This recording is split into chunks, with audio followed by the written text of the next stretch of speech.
its response was graded. There were successful precision strikes against key air defense assets of the US protecting the Gulf countries.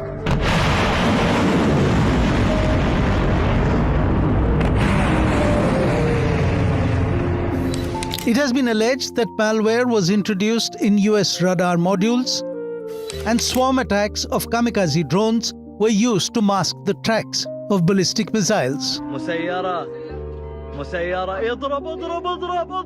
Taking down the US radar systems demonstrated Iran's resolve, technical expertise, and accurate intelligence gathering capabilities.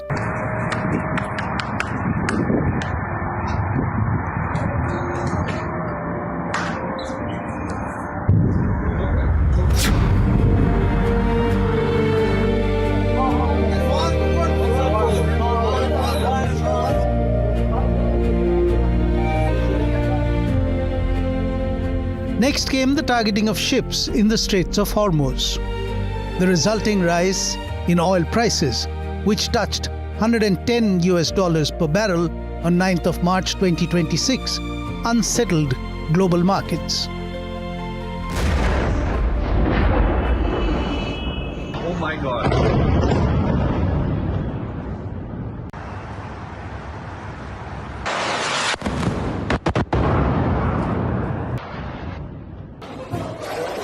Iran's striking of luxury hotels in Dubai was seen as a ploy to instantly send markets into panic.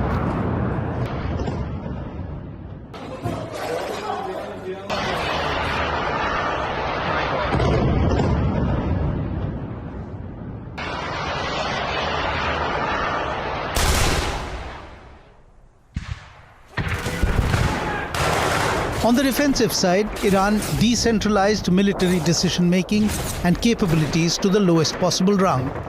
It created a chain of leadership in every vertical, across geographies, as it aimed at continuing to fight despite the assassination of leaders.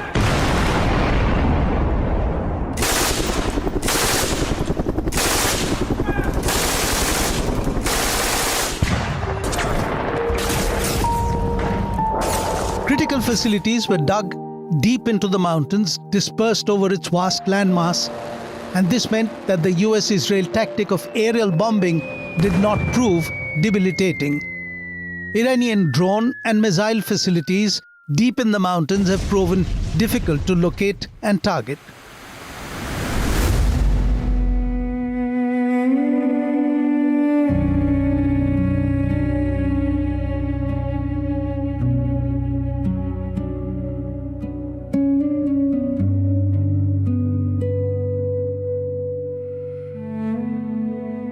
A Pakistan-mediated two-week ceasefire began on the 8th of April 2026, but hours later, President Trump of the US posted on Truth Special that a whole civilization will die tonight, never to be brought back.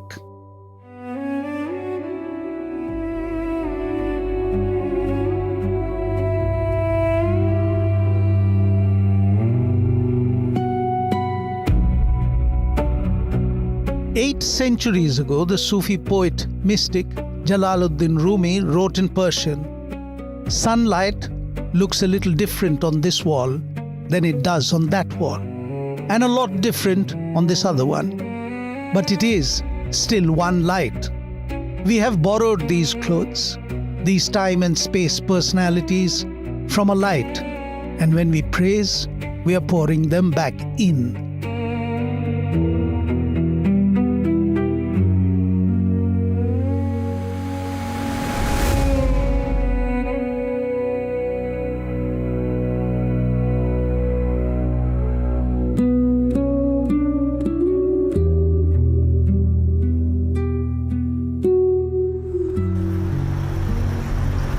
In an asymmetric confrontation, information too becomes a weapon. Iran has sought to use civilian suffering, endurance, and symbolism to shape how the current conflict is understood at home and abroad.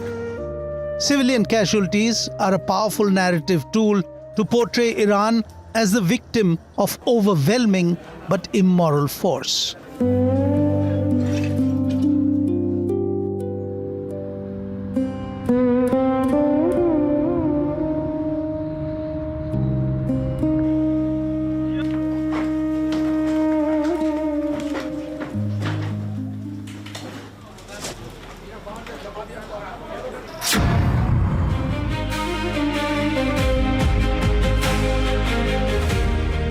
Iran's foreign minister landed in India on May 13th to attend the BRICS foreign ministers meeting. Abbas Araghchi disembarked from an aircraft named Minab 168.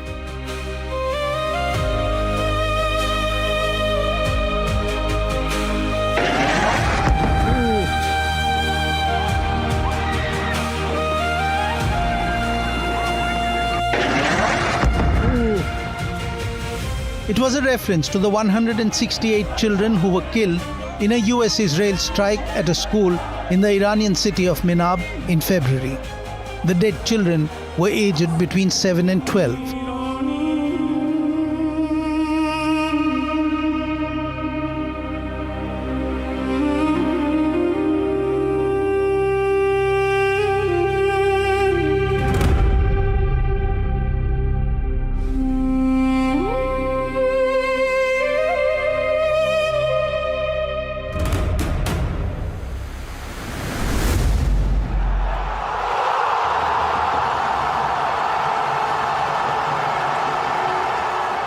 The handwritten note that the Iranian football team left behind in Los Angeles had two hashtags, 168 and Minab. Drawing the world's attention to the 168 helpless lives that were snuffed out, the note ended with the words, "May peace, respect, and friendship prevail among all nations."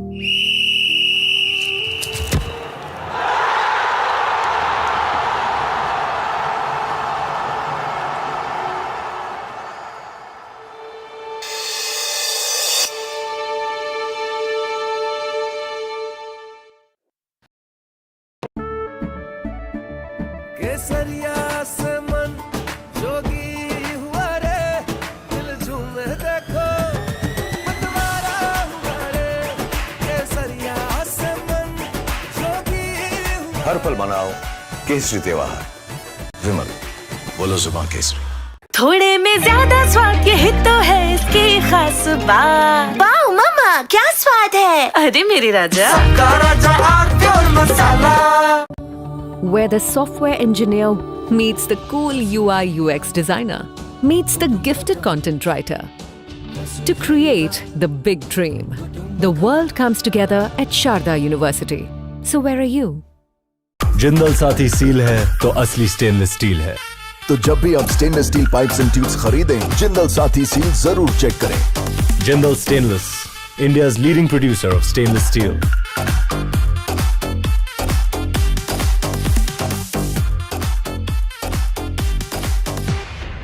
मीठा या नमकीन चाहे जैसे खाओ, 100% सूजी से बनी are pure vermicelli, स्वादिष्ट सेहतमंद हर रोज। NDTV tops the Reuters Institute India Reach Rankings again. Number 1 in offline and online news reach. For the 6th year in a row, audiences continue to choose NDTV across television and digital. NDTV, trusted across every screen.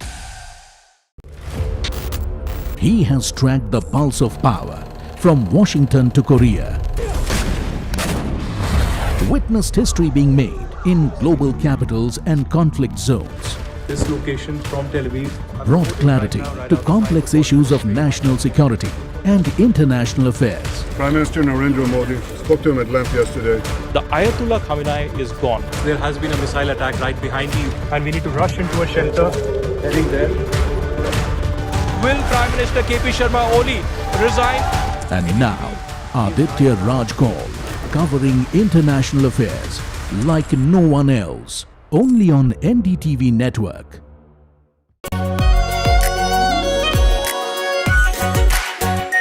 Our pure shahi paneer masala, delicious, healthy every day.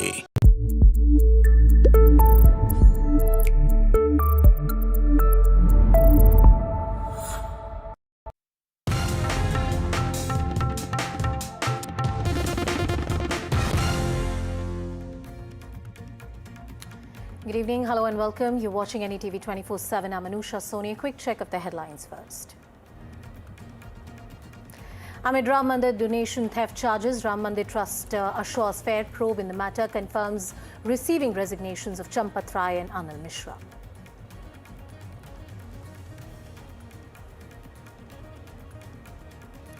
Teachers' eligibility test paper leaked in Thane. Exam was to take place on Sunday. Papers found in Thane 24 hours before the exam. New date for the TET re-exam to be announced soon.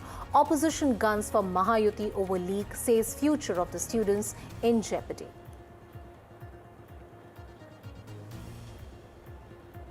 And the big MDMK-DMK breakup is now official. MDMK ends 9-year-old association, says alliance was to uphold secular and Dravidian idols. Sides Kader wanted to quit the DMK alliance.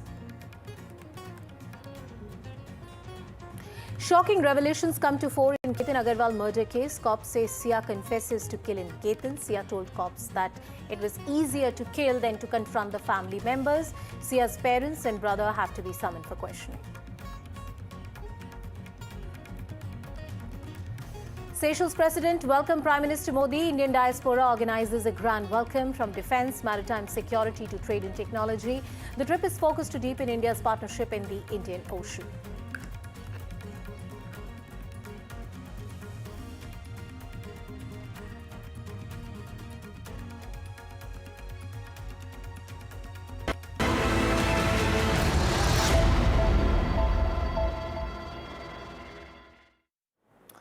And a fresh video has surfaced in the Ketan Agarwal murder case, showing accused Sia and Chetan together at a local market yard cricket league match. The footage, which is now part of the ongoing investigation, appears to show the two spending time together in public setting before the crime. Meanwhile, police say that the prime accused Sia Goyal told the investigators that plotting Ketan's murder seemed easier than telling her family she did not want to marry him.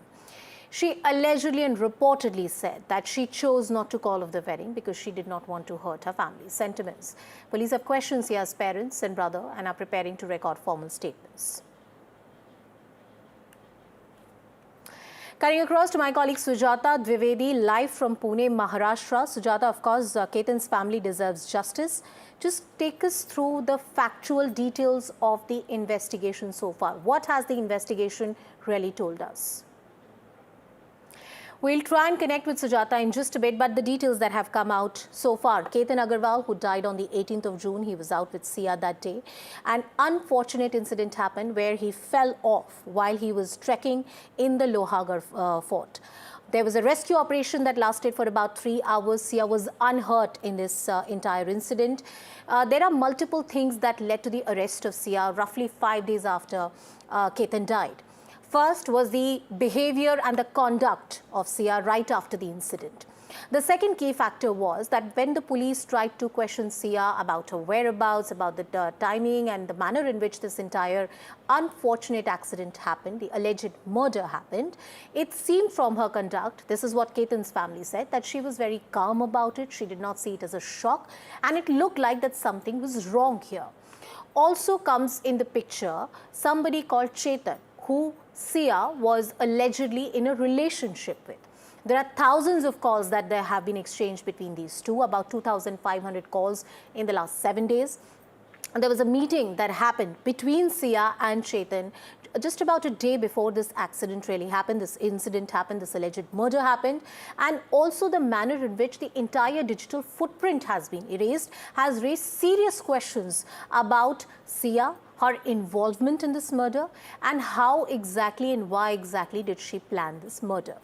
That's something that the victim's family is saying. Ketan's family is saying that Sia is somebody who is behind this murder. This is not an accident.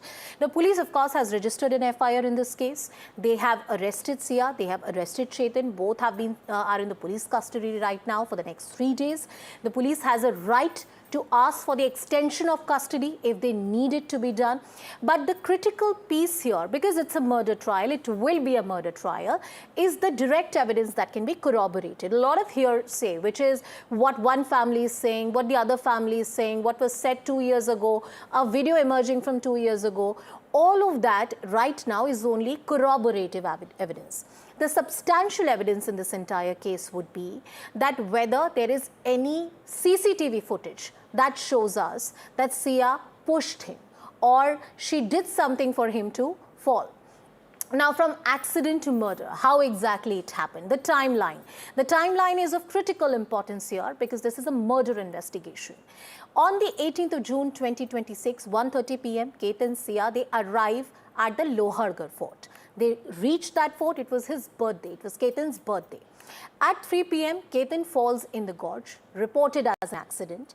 It was a rescue operation, as I said, that lasted for hours. The police was informed that it was an accidental death. That's how the case was filed initially. On the 23rd of June 2026, the cops reveal that the death was not accidental. The cops declare the case as a premeditated murder. There is a huge difference between a murder investigation and a premeditated murder. That's how this entire chain of events actually unfolded. That led the police to dig into the call records of Sia, to dig into the call records of Chetan. There were many allegations that Ketan's family was making. They had argued that this is something that they have suspected for a very long time. There are also reports, police sources that have claimed that Sia did not want to get married. But did that really happen? What exactly happened on that day? That is something we'd have to figure out as the investigation proceeds. Let me cut across to Ashutosh Srivastav. He's Sia's lawyer. He's joining us on the broadcast. Mr. Srivastav, good evening. Thank you so much for speaking with us. As I go through the details of what is on record so far, I would begin with an agreement that a lot of things are hearsay at present and have no value in a criminal investigation. However, the most important point that come here is that there are about 2,500 calls that were exchanged between Sia and Chetan. There is strong evidence to suggest that there was an intimate relationship between the two of them. And the third point, that the digital footprint from their phones has been completely deleted and erased off. Does that not raise a very strong suspicion? See, as I have earlier also said, that suspicion or to have, reasonable doubt against a person that this person could have committed this offense is not sufficient to prove anything. Okay, now when you say that there have been certain number of phone calls, the CDR says so. The phone calls is, what I understand is in a substantial period of time. It is not within very few days or something. So if you consider the total period of months and months in which these calls have been made, so it could be made between two good friends also. That is also a possibility. I'm not saying that this is what I'm saying is right, but that could also be a possibility.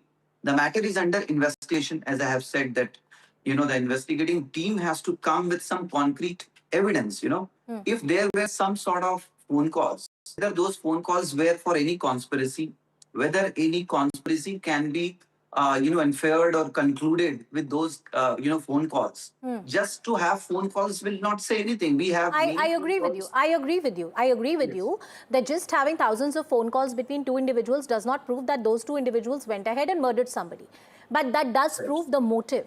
I agree with you that it's not enough to convict somebody, but it is enough to raise a reasonable doubt, arrest that person and investigate the matter. Absolutely. I'm saying that there is reasonable doubt. But reasonable doubt, as I said, any doubt will always go in favor of the accused, not in favor of the prosecution. The prosecution has to prove the guilt of the accused in such a heinous crime. Because just you have doubt on somebody that this person would have done something and that person should be sent behind the bar for lifetime. This is not the law what it says, right?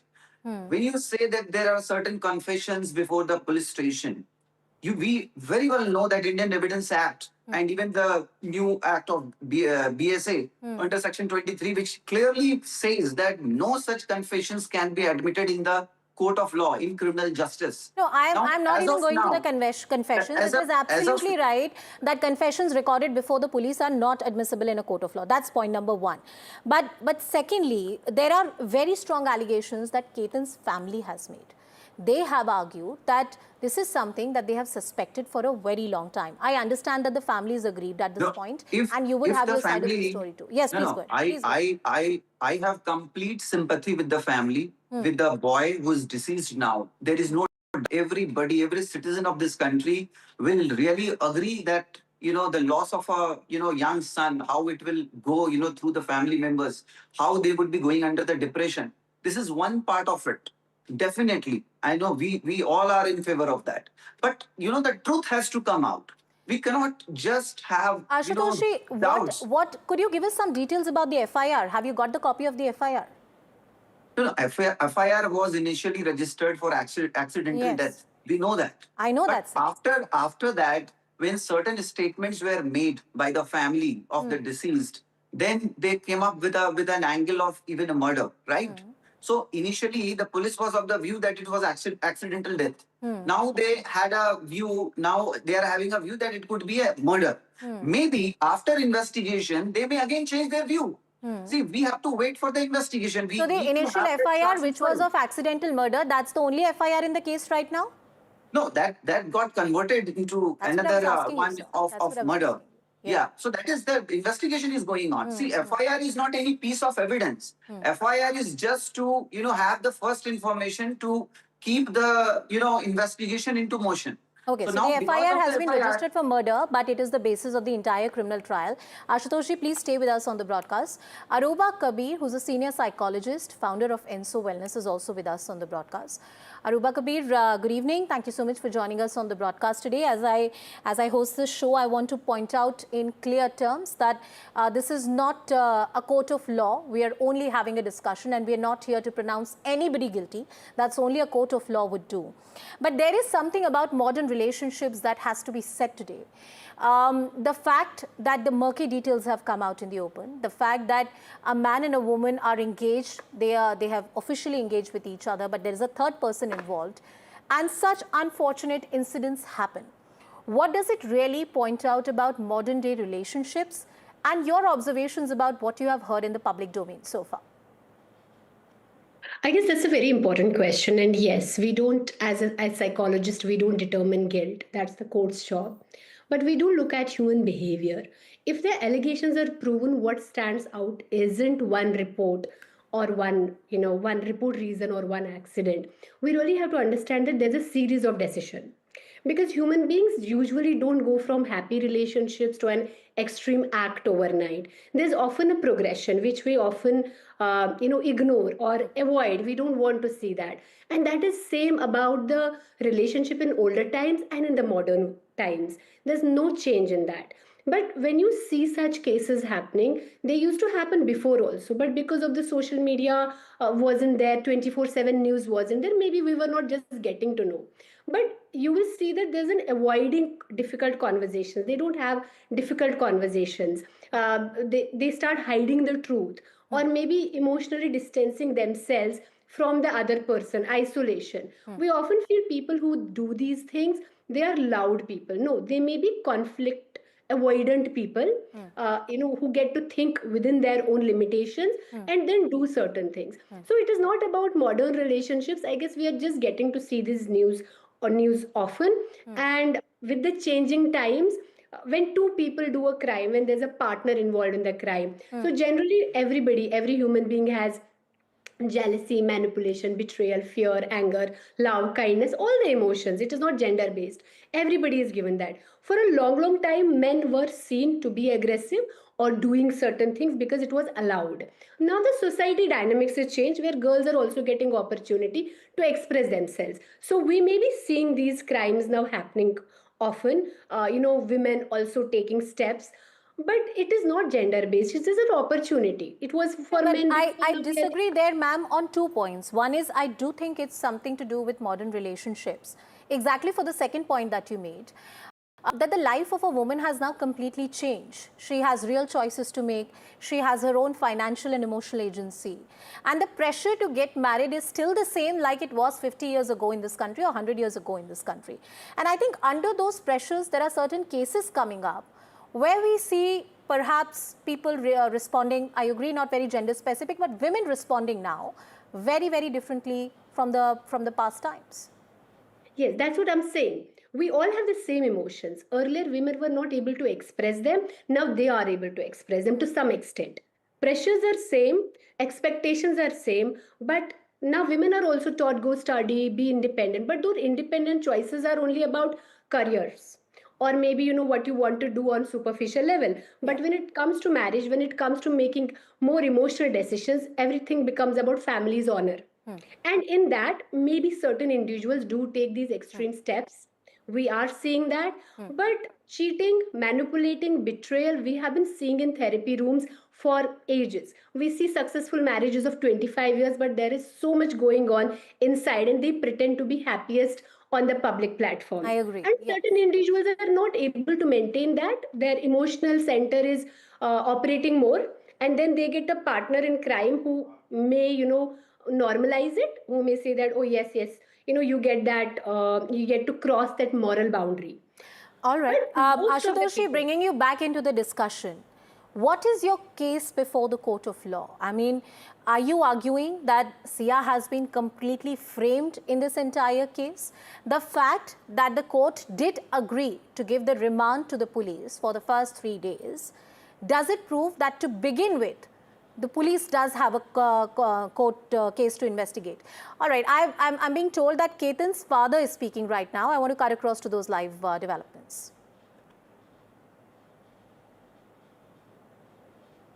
हमारे बहुत पुराने संबंध थे और उनको मालूम था, फिर भी नहीं हुआ। मैं यकीन पुलिस का मैं बहुत साथ मिला है, उन्होंने सब किया है, लेकिन इसमें मुझे ऐसा पक्का लगता है कि बच्ची को दबा के दबाव दे के ये शादी कराने का उनका इरादा था। उसमें जो भी 4-5 जने इन्वॉल्व है उनकी भी अच्छी तरह चौकसी हो और इन दोनों को तो सजाए मौत हो, बाकी को भी अच्छी सजा मिले। और आप सब सारे हमारे सोसाइटी के भाई जो हमारे इस दुख में शामिल हुए, अपना अनमोल समय खराब करके यहाँ आए, उसके लिए मैं उनका आभारी हूँ और मीडिया का भी आभारी हूँ, सारे पुलिस ऑफिसरों का आभारी हूँ। न्यायालय पे मुझे पूरा भरोसा है। मुख्यमंत्री ने जो आश्वासन दिया है वो भी पूरा करेंगे। अब मैं धन्यवाद सबका आभार।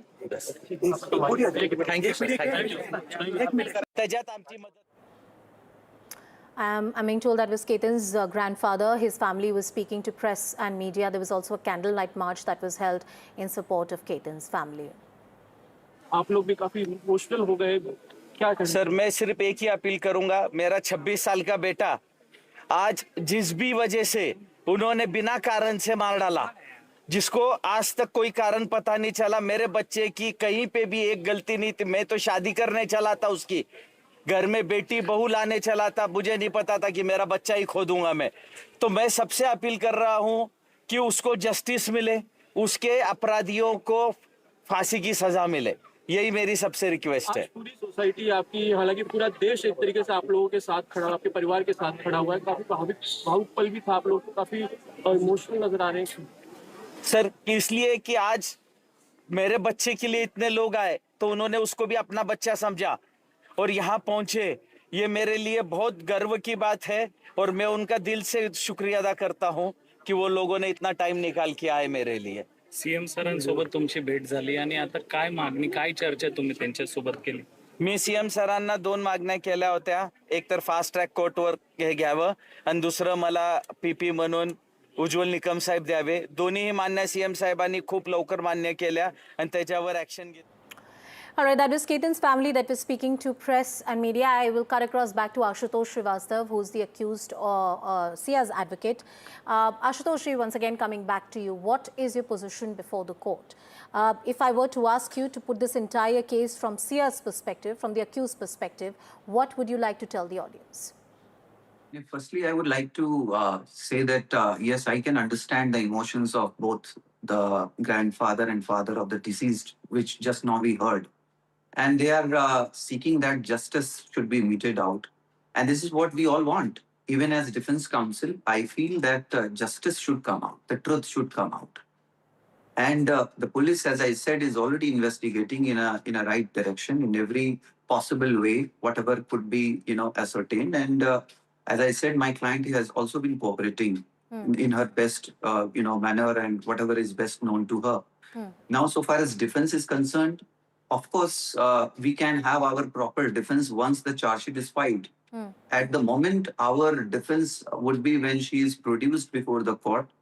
And of course, there are chances that the prosecution may want her extension of the police custody, and we would also put our argument in the court, considering the merit of the case, and that she has already cooperated and sufficient time has been given to the prosecution to interview her. Ashutosh, it is also hinted that her brother and father and other family members may also be questioned. Are you sensing, as the defense lawyer, that her family members can also be made an accused in this case? No, I don't think so. They have nothing to do with any sort of it. These are all hearsay. And, if there is any concrete evidence against anybody, then only, they can only be questioned maybe just for the information purpose, just to have the information about the case and to lead the case to a conclusion. Otherwise, I do not find that there is anything. Even when there is nothing concrete against the main accused, I do not find that any other family members may come into picture. So firstly, the main accused, she should have some strong When evidence you're saying that there is nothing concrete against the main accused, whenever a remand application is argued before a court of law, the police has to show the basis of the arrest. What did they argue in the court was the basis of the arrest? Absolutely. This is what will be our submission. And our trial would be that she should be given now judicial custody, so that further legal proceedings can be initiated from the defense side as well. And we also get proper opportunity to have the information from her, because we are also cooperating with the police that we are not disturbing the investigation at all. Let the police have their side of investigation. Let them have all the information from her. Once it is done, then we will have our turn when we will have also certain details from her, which we can produce before the court. We all want justice. We all want truth. Even as defense counsel, my humble submission would be that we will be assisting the trial court so that the trial court comes to the right conclusion. Is this allegation correct that all the digital footprint, all the chat records, all the WhatsApp messages between Chetan and Sia have been deleted by them? No, see, these are all hearsay as of now, because there is nothing officially, no document submitted in the court like that. That will come maybe in the charge sheet in future. Now, even if it is deleted for a moment, if it is considered, then it can obviously be, taken back by the investigating agency. They have already given it to the forensic department, and they will, get all those messages, even if it was deleted. No, but the question that I'm asking, sir, is that why would somebody delete them if there's nothing wrong about it? There could be any number of reasons. When several times we buy a new phone also, many a times the messages are deleted. Maybe it doesn't come to the new phone, and there could be many reasons for deletion. But yes, if you say that creates a doubt, again, I've already said that there are doubts, and because of the doubts only this investigation is going on. Had there been no doubts, there was no investigation. But the question is whether any doubts can prove somebody guilty of any offense. That is what is the question. And to answer this, I think investigating agency who are doing the investigation, they only can, come up with some sort of conclusion about it. And the trial court will examine those, the information or the documents or the witnesses or the charge sheet. And then the trial court will come to a final conclusion and, provide... Mr. Ashutosh Srivastav and Mr. Ruba Kabir, thank you both for joining us on the broadcast today. And as I said, the court of law will finally decide who's guilty and who's not. There's some breaking news coming in. Cut across to that. TMC has filed a complaint against the Rita camp, which means the rebel camp. Sources indicate that TMC has alleged cheating by Rita Banerjee and the rebel MPs. TMC alleges illegal use of party identity. TMC has moved police over the alleged misuse of the party's name. It is further indicated that the Trinamool Congress has alleged some kind of criminal conspiracy in a police complaint that they have filed. They have sought action over alleged fake documents. My colleague Shreyashi with us on the broadcast. Shreyashi, give us more details about this complaint. As we all know, that Ritobroto and Sandeepan Saha were both suspended by the Trinamool Congress, but have also formed a rebel faction with those MLAs who have distanced themselves from Mamata Banerjee quite publicly. And they have also held a national working committee and submitted a letter to the Election Commission of India, the Trinamool Congress has now filed a police complaint against this rebel faction headed by Ritobroto Banerjee, saying that they have, without being authorized, used the Trinamool Congress symbol and has, forged documents about the Trinamool Congress and has sought an investigation into this entire incident. All right, as they seek investigation into this entire case, Shreyashri, any word coming in from Ritobroto camp or any of the rebel leaders? Well, we haven't got a reaction from them as of now, but they also claim that they have won on the party symbol and they have the majority of MLAs with them from the Vidhan Sabha, and thus they have the right to have formed a national working committee as per the constitution of the party. However, they are also seeking legal measures to really understand who can take the rightful ownership of the Trinamool Congress symbol, the party treasury as well as the party name. Because in the upcoming elections, if both factions give candidates, especially for the civic polls that are going to be happening later on this year, then there will be a problem, and thus they are looking at taking the symbol officially. However, the Trinamool Congress quick to seek a police investigation into this matter. All right. Thank you, Shreyashri, for putting all of that into perspective. And as the world races to meet its climate goals, the focus is shifting from just generating clean energy to making it available round the clock.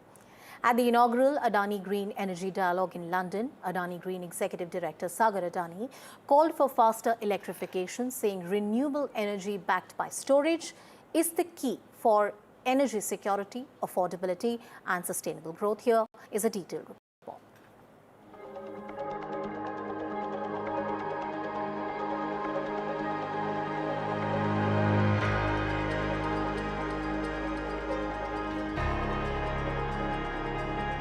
The global clean energy conversation took centre stage at London's Science Museum during London Climate Action Week. Calling electrification an imperative rather than an option, Sagar Adani said that renewable energy must be paired with storage technologies like battery energy storage systems and pumped storage projects to provide uninterrupted clean power. Energy security, energy affordability, and energy sustainability. We believe this is the ultimate global trifecta. He highlighted Adani Green's target of achieving 50 gigawatts of renewable energy capacity by 2030, anchored by the massive Khavda renewable energy project in Gujarat. This is where large-scale storage is being integrated with clean energy generation. We're talking about adding nearly 2,000 gigawatts of new power generation projects to the Indian grid over the next 2 decades. We're talking about adding 200 gigawatts of new energy capacity to the India's grid every year per year for the next 20 years, just to get to where China is today. All this while ensuring that this incremental energy remains affordable, remains accessible, and remains increasingly clean. Against the backdrop of record heat waves and rising electricity demand driven by artificial intelligence, experts agreed that stronger grid networks, energy storage, and long-term policy support are essential for the next phase of the energy transition. The Adani Group says it has committed over $100 billion towards renewable energy, transmission, storage, green hydrogen, and other low-carbon infrastructure projects. For the Adani Group, the message is clear. The future of energy lies not just in generating more renewable power, but in building an integrated ecosystem of storage, transmission, and clean infrastructure. As the group expands its global clean energy footprint, it says electrification will remain at the heart of that strategy. Bureau Report, NDTV.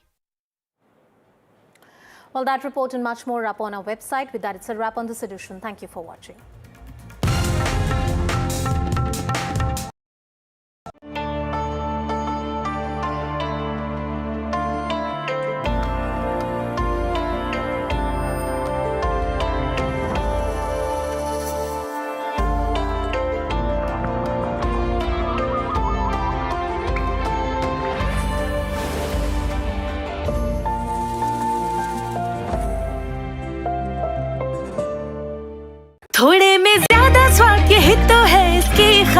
बात। Wow मम्मा, क्या स्वाद है? अरे मेरे राजा, राजा आग pure masala.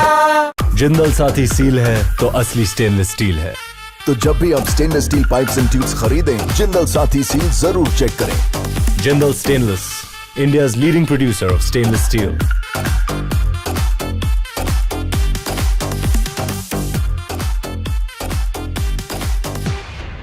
Where the software engineer meets the gifted content writer, meets the cool UI UX designer, meets the talented photographer to create the big dream. The world comes together at Sharda University. So where are you? मीठा या नमकीन, चाहे जैसे खाओ, 100% सूजी से बनी are pure vermicelli, स्वादिष्ट सेहतमंद हर रोज। NDTV tops the Reuters Institute India Reach Rankings again. Number 1 in offline and online news reach. For the 6th year in a row, audiences continue to choose NDTV across television and digital. NDTV, trusted across every screen.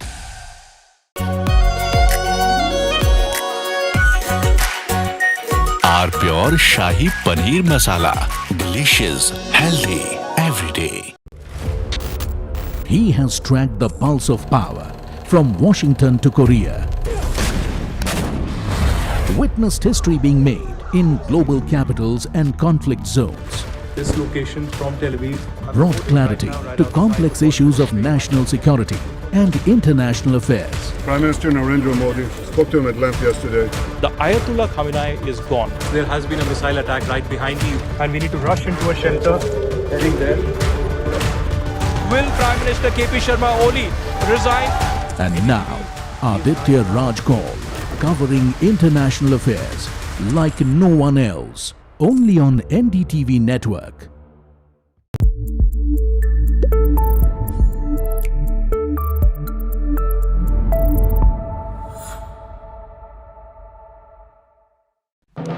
When others are warming up, I'm raring to go.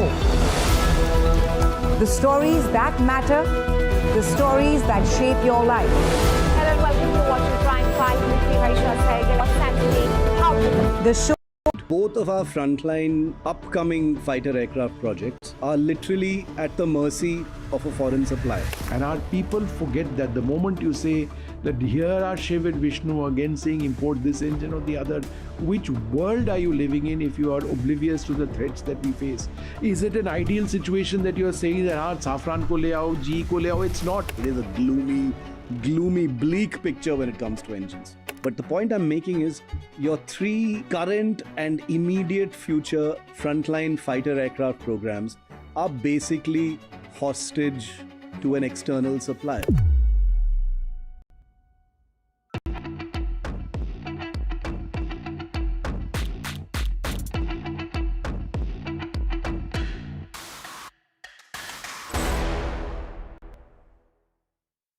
Hello and welcome to episode 45. Sorry, 45. Keep this bit.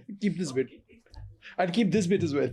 Hello and welcome to episode 45 of Control Alt Defense with Vishnu and me. We're both here back at the NDTV office after some foreign trips. Vishnu's been chasing Trump in different parts of Europe.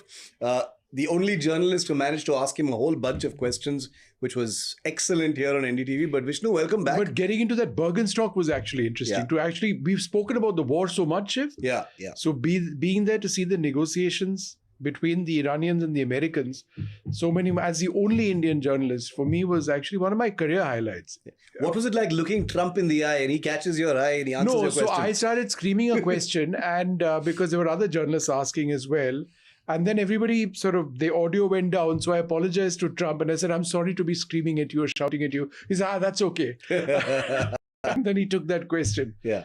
Which was interesting because there were 2 questions. One was on sanctions and, would there be sanctions on India? And the other one was on the defense business, to which Trump said that if this man, and he's pointing to Prime Minister Modi on his right, is ever attacked and he is the Prime Minister, then I'll come and defend him. So you can count on the airborne. A little patronizing, but It made all the headlines. Yeah, it did. The two questions that Vishnu asked. I was hoping for some Atmanirbharta. We will come into your industry and we will and invest heavily. No, we will protect you. No. We'll fight for you. Yeah. No, it made all the headlines, and that's what NDTV is really all about. But it was fabulous. I was watching it from another part of the world, and I'm on the glad beach to in be Bali, back right? On the beaches of Bali, where I spent most of my time in the water. What your hosts do when we aren't over here. One's in Bali, the other is in Switzerland. Yeah, but I'm the guilty one here because Vishnu was actually working and I was not. So actually, so I will take all the blame for the episode that was missed last week. Let's get to work on episode 45. This is one of Vishnu's and my favorite pain points, and you've heard us talk about it and moan about it through many episodes, but this will probably be the first time we're going to do a dedicated episode on engines. Jet engines specifically, and more specifically jet engines that power our fighter aircraft. Now, the reason why we've decided to plunge into this topic today is because there were headlines in the media. Ajay Banerjee's report, right? Ajay Banerjee, first, I think. I think Javaria Rana and a couple of other people have reported in their respective newspapers that the AMCA, which is India's 5th generation fighter project, has hit a bit of an air pocket or hit a bit of a stumbling block because General Electric, the American aerospace giant, which is supposed to supply engines for this program, or the prototype phase of this program, has suddenly 3x'd the price of those engines, triple the price of those engines. For AMCA, it needs to be mentioned, not for Tejas. Yeah, only for the AMCA. Yeah. We'll come to that distinction in just a bit to simplify it. But basically, that's what has happened. And negotiations are on, but it appears that GE has said, we're going to charge you 3 times the amount. That's what the report says. We haven't heard officially from GE, it should be said, as of this time. But all of this on sources. Vishnu, just break it down for us because it's a little complicated. There are 2 separate GE F414 engine negotiations that are happening. Yeah. I will quickly just recap them, and then I want you to flesh them out and tell us about what this particular hurdle really is about. Number one, there is a negotiation between HAL and General Electric to assemble/build the F414 jet engine here in India to power the Tejas Mark II fighter. Correct? Yeah. That negotiation is ongoing, not concluded yet. Okay. No. That's for like over 100 engines, I'm assuming.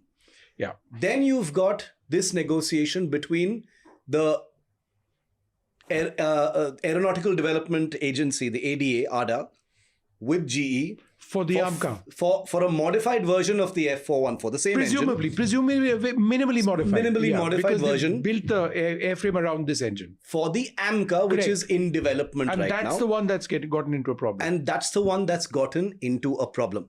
Go, Vishnu. Tell me what has happened. Basically, as I understand it, and this is some excellent reporting by some old veteran defense correspondents, that the AMCA part of it has got delayed. They needed about 15 engines, and the cost has gone up from about 70 to 80 crores per unit to upwards of 200 crores.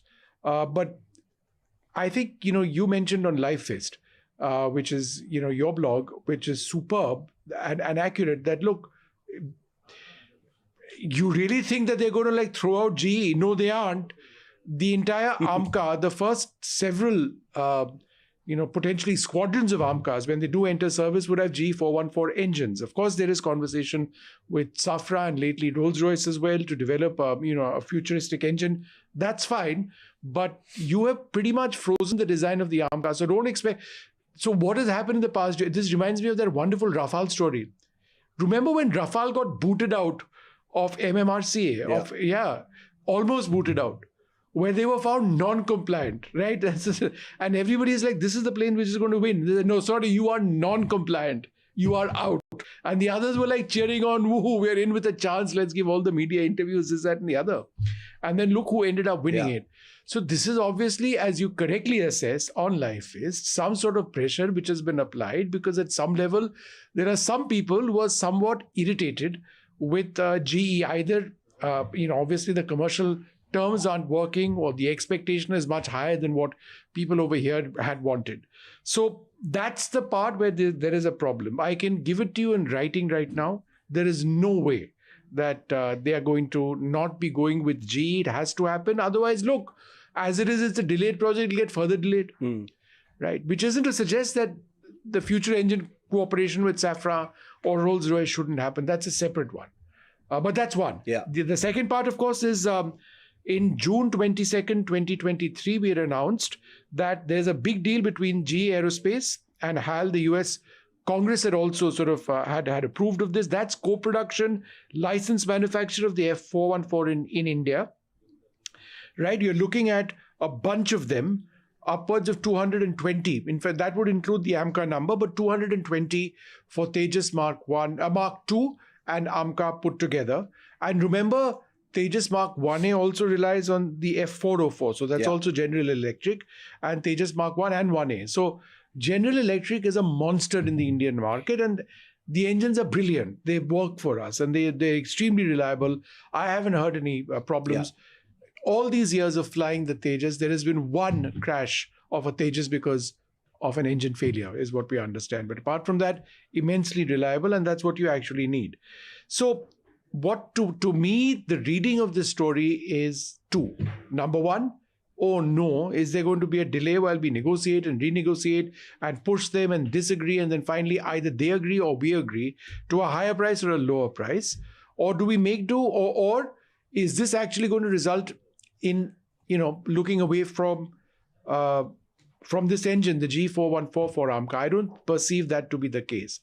But yes, there are others who are coming in. Safran is deeply involved, Rolls-Royce as well, GTRE, which is the Indian the gas turbine research sort of establishment, which was involved in the Kaveri project, would certainly be looking to partner potentially with Safran or Rolls-Royce in the future to actually get an engine going. It doesn't have to be the Kaveri engine, which, I mean, from all accounts, is a flop. It's failed, right? And no matter how much they try and tinker with it, it's not where they are. So the final point I will make is, look, I mean, compare ourselves with China. China has persisted. They've spent, according to some reports, $42 billion in engine research, right? In R&D research. They have, and in fact, I'd made a couple of notes of what they have done, right? They reverse engineered the AL31 engine, which is the same engine we use for the Su-30. They have the Su-30 as well, as you know. $42 billion in terms of engine development. They then set up a separate establishment in their country called the Aero Engine Corporation of China. Espionage, cyber theft, talent poaching, license production, limited technology transfer, the works. And so they've got two engines now, the WS-10 called the Taihang and the WS-15 called the EME or EME. Which are next generation engines. Yeah, I mean, they are not, when they started building them, they were not reliable. They were getting 30 hours out of the WS-10. The WS-15 has now started coming online. That's what powers the J20, right? They are up to 162 to 180 kilonewtons of thrust on that. A thrust to weight ratio of greater than 10 is what the WS-15 is meant to do. That means super cruise capability. And this is their engine. So serial production is already underway with the WS-15 engines, just about, right? It started quite recently, within the last 1 year. But the older engine, the WS-10, is what powers now the J10C, the J11, J15, J16, J15, J16, and the Chinese Sukhoi 30. An aircraft and a ship is built around an engine. Admiral Arun Prakash has said this so many times. He said, what have we been doing if we haven't been putting everything else aside? He's an aviator, decorated in war, knows a thing or two about being in the line of fire. Also blowing up Chuck Yeager's plane. Which was later denied and all that sort of stuff. But anyway, he's a guy who knows a thing or two about having a really bad day in the air. And he has held his head in his hands throughout his retirement and for many years during his service as well, saying, what are we doing if not putting everything else aside? Stop talking about all the programs that you have. Stop it. Put it all aside. Focus all that energy into building an engine. Yep. Because we can sit here and wail about how complicated and difficult it is to build an engine. But if you have the will, we certainly must have the capability somewhere if we can muster it. If we don't could have bring the R&D base in this country. How many patents are Indians developing? Let's assume that what you're saying is absolutely correct. Do we have aerospace engineers of any quality of standing compared to a global level? Bringing an Indian engine to an operational status would be possible if there was a certain degree of will which said, like with China, that look, we're going to get our hands a little dirty. We're going to get some foreign help. We're going to get some private sectors in. We're going to do this. We're going to do that. Whatever we need to do, but we're going to get that engine where India owns the IP. It's going to be an Indian engine. It's going to be built entirely here in India. And everything else is going to be deprioritized until we achieve that goal. That's what I'm asking. What is stopping us from having done that so far? Nothing. We should have done that from, like I said, this is a post-Kargil compulsion that we've missed. Look, we missed the boat when it comes to jet engine. We tried and we failed. Now that's not good enough to fail. We need to get back on it.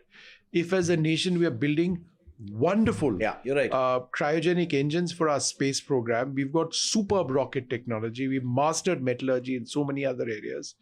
We need to be able to cross this technology matrix, this technology curve. And so, I mean, they need to be project managers. They need to be engineers. They need to, figure out the best way forward. Unfortunately, given the time constraints in this, it will involve paying one of these big companies to come in and set up shop over here and give us real technology. Will they be willing to do that? No. So then you're stuck.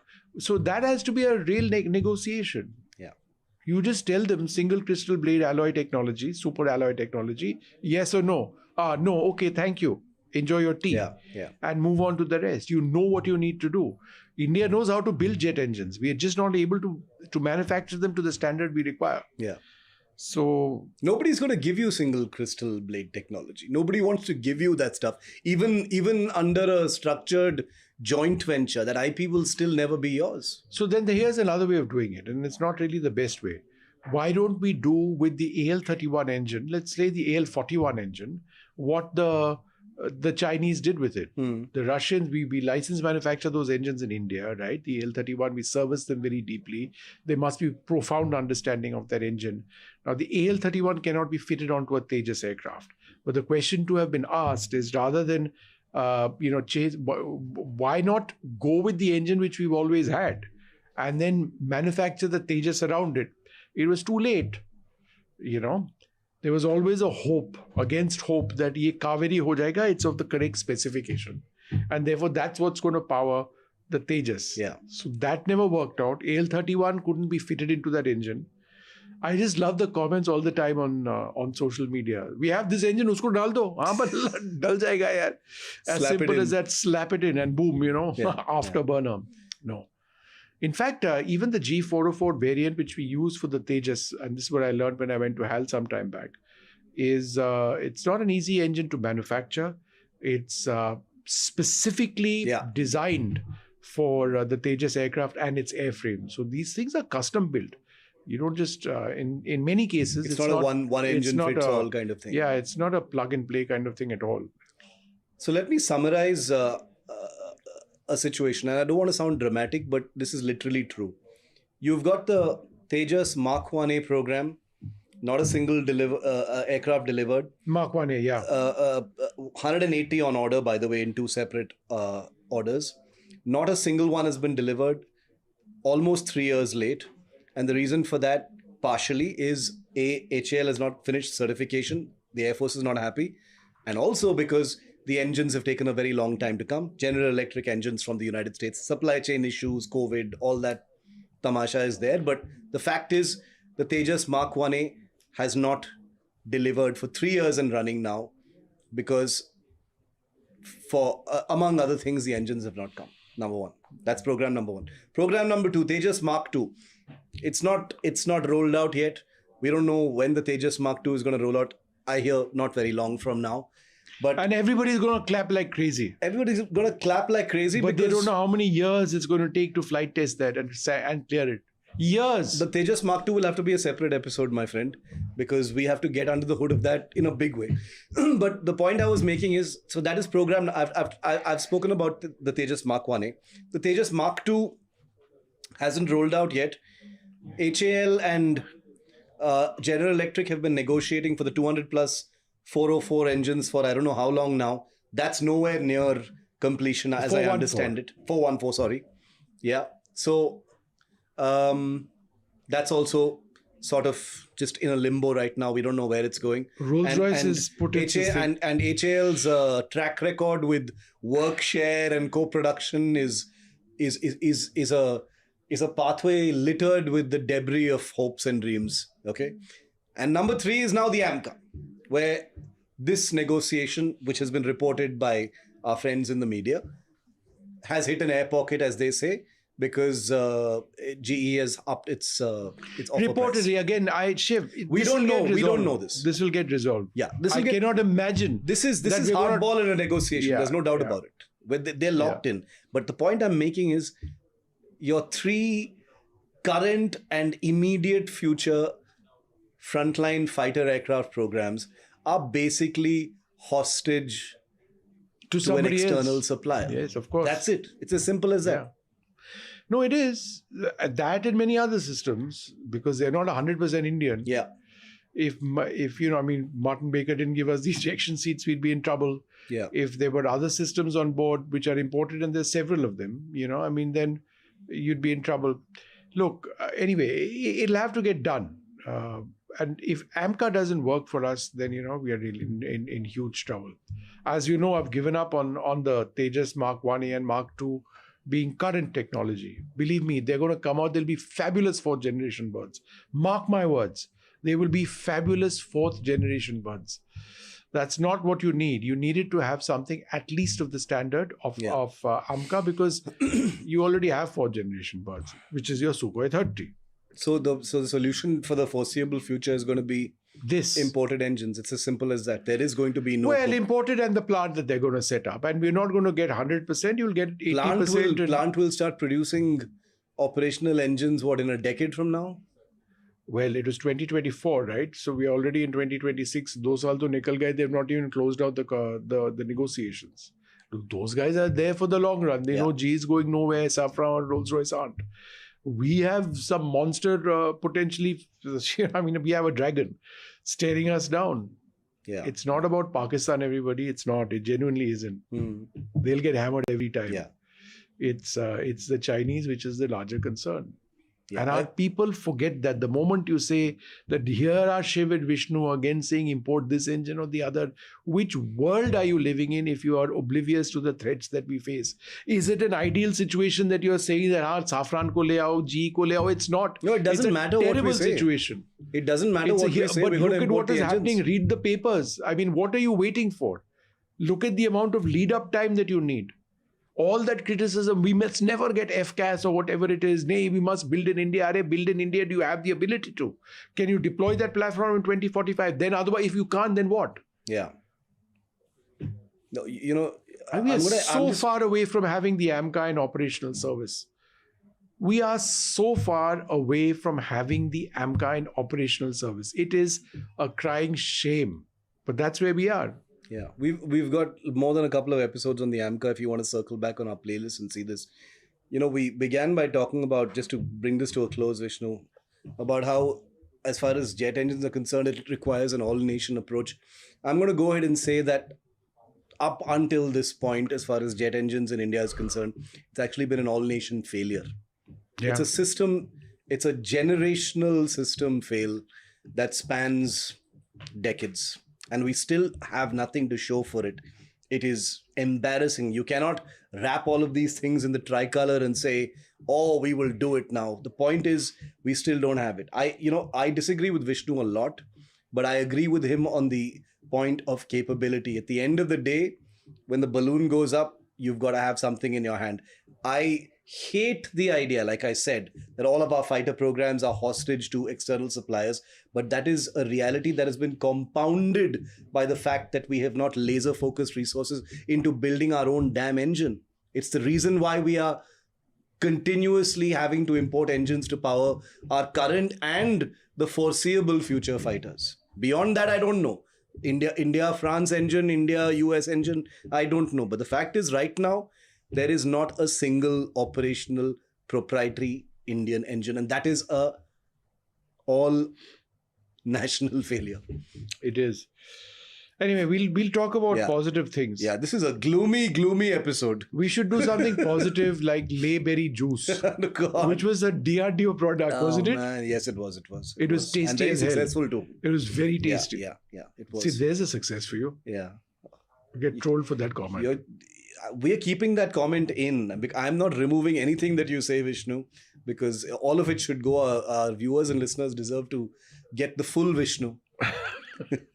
Okay, I'm going to bring this to a close. Vishnu and I are going to be talking to people from the engine industry in some future episodes, because this is an interesting topic. You know, we've made it sound a little despondent, but believe me, we're not exaggerating. It is a gloomy, bleak picture when it comes to engines. But there is some forward movement. Could it mean the first big, sort of recognizable forward path as far as what an Indian owned engine is going to look like? We don't know just yet. Nothing gives us the impression that that could be there, but let's see how it goes. We can only, as always, live in hope. Vishnu. Thanks so much. Thanks so much for watching, and see you the next time. Bye-bye.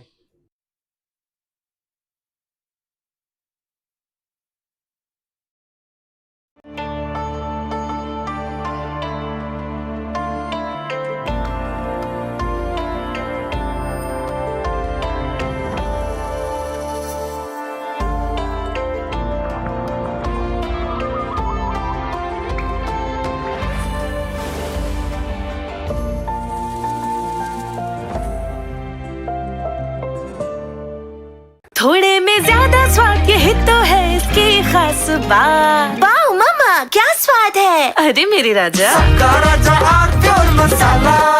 Jindal साथी seal है तो असली stainless steel है। तो जब भी आप stainless steel pipes and tubes खरीदें, जिंदल साथी सील जरूर चेक करें। Jindal stainless, India's leading producer of stainless steel.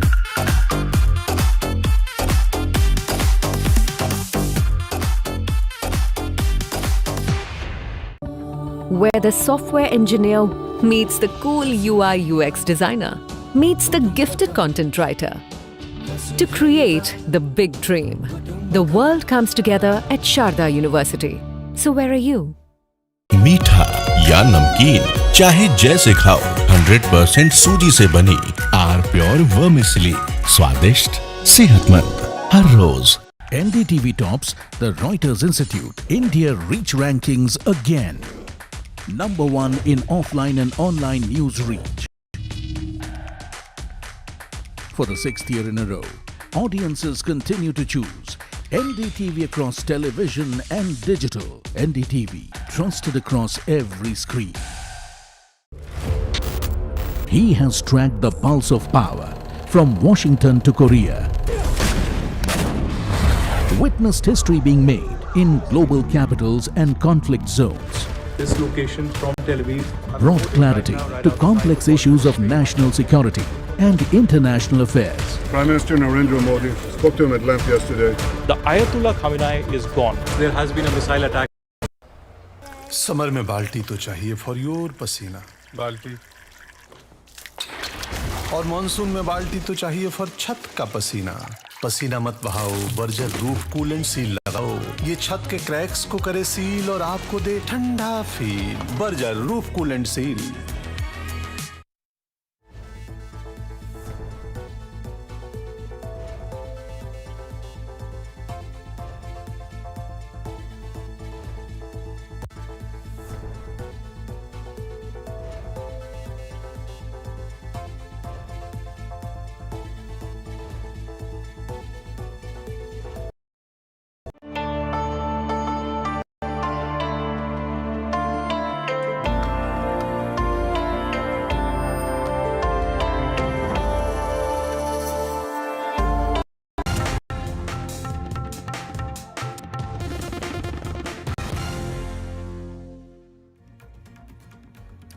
Good evening, hello and welcome. You're watching NDTV. I'm Anusha Soni. A quick check of the headlines first.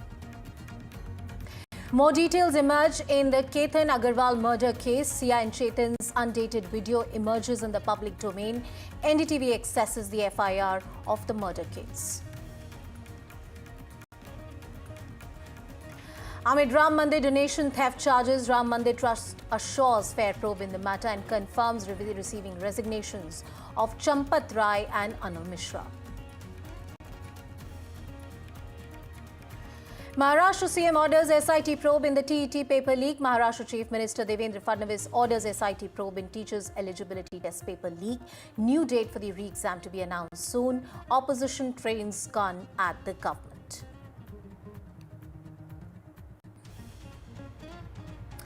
TMC files complaint against West Bengal leader of opposition Ritabrata. The Trinamool Congress has filed a police complaint against the Ritabrata camp alleging cheating, criminal conspiracy, circulation of false information, fabricated documents and illegally using party's name without authorization. MDMK snaps ties with 9-year-old ally DMK. MDMK chief Vaiko says to NDTV that TVK tie-up next. DMK ally MDMK has finally exited. Seychelles President welcomes Prime Minister Modi. Indian diaspora organizes a grand welcome from defense, maritime security, trade, technology. Trips focused to deepen India's partnership in the Indian Ocean region.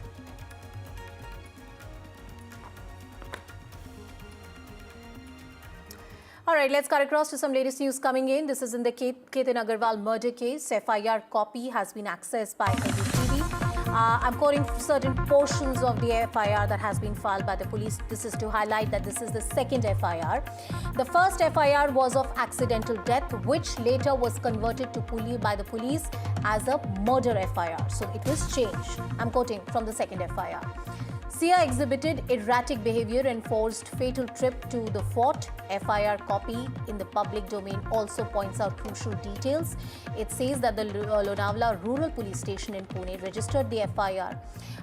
In this FIR, the family also points out the strange behavior that was exhibited by Sia.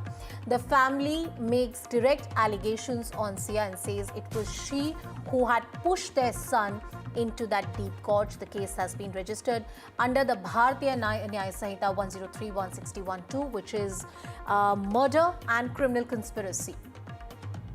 Let me cut across to my colleague Sujata, who's with us on the broadcast. Sujata, some important updates from the FIR, the key pointers you'd like to bring to notice. Well, yes, to start with, there are major points that has been mentioned by the family members of Ketan Agarwal. And to begin with, first and foremost, since the last few months, after the engagement, a month or two, we know that the family has recorded their statement by saying that Sia was behaving erratically. She was throwing tantrums. She used to argue with Ketan over minor petty issues. And this is what Ketan had complained to his family. Also, there was a trip that was supposed to happen on June 4 to Lohagarh, but because that did not happen, she had begun her entire act of making issue of every single thing, and she was very consistent and adamant on to going to Lohagarh Fort, and that is where suspicion was also created. Right. The family members, while registering their statement, have stated that somewhere Sia was unhappy with Ketan, or is what Ketan had complained, and because of the tantrum that she used to show, every time he called her up, her phone used to come busy, and whenever asked, she used to say that she is speaking to a friend and never mention who. And that is when the entire incident came out. They were of the view that this could be the point where Chetan could be on call, and that was never mentioned to Ketan or any family member. Back to you. Thank you, Sujata, for putting all the details into perspective for us. And now on to our big story. The SIT probe into Ram Mandir donation system has intensified, with all 8 arrested accused now sent to judicial custody until Monday. This inquiry is zeroing in on the extensive CCTV analysis, rigorous audit scrutiny and the physical cash counting process, with sources indicating alleged embezzlement occurring on about 70 separate occasions over a 39-day period. While the legal probe deepens, the political firestorm surrounding Ram Mandir donation row refuses to die down. The opposition has sharply escalated its attack, alleging selective accountability and openly questioning the integrity of the ongoing investigation. Samajwadi Party chief Akhilesh Yadav has directly accused the ruling government of actively shielding key figures, which they accuse are involved in this alleged embezzlement. In an action-packed day, the Ram Janmabhoomi Tirth Kshetra Trust has released a statement with the identification of Govind Giriji, who's also the treasurer of the trust, stating that serious actions will be taken against those who found guilty, because this is not just a matter of siphoning of donation for the trust, but also a matter of the trust of people in the trust. Well, it also comes at a time when there are millions awaiting results of the SIT, which will be appearing after a few weeks as per the government norms, after the study of exactly what happened. However, in the entire day, there has been action related to the arrest of 8 accused and then being sent to judicial custody till Monday. Also to be kept in mind that the letter that has been released clearly states that two people, Alok Mishra as well as Champat Rai, both have tendered their resignation. However, there's no clarity on what would happen. This also means that on 11th, when the trust holds its next meeting, the decision on the fate of these letters of resignation will be taken. It also comes at a time when everyone has been told, without mincing any words, that the trust will ensure that those guilty will be punished, and the entire donation, including loads of silver, cash, as well as other important donations that have come over the years, are in safe hand. This also means that the trust is absolutely focused in ensuring that the people who have trusted the entire system are intact, not that at the trust level, but also on the faith in Lord Ram and Ram Temple too. With camera person Mukesh, this is Manogya Loiwal in Ayodhya for NDTV. हैं और जो जानकारी सूचनाएं मिल गई और सरकार को झुक करके उन्हें एसआईटी बनानी पड़ी और एसआईटी की रिपोर्ट किसको दी गई, ये भी एक प्रश्न चिन्ह है कि एसआईटी बनी और एसआईटी की रिपोर्ट किसको दी गई। और उसके बाद जो कार्रवाई हो रही है, पूरे देश की जनता दुखी है और जो घटना हुई है वो बहुत ही निंदनीय है। ये एसआईटी बैठ चुकी है, लेकिन हमें एसआईटी पे भरोसा नहीं, क्योंकि ये जो चंदा चोरी चल रही थी, भगवान राम ने ये जो मंदिर से चंदा चोरी हुआ, ये अभी से नहीं चल रहा है, ये कई सालों से चल रहा है और हजारों करोड़ का इसमें चंदा चोरी हुआ है। क्योंकि पूरा इंटरनेशनली जो लोग हैं, जब भव्य इसमें जब इसका इनॉग्रेशन हुआ मंदिर का, लोग आए और लगातार लोग आते गए हैं और बहुत चंदा इकट्ठा हुआ है। तो ये अभी कुछ वर्षों से जितनी इसमें चोरी की गई है, हम इसका अनुमान नहीं लगा सकते कितना का चंदा वाकई में चोरी हुआ है। और जिस तरह से जमीन की भी धांधली हुई है, तो मैं समझती हूँ कि इसमें एसआईटी से भी बढ़कर कोई जांच होती है तो वो करानी चाहिए। राम मंदिर के चढ़ावे को लेकर वही लोग शोर मचा रहे हैं जो चाहते नहीं थे कि राम मंदिर बने। इनको इतनी समझ नहीं है कि राम मंदिर है उत्तर प्रदेश में और उत्तर प्रदेश का मुख्यमंत्री है योगी और उत्तर प्रदेश है भारत में, भारत का प्रधानमंत्री है नरेंद्र मोदी।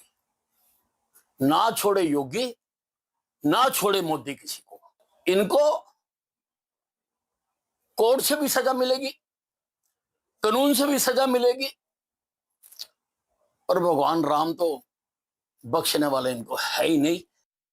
चंपत राय ने स्वीकार कर लिया कि हम चोर हैं, हमने चोरी किया है और हम चोरी में शामिल, इसलिए उन्हें इस्तीफा दिया। अगर चोर नहीं रहते तो लड़ो ना लड़ाई लड़ो, लड़कर आओ भाई, मेरे नाम FIR भी होगा, मैं जेल भी जाऊंगा, पर मैं चोर नहीं हूं। चंपत राय चोर है, इस नाते उन्होंने इस्तीफा देकर आज वो मैदान से भागे हैं। लड़ने वाला मैदान से नहीं भागता, ईमानदार आदमी लड़ता है। उन निश्चित तौर से वो उन्होंने चढ़ावा चोरी किया और बहुत बड़े चोर हैं। जांच शुरू हुई थी, उस जांच के पहले इनको देना चाहिए था। जब जांच शुरू हुई और जांच शुरू होते ही इनको इस्तीफा दे देना चाहिए, या इस्तीफा तो उसी समय दे देना चाहिए था जब घपला हो रहा था, ये कोई सिंपल मामला नहीं, ये बहुत बड़ा मामला है। All right, we have a key resignation from the Sri Ram Janmabhoomi Tirth Kshetra Trust. Mr. Champat Rai resigned. The trust also put out a statement. The key question is, what are the key findings of the SIT? Will we really know that apart from the 8 accused who have been arrested, is the nexus really wider? And the opposition allegation that the real culprits are being shielded. Is there any merit or substance in this allegation that has been put? Joining us on the broadcast is Radhika Khera, the spokesperson of the BJP, Dr. Nishant Anand, who's the spokesperson of Congress Party, Amitosh Parikh, who's the national spokesperson of VHP, and Dr. Pooja Mishra, the spokesperson of the Samajwadi Party. Namaskar, good evening to all of you. Thank you so much for joining us on the broadcast. I would like Radhika Khera ji to open the discussion today. Radhika ji, this is a very serious allegation that the opposition parties are making, that this entire SIT investigation is a sham and the real culprits are being shielded. How would you like to respond to that? Good evening to everyone. Well, let's hold a mirror to this hypocritical opposition. Let's talk about Sabrimala. When the gold-cladded Dwaraka Palaka idol and temple artifacts were tampered with and gold went missing, what did the CPIM government do? The one which is a part of the Indi Thak Bandhan? They did nothing. So much so that they sat on it until the Kerala High Court had to intervene and take suo motu cognizance and force the state government to form an SIT. And where is that report? Nowhere. The court itself had to pull them up because the investigation was dragging on indefinitely. Did all these people raise a question? Wahan pe sona chori ho? Bhagwan hai na? But today, when discrepancies were noticed, did we try to sweep it under the dust? Absolutely not. The trust immediately took serious cognizance and the state government constituted a high-level SIT.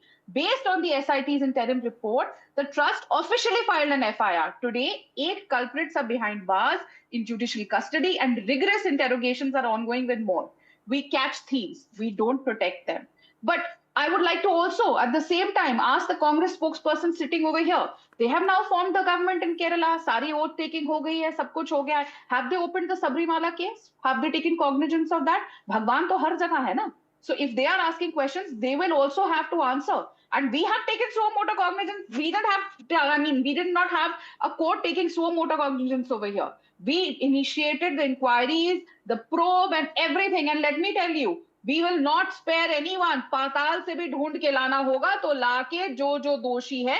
And you've even, the ho halla we heard, ki ye chori ho gaya, wo chori ho gaya. That has also come out in the open that all the items that were donated, whether it was the silver bricks or the crowns or the cars. That's something, you rightly point out, that's something that the trust has assured they will ensure they are found and they are accounted for.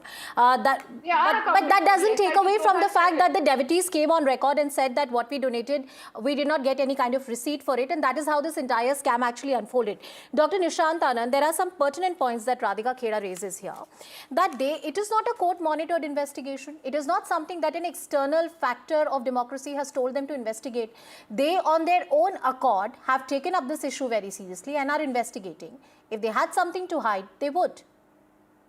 Hi, good evening to everybody. See, the biggest question today is that the people who use the name of Lord Ram to take votes are now facing an allegation misusing the faith and donations of the people. So what punishment is going to come to them? See, trustees of Ram Janmabhoomi, whose name has been coming out, Champat Rai and the other people, they have resigned.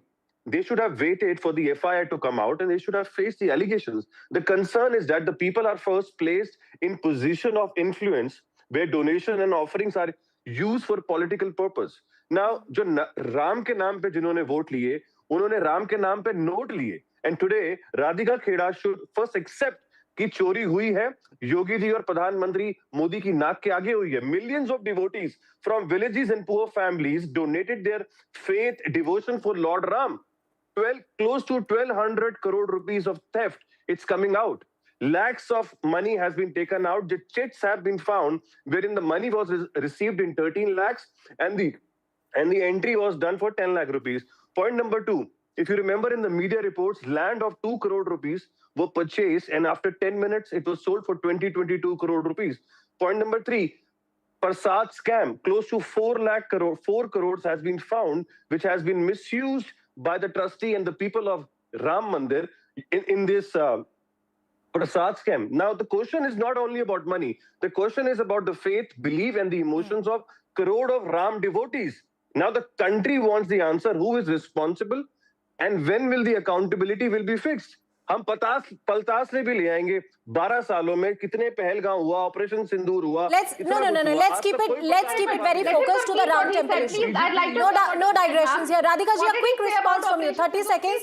Then I have to bring in other people into the discussion. Ma'am, let him complete his line. Let him complete. No. I don't want the discussion to digress. Radhika ji, please make your point. Let him complete it.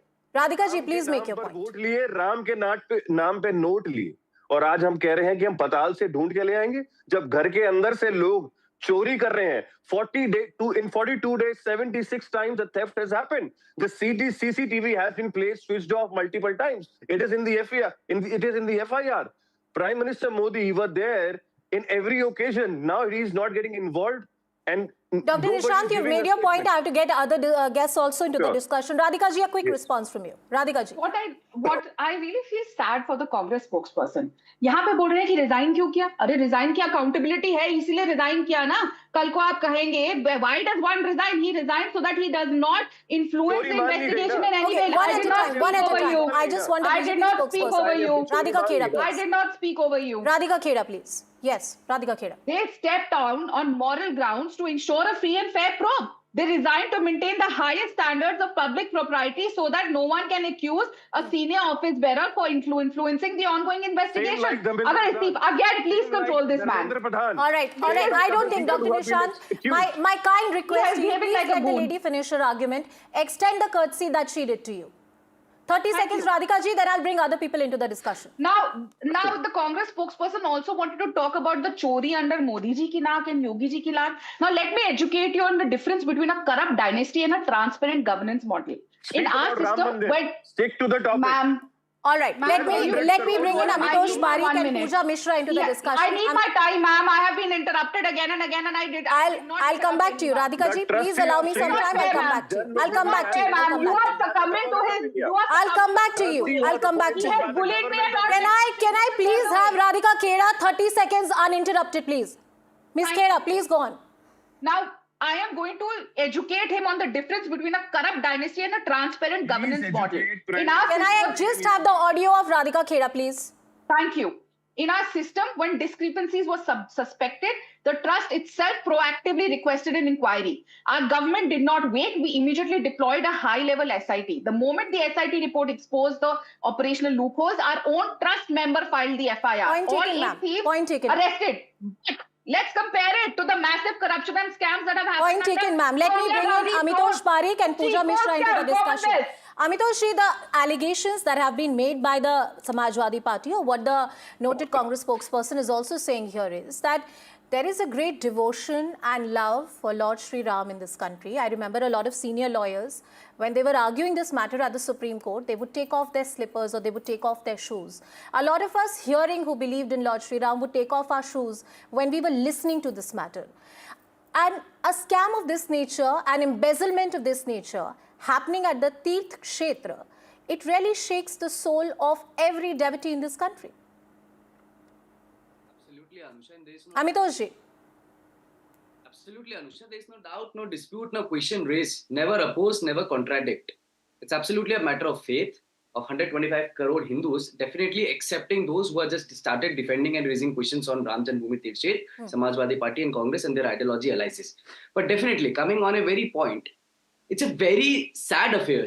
The people who were involved and busy on firing bullets on car sevaks, there was one side, and there was another side where the people of the one coming from a Congress background were very much busy in 1966 firing bullets on sadhu sants when they started raising demands for the cows. So when they started firing bullets on the Sanatan Dharma itself in an ideology, they stand together now, because I heard one statement that Mile Mulayam Kashiram Hawa Mein Ud Gaye Jai Shri Ram.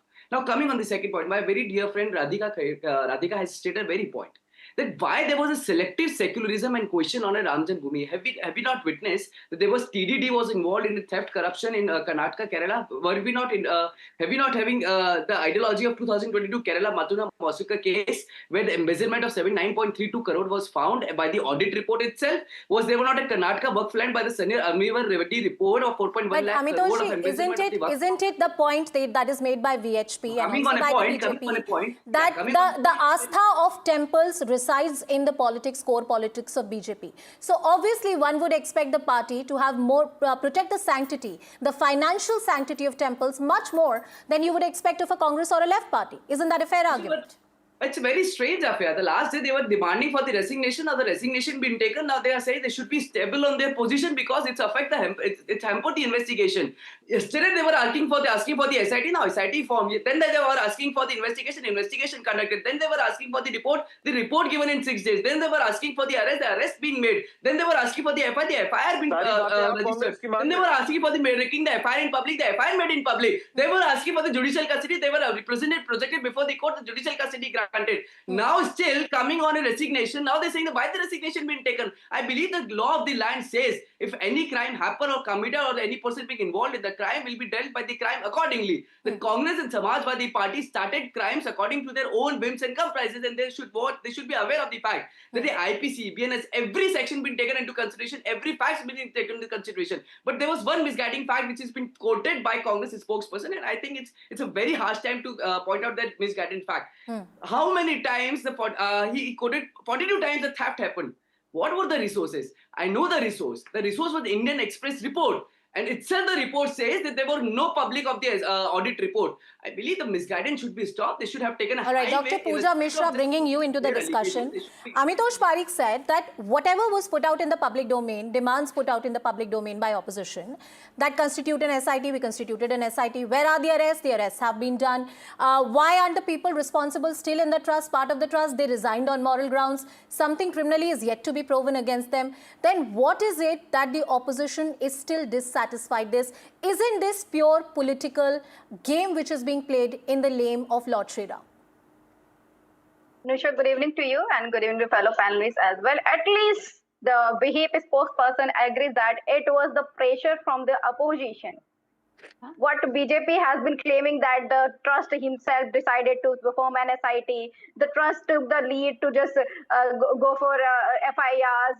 Now at least he said that it was the opposition, they were asking for SIT, they were asking for FIR, they were asking for... And one more thing, I agree with the spokesperson of BJP that they will spare none. They didn't even spare Bhagwan Sri Ram ji.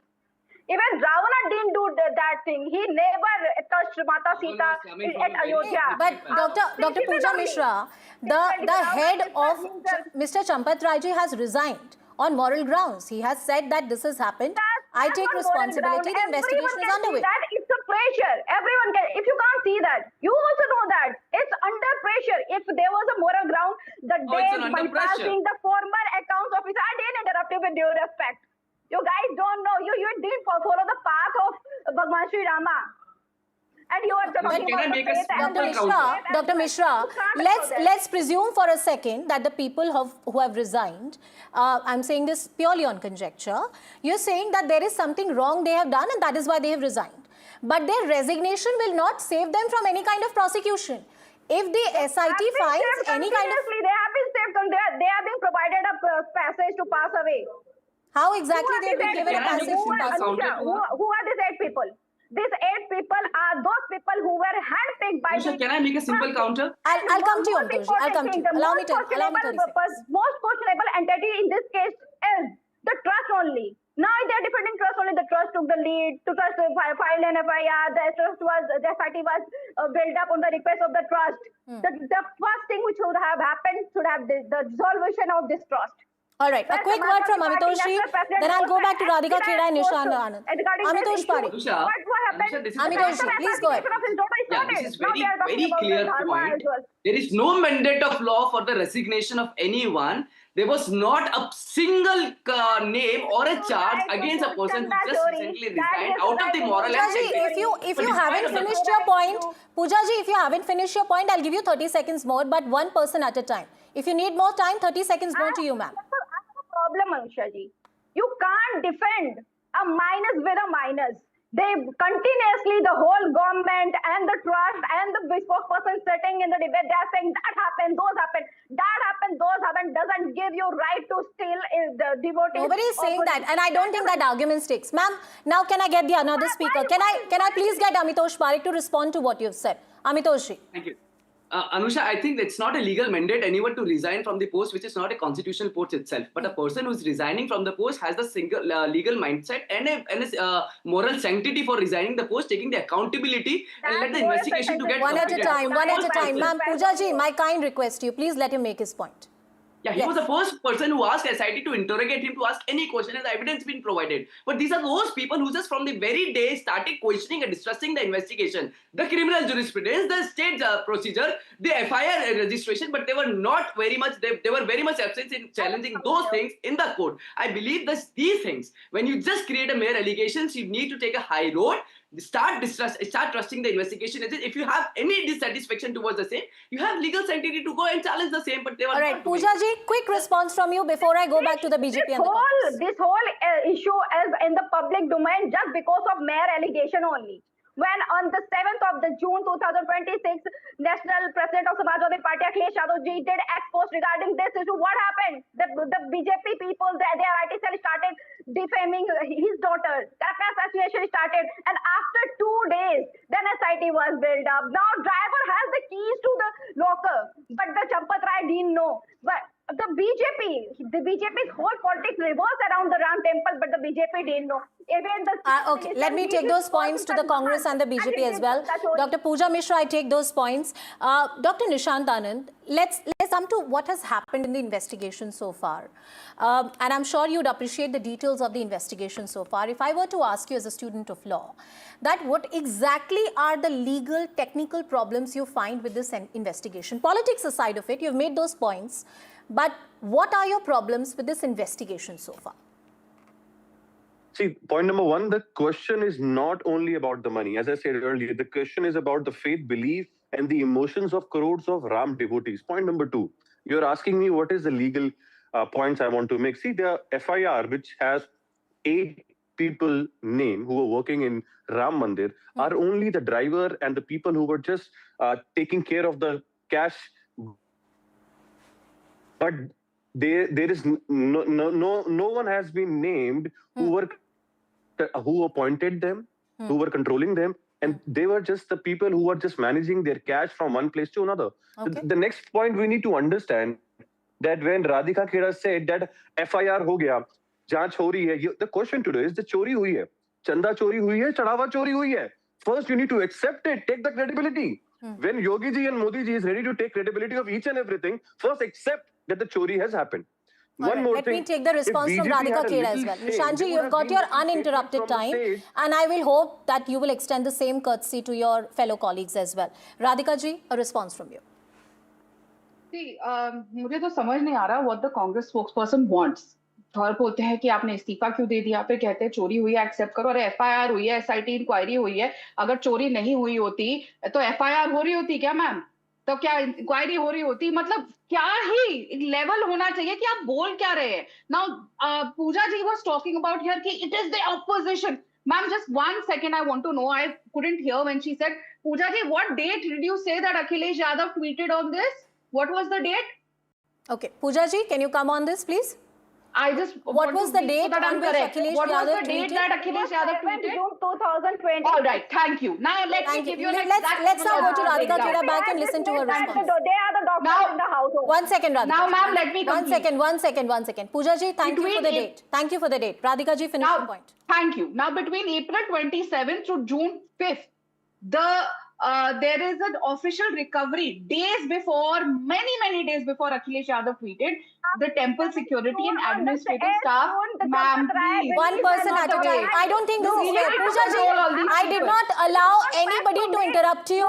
I will not allow you to interrupt somebody else. You have to allow me after this. No, ma'am, you made your points. She is making her points. I will not allow anybody to speak over you as well. I will not allow Pooja ji for anybody to speak over you. Let your fellow panelists make her argument. Radhika Khera, please. Yes.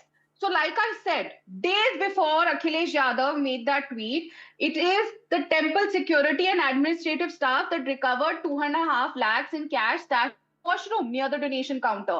And then an internal account supervisor had already flagged the financial mismatches which were happening. So the trust was already tracking and security breach was happening internally, which was being tracked. So the timeline of the discovery that Akhilesh Yadav said कि मेरी वजह से pressure हो रहा है, आपको तो एक कोई लीकेज हो गई जो लोकल किसी मीडिया वाले के थ्रू उस बेसिस पे आपने सहनसनी करने के लिए ट्वीट कर दिया. अरे आप लोग बताएंगे. You people are the people. I want to come in here if you are now please control them. This is not the way. All right, that's all the time that I have. That's all the time that I have. Radhika Gheda, I appreciate you making those points. Dr. Nishant Anand, Amitosh Parikh, Pooja Mishra. Thank you all for joining us on the broadcast. It only goes on to show how emotive, politically mobilizing this entire issue is, and it will continue to dominate the political discourse in the state of Uttar Pradesh. Some latest news coming in. This is the brother of the accused who claims that big fish are being protected by the state and common people are made scapegoat in the Ram Mandir theft case. This is an exclusive conversation that my colleague Ranveer gets for us. फंसाया गया और कह रहा है. फंसाया गया और कह रहा है. मनीष कब से वहाँ काम कर रहे हैं? मनीष को भी 1 महीना काम करे हुआ है. बस आप तो टिन्नू के रिश्तेदार हैं ना? रिश्तेदार नहीं, बगल में रहते हैं. बताइए. अच्छा, पड़ो मतलब रिश्तेदार नहीं है? भाई के बेटे. अच्छा. मतलब 1 ही महीना हुआ था काम करते हुए. और क्या वहाँ काम क्या था? काम काउंटिंग का ही था. 1 ही महीना हुआ था. बैंक से पेपर भी गया, सारा स्टेटमेंट गया, सब कुछ गया, सब लोग वहाँ दे के भी, लेकिन बस फंसाया जा रहा है और कोई बात नहीं. अपॉइंटमेंट किसने कराया था? अरे वहाँ तो बैंक के कर्मचारी थे, वो कर पाए थे. बैंक की तरफ से? जी. टिन्नू की भूमिका नहीं थी? नहीं, इसमें कोई भूमिका उनकी नहीं थी. अच्छा. और कितनी उम्र है मनीष की? मनीष की उम्र अभी 20 साल. 20 बस? 10. अच्छा, तो इसमें सिर्फ 1 महीना हुआ? क्योंकि सिर्फ 1 महीना हुआ, सिर्फ 1 महीना. यही केवल जो है मई में काम किया बस. जो बड़ी मछलियाँ उनको नहीं लिया गया, छोटे को लोग को फंसा. बड़ी मछली कौन है? अरे हम नाम नहीं जानते भैया, हमको उसमें काम थोड़ी ना कर रहे हैं. हम लोग तो काम अपना देखते हैं ना. तो आपके हिसाब से बड़े लोग को बचाने के लिए छोटे को बताया और छोटों को फंसा दिया. And shifting our focus now to the state of Maharashtra. Maharashtra is witnessing fresh outrage over yet another exam paper leak. The Maharashtra teachers' eligibility test has been postponed after the question paper was allegedly leaked just 24 hours before the examination.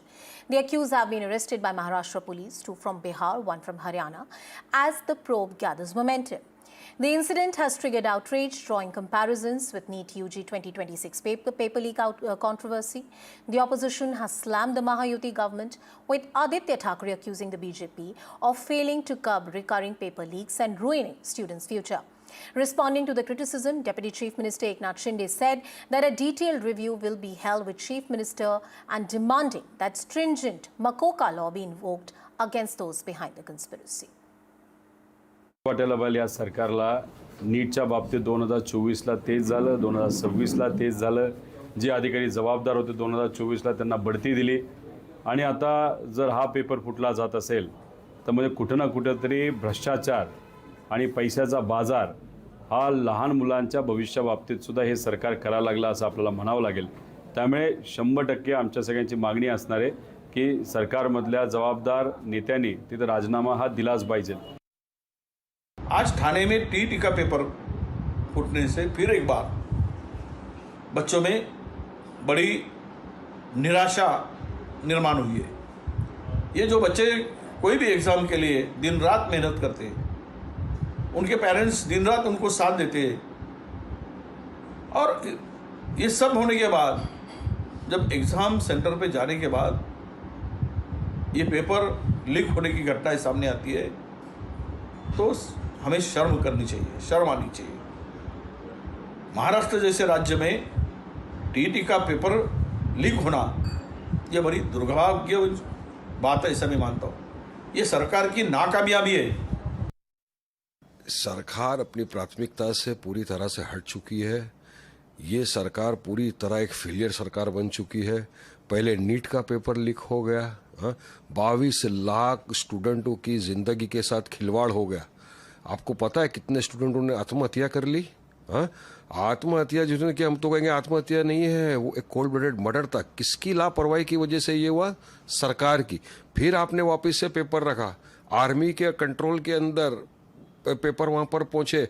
अरे वो student के आप देखो 2 minute late हो गए वहां पे centre में पहुंचने में, आपने उनको बैठने तक नहीं दिया। अरे एक बच्ची चिल्ला रही है, बस के अंदर हड़ताल थी, मैं इस वजह से नहीं पहुंच सकी, 1 मिनट लेट हो गया, आपने उस तक को नहीं बैठने दिया। आप एक बुर्का पहनने वाली महिला को बैठने नहीं दिया आपने, स्टूडेंट को। आप इतना कठोर हृदय बन गए, जबकि आपकी लापरवाही की वजह से पेपर लीक हुआ। My colleague Prabhakar spoke to spiritual leader Sadhguru exclusively. He highlighted the need to revamp the education system. Listen into this conversation.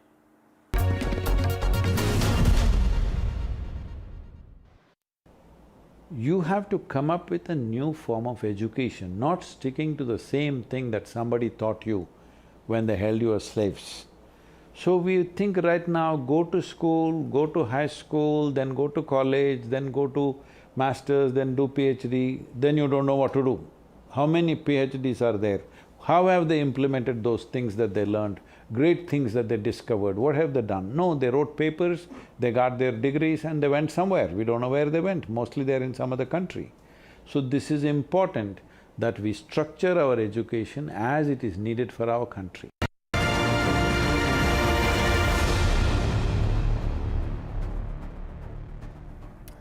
In a big boost to India's maritime partisanship, Prime Minister Narendra Modi arrived in Seychelles on a 2-day official visit, during which he will hold talks with President Patrick Hermine and attend the Golden Jubilee celebrations of National Day of the Archipelago nation. At the Seychelles International Airport, Prime Minister received a grand welcome by the President of the country and a high-level delegation. Later, he also visited the Botanical Garden in Victoria and met Jonathan Tortoise, the oldest living land animal. Well, apart from this meeting, Prime Minister Modi, when he arrived in Seychelles, this is his first visit to the island nation in nearly a decade. And during the visit, the Prime Minister has made a rather unexpected yet a crucial stop to meet a Guinness World Record holder. Here's a report. Prime Minister Modi is on a 3-day visit to Seychelles from June the 27th to 29th. The visit commemorates the 50th year of the establishment of diplomatic relations between India and Seychelles now. This high-profile visit has a unique dimension to it. As Prime Minister Modi met Jonathan, the world's oldest living land animal. Jonathan is a giant tortoise from Seychelles, who is estimated to have been born in 1832. Making him about 194 years or almost 2 centuries old. The domed creature has surpassed the average lifespan of his species and garnered the title of oldest living land animal from the Guinness Book of World Records. Despite living for almost 2 centuries, Jonathan, or as locals call it, Jono, is still alive and kicking and remains one of the biggest attractions in Seychelles. His lifespan has made him an interesting creature for scientists looking into the study of aging and longevity. Prime Minister Modi will now be on the list of high-profile personalities who have met Jonathan, including Prince Edward, Queen Elizabeth, and more. Bureau Report, NDTV World. A fresh political row has erupted over India's stand on Gaza conflict after Congress Parliamentary Party chairperson Sonia Gandhi accused the Modi government of maintaining silence on the humanitarian crisis. In a strongly worded article, Sonia Gandhi said that India's silence has hurt its global standing and citing reports of widespread civilian casualties and destruction in Gaza. Congress President Mallikarjun Kharge backed her remarks, saying that India must speak up for Palestinians and warning that the country's foreign policy has alienated historical allies. The BJP hit back sharply, accusing the Congress of playing vote bank on foreign policy. BJP said India has consistently articulated its position on Gaza, backed humanitarian assistance while maintaining strong ties with Israel, and supported ceasefire efforts at the international forums. ये सवाल आज से नहीं उठाए जा रहे हैं। सोनिया जी ने पहले भी उठाए, कांग्रेस पार्टी ने लगातार सवाल उठाए, हमला बोला प्रधानमंत्री पर कि आप कैसे एक गैर कानूनी युद्ध में जाकर इजराइल के साथ खड़े हो गए। भारत का प्रधानमंत्री किसी दबाव में है, भारत का प्रधानमंत्री कहीं ब्लैकमेल हो रहा है कि इस तरह से खुलकर इजराइल के साथ खड़ा है, इस तरह से उसके मुंह से आवाज नहीं निकलती। गजा में हजारों हजारों बच्चे मारे गए, छोटे छोटे, कुछ महीनों बड़े उनकी उम्र रही, कुछ तो ऐसे थे जिनकी उम्र हफ्तों में थी। उनका क्या लेना देना युद्ध से? उसके बाद प्रधानमंत्री के मुंह से एक शब्द नहीं निकलता। अफसोस कि भारत को इस तरह का प्रधानमंत्री देखना पड़ा। Once again, Congress party does vote bank niti over Videsh niti. Sonia Gandhi, through her article, is trying to misinform and conceal the real truth. The fact of the matter is that India has not only taken and articulated its position on Gaza, on Palestine issue, multiple occasions, but has given tangible humanitarian aid. In fact, it has even shown what it stands for by voting in the United Nations for resolutions on ceasefire, and the highest civilian honor of Palestine has gone to Prime Minister Modi. In fact, it is Prime Minister Modi who has been able to navigate a fine line and is able to talk to both Israel and Palestine at the same time, to America and Russia and Ukraine at the same time, to Americans and the Western camp and to Iranians at the same time. This is called not non-aligned policy, but all-aligned policy. शायद सोनिया गांधी जी को पता नहीं कि ministry of external affairs ने bilateral discussions और ये विनंती की है कि दोनों देशों में अमन शांति बनाए रखे। प्रधानमंत्री ने गाजा को जो ह्यूमैनिटेरियन एड दिया है, हर एक वक्त पे भारत की भूमिका रही है diplomatic ties, peace and of course humanitarian aid. शायद सोनिया गांधी ये सभी चीज़ों को नज़रअंदाज कर रही है। India and the United States appear to be closing in on a long-awaited bilateral trade agreement, with senior US officials expressing confidence that negotiations are in their final phase. US Secretary of State Marco Rubio said India-US ties are going fantastic and that both sides are in the final stages of concluding the trade deal. He also announced that another Quad meeting is expected soon, and he plans to visit India later this year, with a presidential visit likely early next year. Echoing the optimism, US Ambassador to India, Sergio Gore, said that only a handful of issues remain to be resolved. He also stressed that recent US visa changes are not targeted at Indians, describing the two countries as natural partners with limitless potential.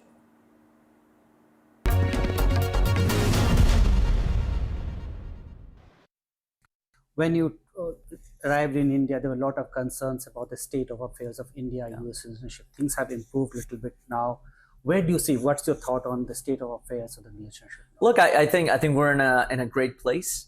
And one of the big anchors to that relationship is the relationship between the president and the prime minister. That has always remained strong. And so sometimes the media likes to portray it as if something happened. The president and prime minister are great friends. And that's something that goes back years ago. And it's something that will continue to go years ahead.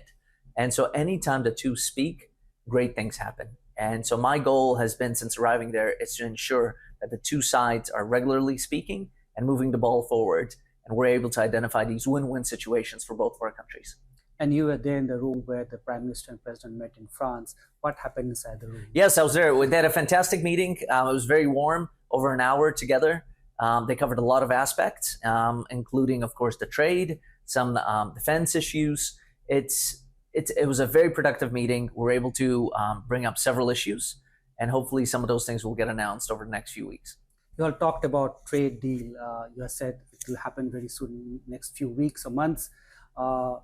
The US Trade Representative was there in India. What are the bottlenecks there? Are there still something issues pending there?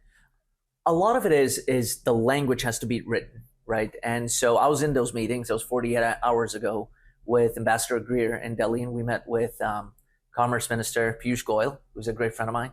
And we had, it was very productive. There's a handful of issues that remain. A lot of it now is on the language that ultimately both sides will sign. And so we're confident that over the next few weeks, over the next few months, it'll get done.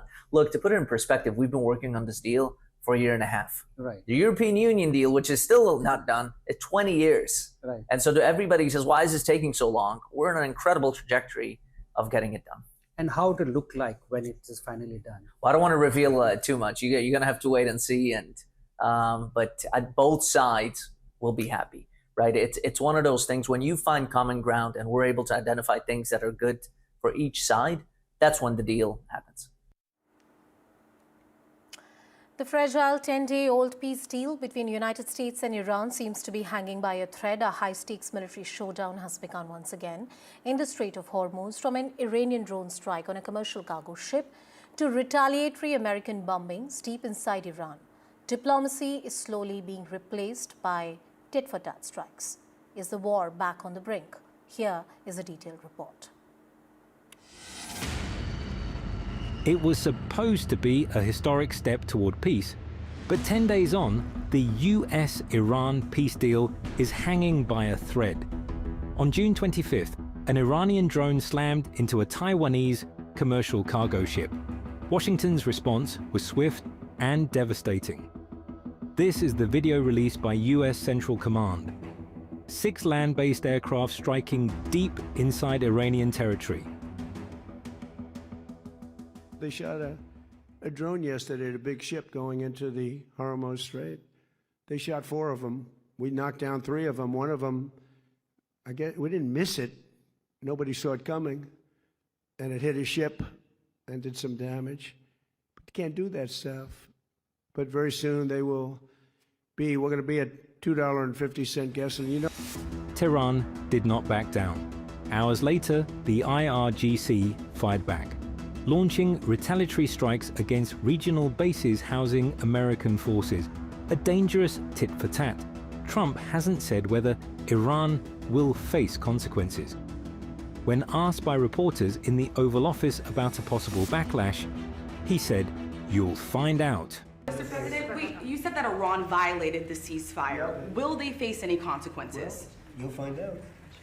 Do you consider the ceasefire to still be in place? I don't like the fact that they took a shot yesterday, actually 4, we knocked down 3, at a ship. Not an allied ship, but a ship, a very expensive ship. And it was fine, but it took a little beating. They shouldn't be doing that, so you'll find out. Will the U.S. You'll find out. Tehran too remains defiant. It claims the US strikes violated the Memorandum of Understanding, vowing a swift and decisive escalation if pushed further. 10 days of hope erased in less than 48 hours. The peace deal is signed, but both sides are once again talking in the language of fire. Is the US-Iran war back on the brink? Bureau Report.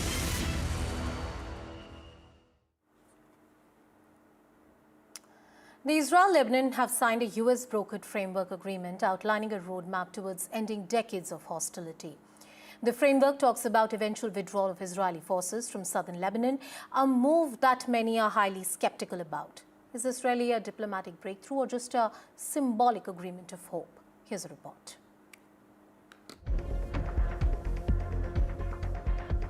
A handshake that could make history, or a document that changes almost nothing. Israel and Lebanon have signed a US-brokered framework agreement outlining a roadmap toward ending decades of hostility. The framework agreement describes a path towards eventual withdrawal of Israeli forces from the buffer zone in southern Lebanon, but only after Hezbollah is disarmed. And that's precisely why many observers say this agreement is largely symbolic. It is a framework, not a binding peace treaty. It sets out aspirations rather than guarantees. Hezbollah was not even part of the negotiations and has rejected normalization with Israel and demanded an unconditional Israeli withdrawal. Israeli Prime Minister Benjamin Netanyahu has frequently made it clear that Israeli troops will not leave southern Lebanon until Hezbollah is fully disarmed, meaning the military reality is unlikely to change anytime soon. While Washington is celebrating a diplomatic breakthrough, the real battle now is implementation. Bureau Report, NDTV World. As the world races to meet its climate goals, the focus is shifting from just generating clean energy to making it available round the clock.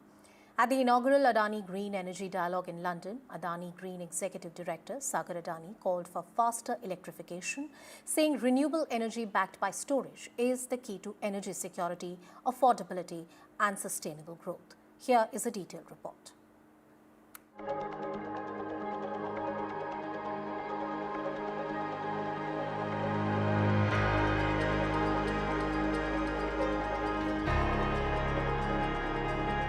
The global clean energy conversation took center stage at London's Science Museum during London Climate Action Week.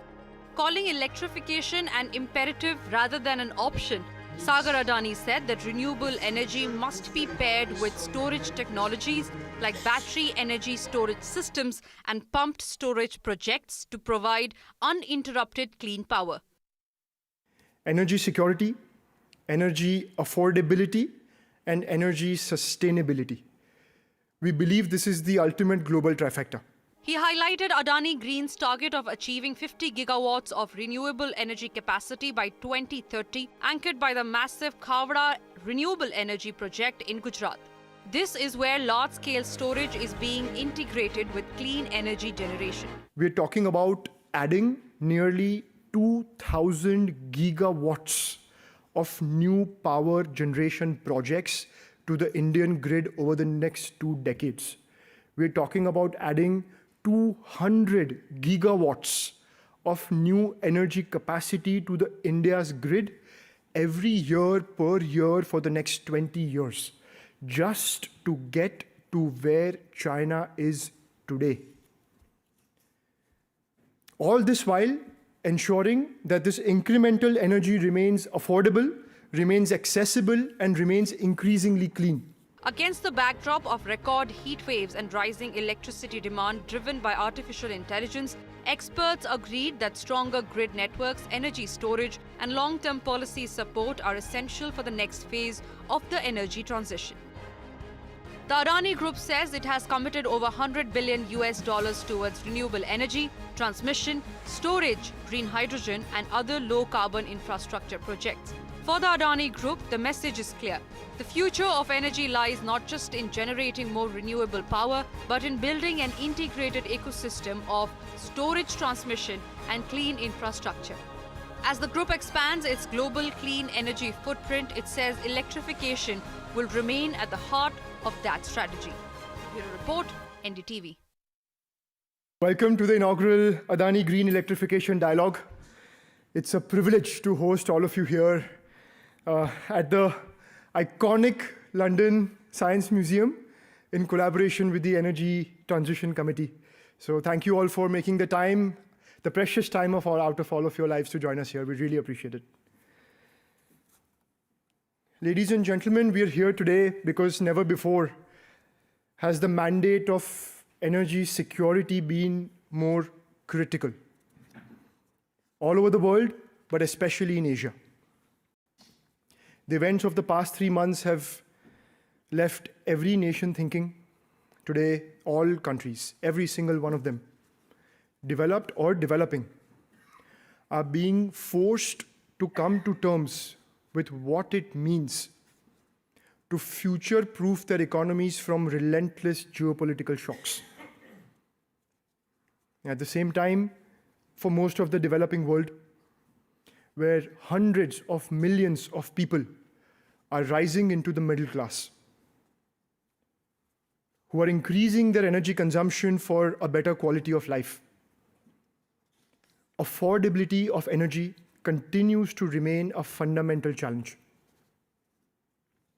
And of course, the geopolitical disruptions have made this necessity into a monumental battle for survival. Completely independent of the two factors above, most countries in the world have also not been able to completely remove their reliance from fossil fuels. And they've not been able to move to predominantly green sources of power.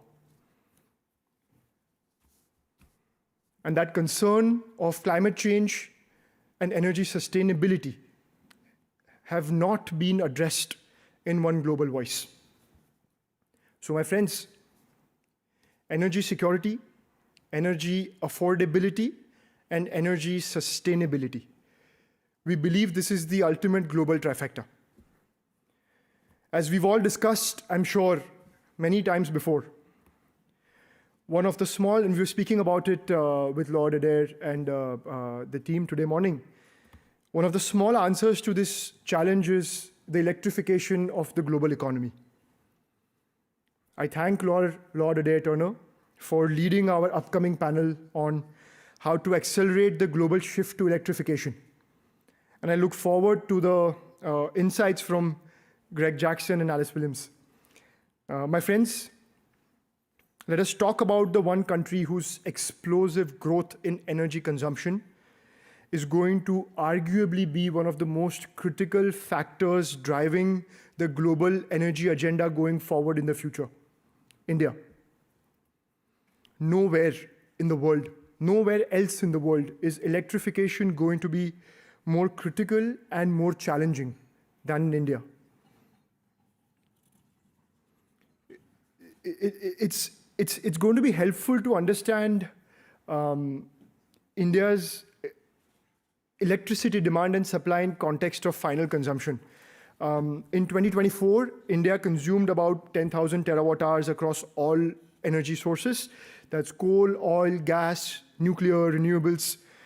China, with a similarly sized population, 1.4 billion people, consumed 32,800 terawatt hours of energy. That's more than 3 times the energy consumed, final energy consumed for the same number of people.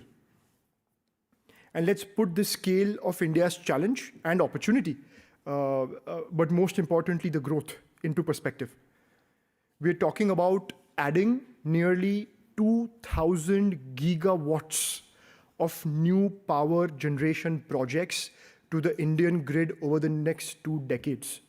We're talking about adding 200 gigawatts of new energy capacity to the India's grid every year per year for the next 20 years, just to get to where China is today.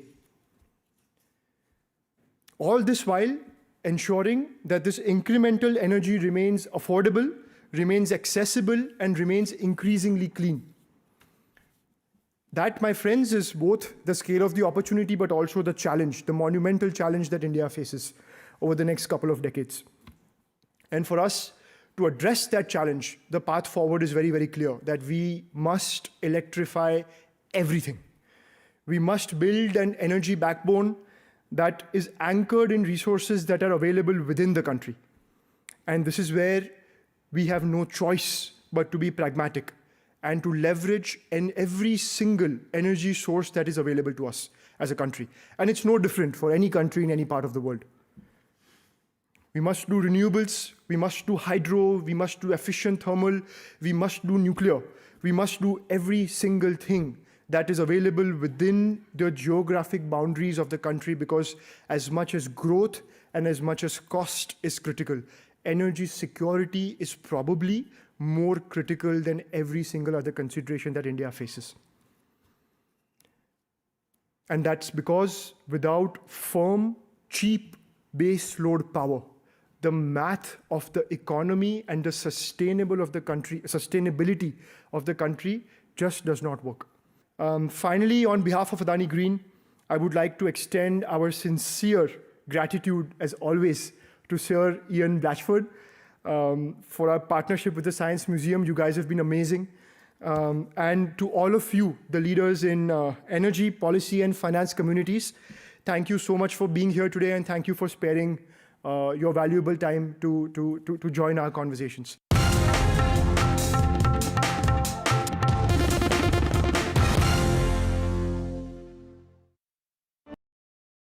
Jindal साथी seal है तो असली stainless steel है। तो जब भी आप stainless steel pipes and tubes खरीदें, जिंदल साथी सील जरूर चेक करें। Jindal stainless, India's leading producer of stainless steel.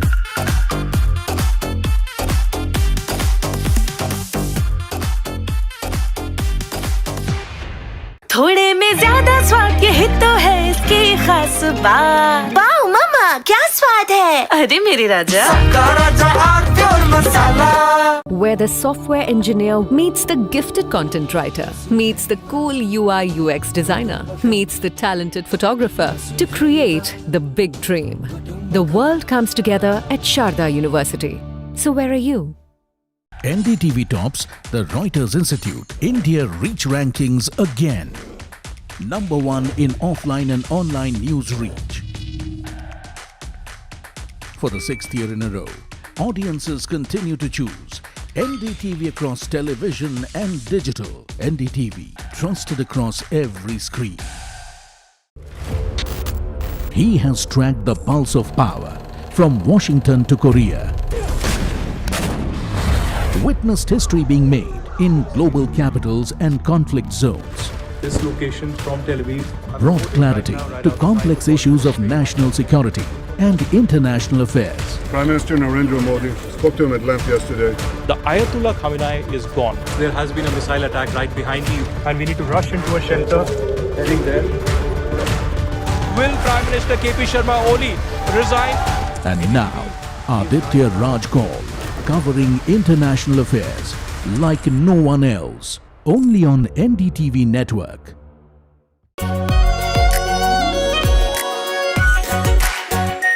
Our pure Shahi Paneer Masala. Delicious, healthy, every day. When other managed to put it all together is the stellar jury who's come on board. And in the jury rounds that we had, with Sunil Bharti Mittal, Noel Tata, and that exemplary jury, it was clear that their attention to detail is so focused. The questions they asked us was amazing. Give us a snippet of that, though. What are some of the questions that you got? So, for example, on methodology, for example, on are there any past reputational risks for the nominees, all of that. But this is going to be an exciting show because we're going to hear for the first time who the nominees are. Yes, indeed. And we are going to hear the nominees, but also just the other aspect that the nature of the jury and the combination of the jury, Tamanna, spans across business experience, nation-building experience, and so much more. So in some sense... Markets. And markets, yeah. So fairly power-packed. Yeah, so let us tell you a bit about the Business Leadership Awards before we unveil who the nominees are in all the categories, because this is going to be truly exciting. The Business Leadership Awards, of course, felicitates the brightest minds in business in India, those who've really moved the needle over the last year. And chairing our jury is Sunil Bharti Mittal, founder and chairman of Bharti Enterprises, the man who built a telecom empire that connected 1 billion Indians. It's not just him. Noel Tata, chairman of Tata Trusts, is on the jury. Cyril Shroff, managing partner at Cyril Amarchand Mangaldas. Kiran Mazumdar-Shaw, chairperson at Biocon Group. UK Sinha, former chairman at SEBI. Jayant Sinha, president at Everstone Group and visiting professor at the London School of Economics. He's also former union minister and finance and civilization. Ramesh Damani, value investor and member of BSE. C.S. Sethi, chairman of State Bank of India, was also there. Our partners and non-voting member was Sanjeev Krishan, chairperson PwC India. They've been our partners in everything that we've done. And of course, Rahul Kaval, CEO and editor-in-chief, NDTV Group. Just, to your question about some of the kind of questions we got, first of all, what was amazing is to get that kind of a jury and sync their calendars. Some of them were in different parts of the globe. They came on, and very pertinently, why this one, why not that one? Why this kind of a methodology, why not that? And it was after agreement that we came to this, which is why it's so important to understand how we've done this in a transparent manner to really honor the best of the best. Sachi, just before we get to the nominations, what is the one defining factor of these awards for each of us? And Tamanna, let me start with you. What is that one defining factor that makes the original Business Leadership Awards truly different? So, for me, it is that we removed subjective opinion out of it as much as possible, because that's what happens with these awards, right? You wonder, why has someone been given an award? It is based on data. There's credible data. We've gone back, we've looked at the data, we've crunched it that way. And we've had a partner with the caliber of PwC who's put their stamp on it. So the last thing that should come to mind is why this one and why that one. Is just the data doing all the talking. And for me, it was all kind of categories: contemporary, traditional, as well as what is futuristic. So in some sense, I think we've been able to cover almost all aspects, if not all aspects, of what business leadership should be about. And you're trying to award someone who really deserves it, because as Tamanna was mentioning, the methodology where it's given, weightage to what really deserves it. I mean, it's not a methodology that has fitted all the categories together. Every category has a different kind of a methodology that has been used. Yeah, and for me, I think more than anything else, at a time when we're talking about AI adoption, one of the categories captures that in a very interesting manner, and what went into the selection of these people actually stood out to me. Should we get to the awards then? Yes. Should we get to the nominations? Yes, we should. This is the exciting thing. People have been asking, who are the nominees? Well, why don't you start it off, Neeraj? Yeah, let me unveil. And, it's apt that the first category is the business leader, who is the AI champion, a category that goes beyond numbers, because this is a qualitative call on the most impactful AI players today, from large language models to the infrastructure powering AI and companies scaling real-world applications. We captured the full stack. The idea is simple: who is building, who is enabling, and who is delivering AI at scale. These are the names defining the next phase of the AI revolution. And the nominees are Sarvam AI, building India's answer to global AI giants;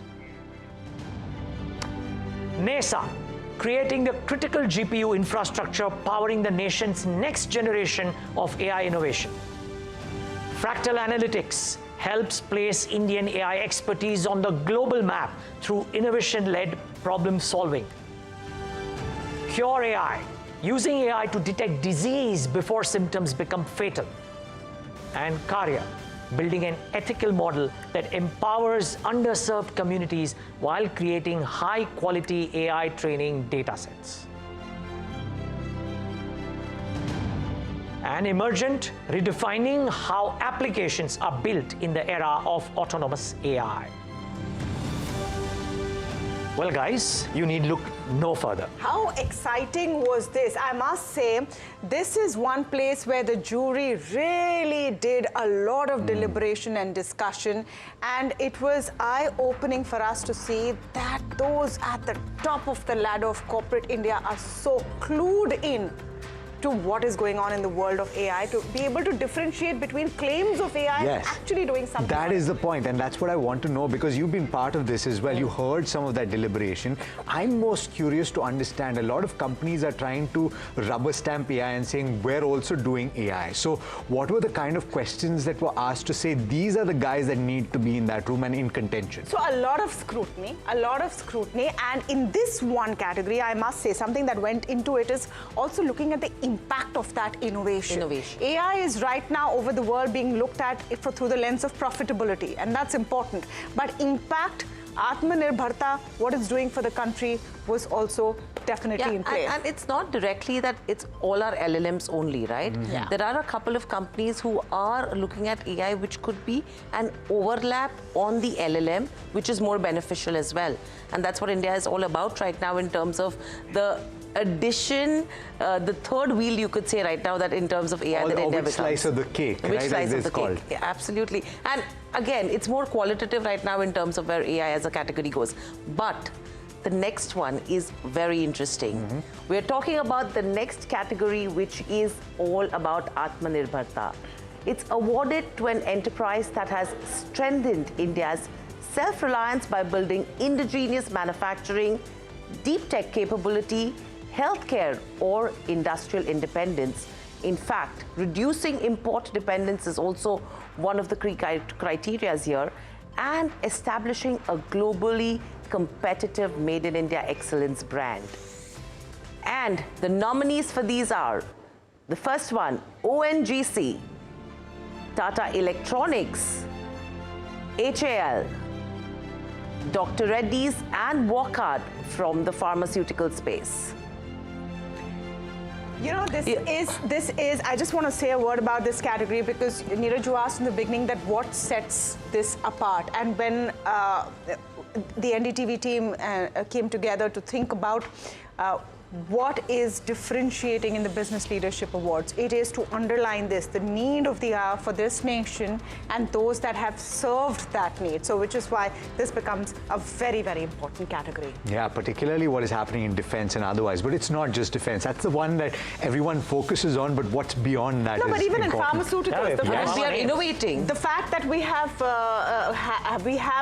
those who have crossed new bridges and broken ceilings in innovations in pharmaceuticals. That makes it so exciting. Yeah, and that story that has emerged over the course of the year to say that India is not just the manufacturer of pharmaceuticals, it's actually at the cutting edge of developing new formulations that is changing the landscape for how India is viewed in the pharmaceutical industry. But moving on to the next category, this is the Business Leader of the Year in the public sector space. The evaluation begins with the top 100 companies by market capitalization as of the 30th of April 2026.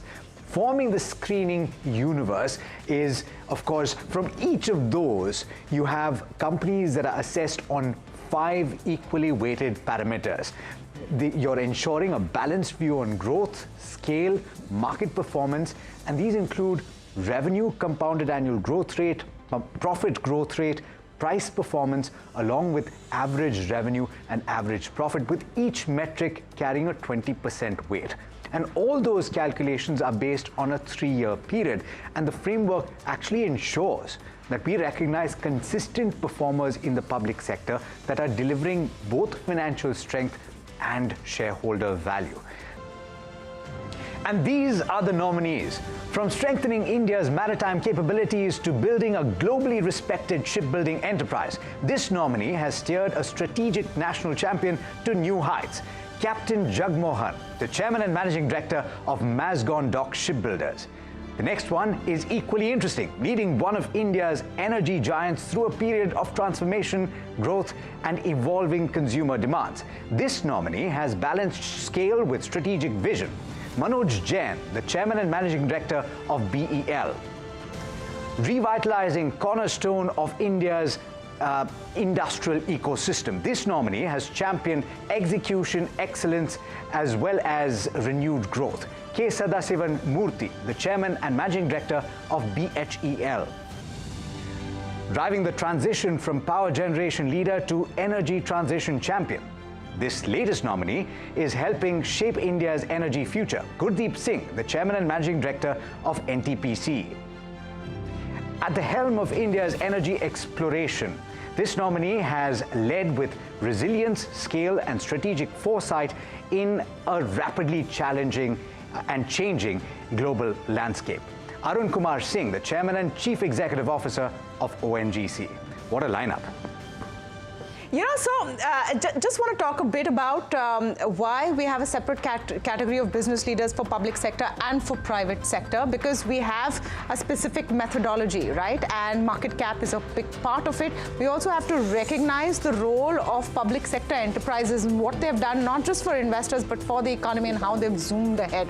So which is why we have those 2 categories. A lot of exciting ones coming up. And the next one that I'm talking about in revealing the economies is one which has been hitting the headlines. This category of leaders have been hitting the headlines more often than not. This is the new economy leaders category. For this, we pick companies that were listed between April 1st, 2021 and March 31st, 2023.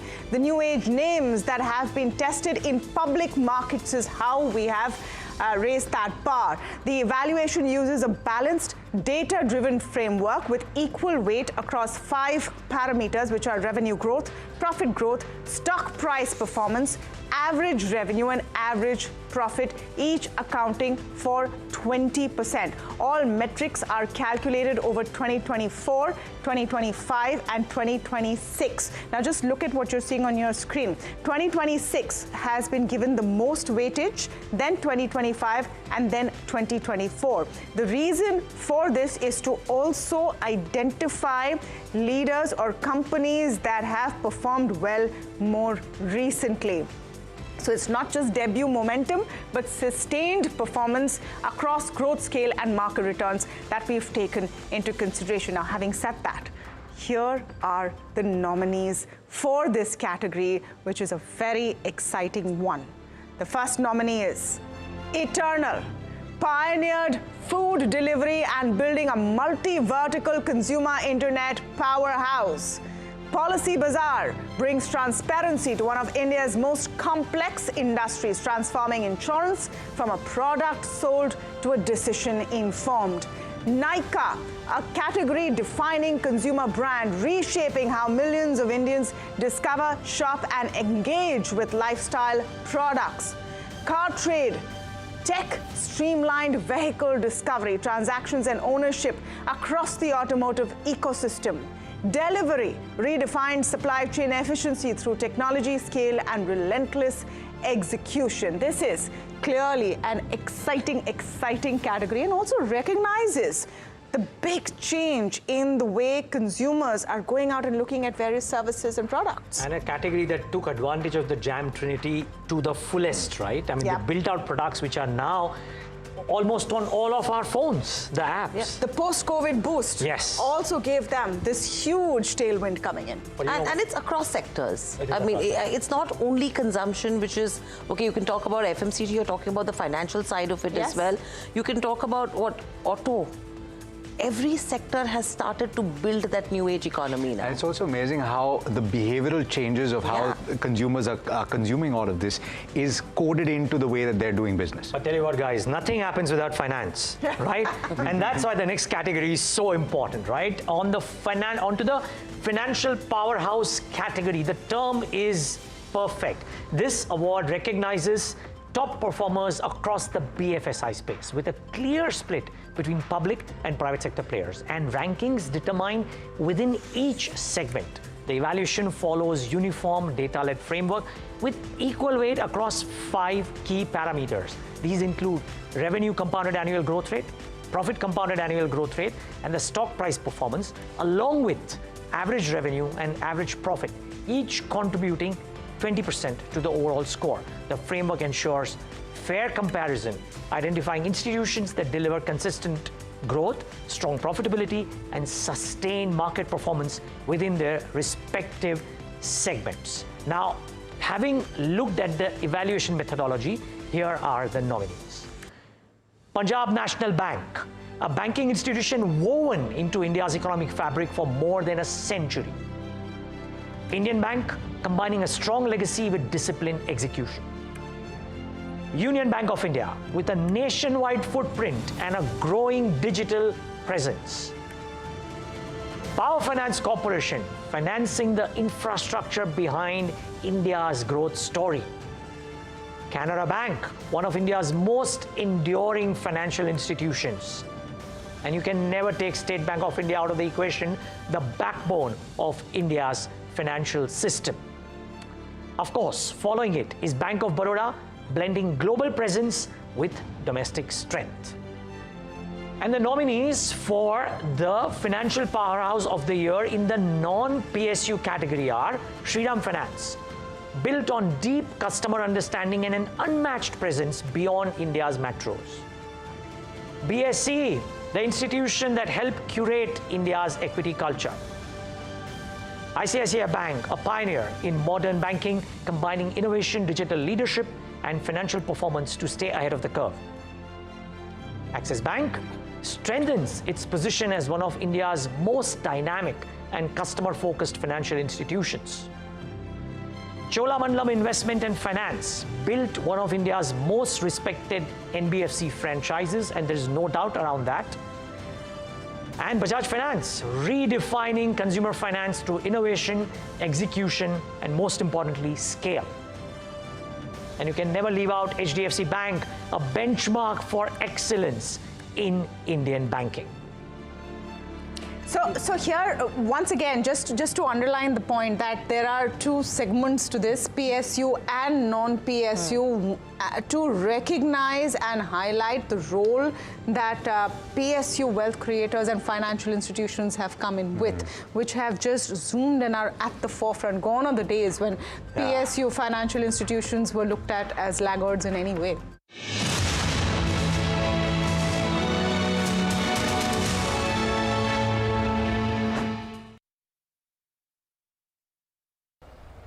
Summer में बाल्टी तो चाहिए for your पसीना। बाल्टी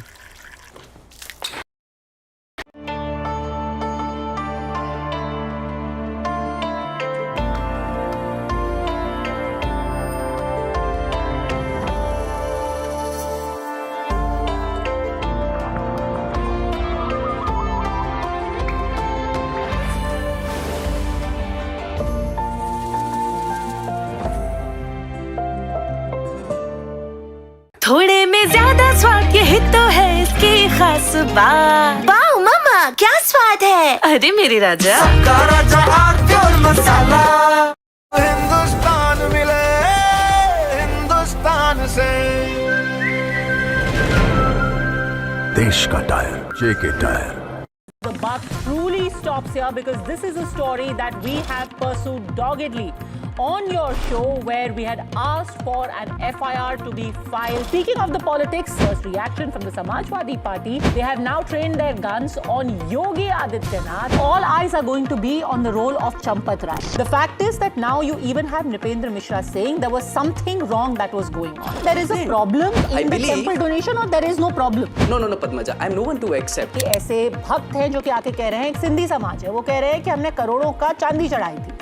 कहाँ पर है वो चांदी? सवाल बहुत अच्छा है। इस देश में या पूरी दुनिया में कौन कह रहा राम मंदिर की चोरी होना अच्छा काम हुआ? Individual with very little experience was appointed as the chartered accountant.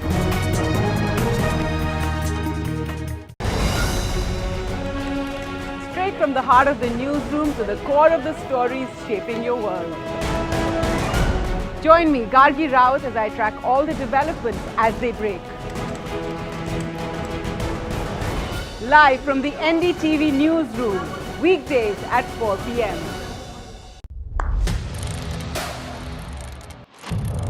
What seems settled for me is unfinished business. So I rewind, I pause, I reflect, I dig until what's buried stands up to be counted. Breaking ground, not just headlines, the meaning behind them. This is Breaking Ground with me, Vedika Sood. 5 hours to go for all of DKS's dreams to come true. I'm going to try and get more into the crowds. Here are the pictures, Siddaramaiah. NDTV stands completely engaged with Karnataka. High rate, check the audio. High rate, check the audio. Let's do it. Let's start. Breaking story, we're jumping straight into it. We've got a picture of the letter. What is in your letter? You can never predict what's going to happen in Tamil Nadu politics. 21 days in Kashmir. Unfiltered list of things I saw and observed on the ground. Very special ground report from the line of control. There were some children who've lost limbs in the shelling. For a country that has fought so many wars in the mountains and at high altitude. We're standing on the Indian Navy's newest warship. The line of control, Shiv Arur, NDTV.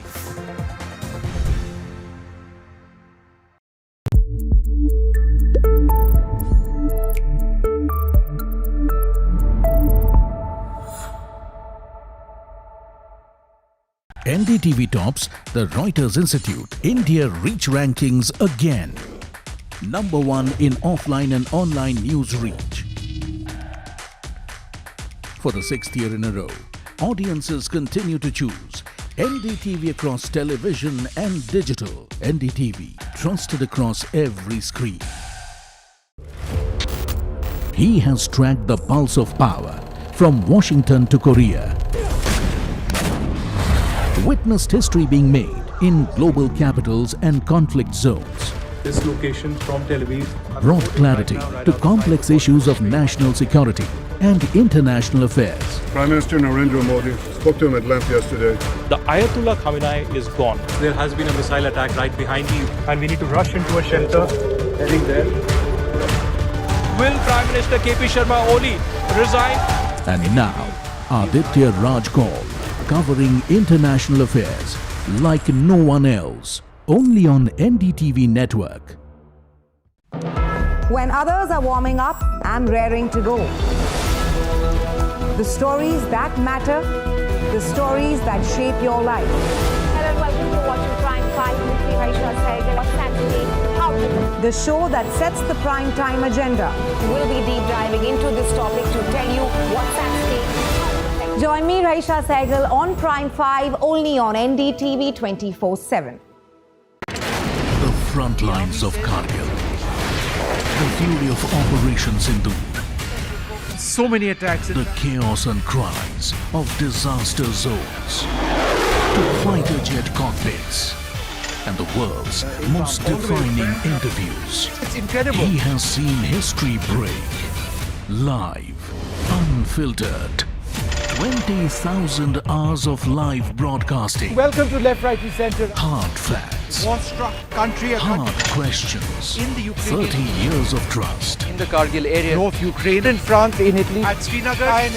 Vishnu Shom for NDTV. Vishnu Shom. Only on NDTV. From the newsroom to the studio to the thick of political action. The company which has transformed engineering expertise into one of the most compelling growth stories. MCX India transformed market participation while delivering exceptional value creation. Himalayan Specialty Chemicals, the company has actually leveraged innovation in specialty chemicals and advanced materials. Gallant Ispat, a story of manufacturing scale and disciplined execution that has transformed industrial capability into sustained growth. We have Garden Reach Shipbuilders. They've come ahead and combined strategic national importance with operational excellence. Newland Laboratories built a differentiated pharmaceutical business, creating lasting investor value. This also is very interesting because you're seeing multiple companies from different sectors that have actually created value, and we right? haven't just done, 5-year return and then that's it. Yeah. We have added the kind of methodology which makes it an extremely interesting category to see. Yeah. I'm excited to see who wins. All right, so those are, and quite a few of them have been listed for quite some time. But what about the relatively new kids on the block? How much wealth creation have they had? That's up next, the IPO of the Year category. That spotlights the most impactful listings of the recent cycle. We're looking at companies that hit the markets between January 1st of 2024 and December 31st of 2025. The evaluation blends both the demand and the delivery, with offer size at 20%, institutional and retail appetite accounting for 30%, and market performance taking the center stage. In fact, annualized returns since listing till March 31st, 2026 carries the largest weightage at 50%, making this a true test of post-listing wealth creation. Now, you're probably wondering which of those IPOs that you subscribe to make it to the list. Let's talk about the nominees in this category. Meesho, a listing that showcased the strength of India's digital consumption story and the growing maturity of its startup ecosystem. Grow, bringing one of India's most recognized fintech brands to public markets, this nominee captured the imagination of a new generation of investors. ICICI Prudential AMC, a landmark listing that heightened the rapid evolution and growing importance of India's asset management industry. LG Electronics India, one of the year's most anticipated public offerings, combining global brand with a deep consumer trust in India. Lenskart, a category creator that successfully translated consumer leadership and innovation into a compelling public market debut. HDB Financial, one of the most anticipated public offerings in the financial sector, which brought a scaled lending franchise and deep retail reach to public markets. Tata Capital, a landmark listing from one of India's most trusted business groups.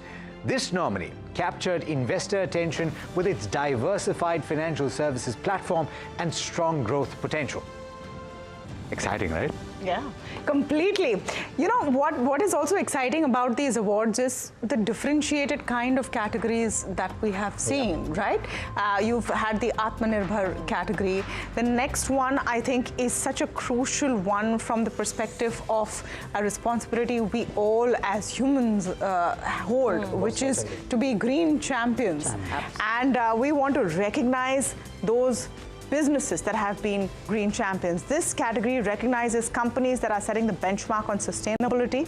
These are Indian corporates that rank in the top 1% globally in the S&P Global Corporate Sustainability Assessment for 2026. In other words, businesses that are not just delivering growth, but doing it with global leading environmental, social, and governance standards and are environmentally responsible at their very core. So let's take a look at the nominees for this year's Business Leadership Awards. For Green Champion, Lupin has demonstrated that healthcare leadership and environmental responsibility can advance together through measurable, sustainable outcomes. Tech Mahindra, embedding sustainability into every layer of its business while driving responsible growth across global technology markets. Godrej Consumer Products, combining purpose with performance. This nominee has emerged as a leader in responsible consumer goods manufacturing. Godrej Properties, setting new benchmarks for sustainable urban development while reshaping India's real estate landscape. First Source Solutions, integrating ESG principles into business strategy and proving that responsible growth can also drive long-term value creation. And the Mahindra Group, a pioneer in sustainable business practices. This nominee continues to lead through innovation, climate action, and measurable impact. You know why I think this category is as difficult to choose as an AI thing? Because every company is going AI way, every company is going the green way as well. So everybody is doing it and everybody believes they are doing the right thing. To choose from amongst that is such a difficult task. So I love the nominations that have come up. Yeah, and exciting ones that have come up as well, again, across sectors. Yeah, most certainly. And well, to the next category, and everybody wants to be that, right? Which is be a reformer. And that's the next category, the Reformer of the Year, celebrating those reformers whose initiatives have led to tangible outcomes, such as accelerated infrastructure development, improved ease of doing business, digital transformation, stronger public service delivery, investment attraction, employment generation, or greater transparency and accountability. At its core, the Reformer of the Year is awarded to a leader whose actions have helped reshape the future trajectory of a state, a sector, or the nation through policy innovation, execution, excellence, and transformation, AI governance, or transformational governance really as a whole. And the nominees for this category are Mr. Ashwini Vaishnav, Union Minister for Railways, Information and Broadcasting, and Electronics and IT. He introduced a structured 52 reforms in 52 weeks program to modernize Indian railways with enhanced efficiency, digital services, passenger-centric policies, and cargo logistics reforms. Yogi Adityanath, Chief Minister of Uttar Pradesh, a prominent political figure and Chief Minister of Uttar Pradesh since 2017, becoming the state's longest-serving Chief Minister in modern history. Devendra Fadnavis, Chief Minister of Maharashtra, a seasoned Indian political leader serving his third term as Chief Minister of Maharashtra. As the CM, he has been instrumental in pushing major infrastructure and governance initiatives in Asia's most industrialized state, including advancing transformative projects. And Chandrababu Naidu, Chief Minister of Andhra Pradesh, in his current term, Mr. Chandrababu Naidu has positioned Andhra Pradesh around clear development metrics, accelerating industrial investment, improving ease of doing business, and expanding infrastructure-led growth corridors.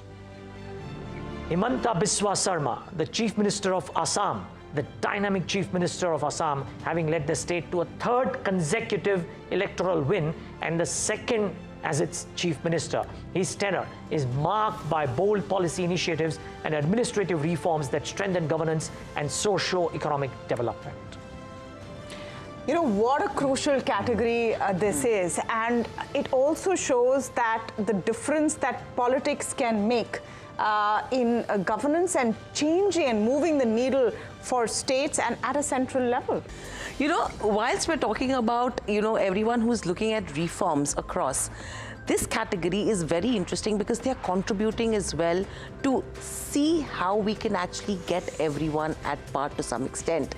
And this is the next category, that is Philanthropist of the Year. This award honors an individual or family house whose philanthropic contribution has delivered measurable, transformative impact across education, healthcare, climate action, civil society, public welfare, and actually demonstrating leadership beyond just profits. Our nominations are Shiv Nadar, donated 2,700 crores and he's topped the Hurun list for the 4th time in 5 years. Azim Premji donated 147 crore rupees through Azim Premji Foundation in FY25. Nandan Nilekani and Rohini Nilekani, they've jointly contributed over 500 crores towards climate, education and civil society. And the young kids on the block, Nitin and Nikhil Kamath, frequently recognized as the youngest philanthropists for their 147 crore rupees contribution through Rain Matter Foundation. Sushmita Bakchi, she gave away 90 crore rupees to healthcare in Odisha. You know, and this category as well, it's interesting to see you just don't have the ones who've been there, right? All your new kids on the block who have been earning that quantum have started contributing, which is a very good sign. It is. And this is certainly a category to watch out for. And the next category is equally interesting from the perspective of what they've done and the promise that they have going forward. Women leaders who have shaped major sectors of the economy through scale, innovation, and sustained commercial success. And the nominees are Gitanjali Kirloskar, CMD of Kirloskar Systems, a pioneering industrial leader advancing the legacy and future of one of India's great engineering institutions. Roshni Nadar, the chairperson of HCL Tech, represents a new generation of Indian business leadership that combines technological scale, strategic national relevance, and institution building with long-term vision. Falguni Nair, the Chief Executive Officer of Nykaa, a founder who built a multi-billion-dollar consumer brand from the ground up. Malika Srinivasan, CMD of TAFE, a manufacturing leader powering India's agricultural and industrial growth. Vibha Padalkar, the Managing Director and Chief Executive Officer of HDFC Life, a financial services leader expanding insurance access and strengthening financial security for millions of Indians. Prabha Narasimhan, MD and Chief Executive Officer of Colgate-Palmolive, a trailblazing leader redefining growth and innovation in India's fast-moving consumer goods industry. So it's such a beautiful panel, right? In terms of just the work that they've done, and I think the excitement, like I said at the start, is what they will bring to the table going forward. Oh, a lot of them have already, been at the top of their game, and it's a recognition that deserves to be there. All right, let's go for the big one. You know, this feels like one of those award functions, and you want to hear the big reveal right at the end. Where's the drum roll? Cue it. I think we'll have to do it ourselves. That's the drum roll coming in. Okay, this is the big one. Moving on to the Business Leader of the Year in the private sector. We looked at the top 100 companies by market cap as of April 30th, 2026 as our screening universe. Each company was then evaluated across 5 equally weighted parameters at 20% each, which ensures a balanced view of scale, growth, and market performance. So what are those 5 parameters? Revenue growth, profit growth, stock market performance, along with average revenue and average profit. So each of those parameters holds 20% in those categories. So here you are recognizing the leaders who have taken it forward. Transforming a legacy conglomerate with sharper focus, stronger returns, and disciplined growth.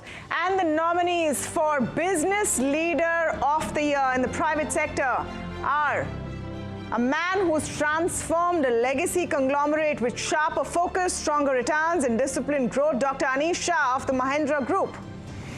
He's driven innovation, global expansion, and EV leadership. K.N. Radhakrishnan has accelerated TVS Motors' growth journey. The architect behind India's retail success story, scaling brands and delivering exceptional growth at Trent, P. Venkatasalu is our next nominee. From cables to electrical leadership, Inder Jaisinghani has powered Polycab's rise into an industry powerhouse. And advancing global healthcare through innovation and execution, Vinita Gupta continues to strengthen Lupin's international footprint. He's a visionary who has transformed a homegrown manufacturer into a global mobility powerhouse, Rajiv Bajaj of Bajaj Auto.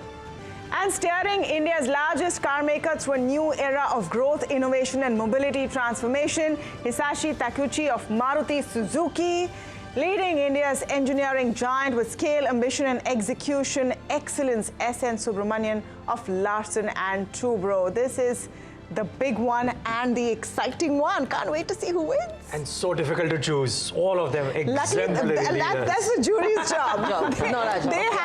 They had to ponder over this, so that made our work easy. Yeah, as also the next one, simply because India is such a great era of astonishing business leaders. So to choose people who are in the category of receiving the Lifetime Achievement Award, guys, I mean, how easy or how difficult it can be, it's left to anybody's imagination, right? It honors, this award, viewers, honors an individual whose leadership, vision, and enduring contribution have fundamentally shaped Indian business, industry, or institution building over multiple decades. This recognition celebrates a legacy that extends beyond commercial success, acknowledging leaders who have created long-term value, influenced industries, built enduring enterprises, inspired future generations most importantly, and contributed meaningfully to India's economic and corporate evolution. And the nominees are A.M. Nayak, Chairman Emeritus of Larsen & Toubro, a visionary industrialist who helped build the engineering backbone of modern India.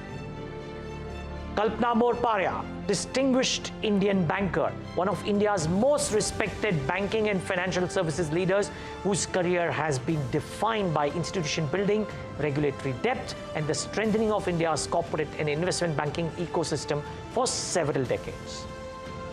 Dilip Shanghvi, founder of Sun Pharma, one of the most influential architects of Indian pharmaceutical industry. Arundhati Bhattacharya, President and CEO of Salesforce South Asia, recognizing her commitment to governance, modernization, and public financial infrastructure.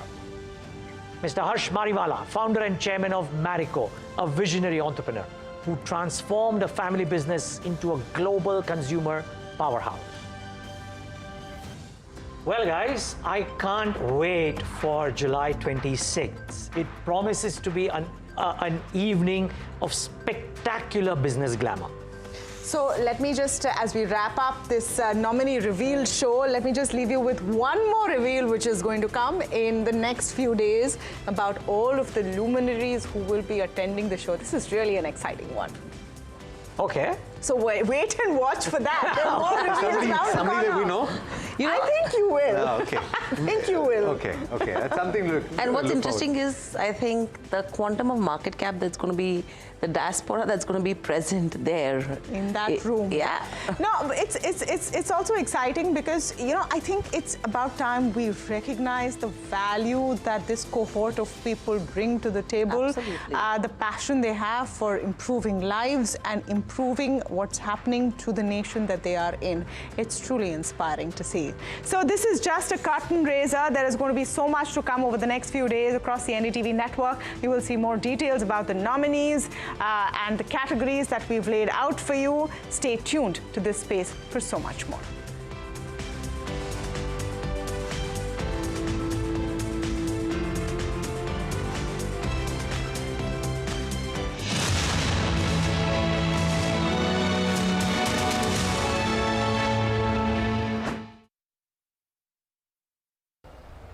Summer में बाल्टी तो चाहिए for your पसीना बाल्टी और monsoon में थोड़े में ज्यादा स्वाद यही तो है इसकी खास बात। वाओ मामा क्या स्वाद है। अरे मेरे राजा सबका राजा आरती और मसाला। US has struck Iran after the ship attack. That's right. The US has hit, in fact, Iranian missile and drone sites. That's the latest update that we're tracking for you at this hour. As the US CENTCOM, the US Central Command, has now made a statement and said the strikes follow ship attack. The IRGC has hit US targets in retaliation, and the IRGC too has issued a statement on this, saying they struck US military targets in retaliation for strikes. An important update coming in at this hour where we're learning that the US has struck Iran after ship attack. Let's also listen in to the reactions coming in. Mr. President, you said that Iran violated the ceasefire. Will they face any consequences? Well, you'll find out. Do you consider the ceasefire to still be in place? I don't like the fact that they took a shot yesterday, actually 4, we knocked down 3, at a ship. Not an allied ship, but a ship, a very expensive ship. And it was fine, but it took a little beating. They shouldn't be doing that, so you'll find out. Will the U.S. you'll find out. Will the U.S. respond? What is your message to Iran? Will respond? You're going to find out. Sir, why do you think they did that if the talks, you've said repeatedly they're going well? What do you think the motivation is for Iran in attacking a ship? They're a little bit different. That's why I think of it. 47 years, no president did what we're doing. So you just asked a question, you'll find out. Okay, I think we had enough. This is so important, I want to have it stand on its own. Last week, we signed a historic agreement to accomplish what no president has ever been able to accomplish before, that Iran will never have a nuclear weapon. We're not going to let that happen. And thanks to the power and skill of the United States Armed Forces, Iran today has no Navy, no Air Force, no anti-aircraft capability, no radar, virtually no manufacturing. Their drone capacity has been cut by 82%. Well, my colleague Pradeep Datta joins us on the broadcast to shed more light on this. Pradeep, these are big and concerning developments now coming in. We're understanding that the US has now struck Iran after a ship attack, and Iran has in fact retaliated. Walk us through the details. What exactly has happened here? Once again, both the sides have started trading fire. There was a lull for some time, and once again, the fragile ceasefire is under threat. And this happened because what actually United States of America. Summer में बाल्टी तो चाहिए for your पसीना बाल्टी और monsoon में बाल्टी तो चाहिए फॉर छत का पसीना पसीना मत बहाओ बर्जर रूफ कूलेंट सील लगाओ ये छत के क्रैक्स को करे सील और आपको दे ठंडा feel Berger roof coolant seal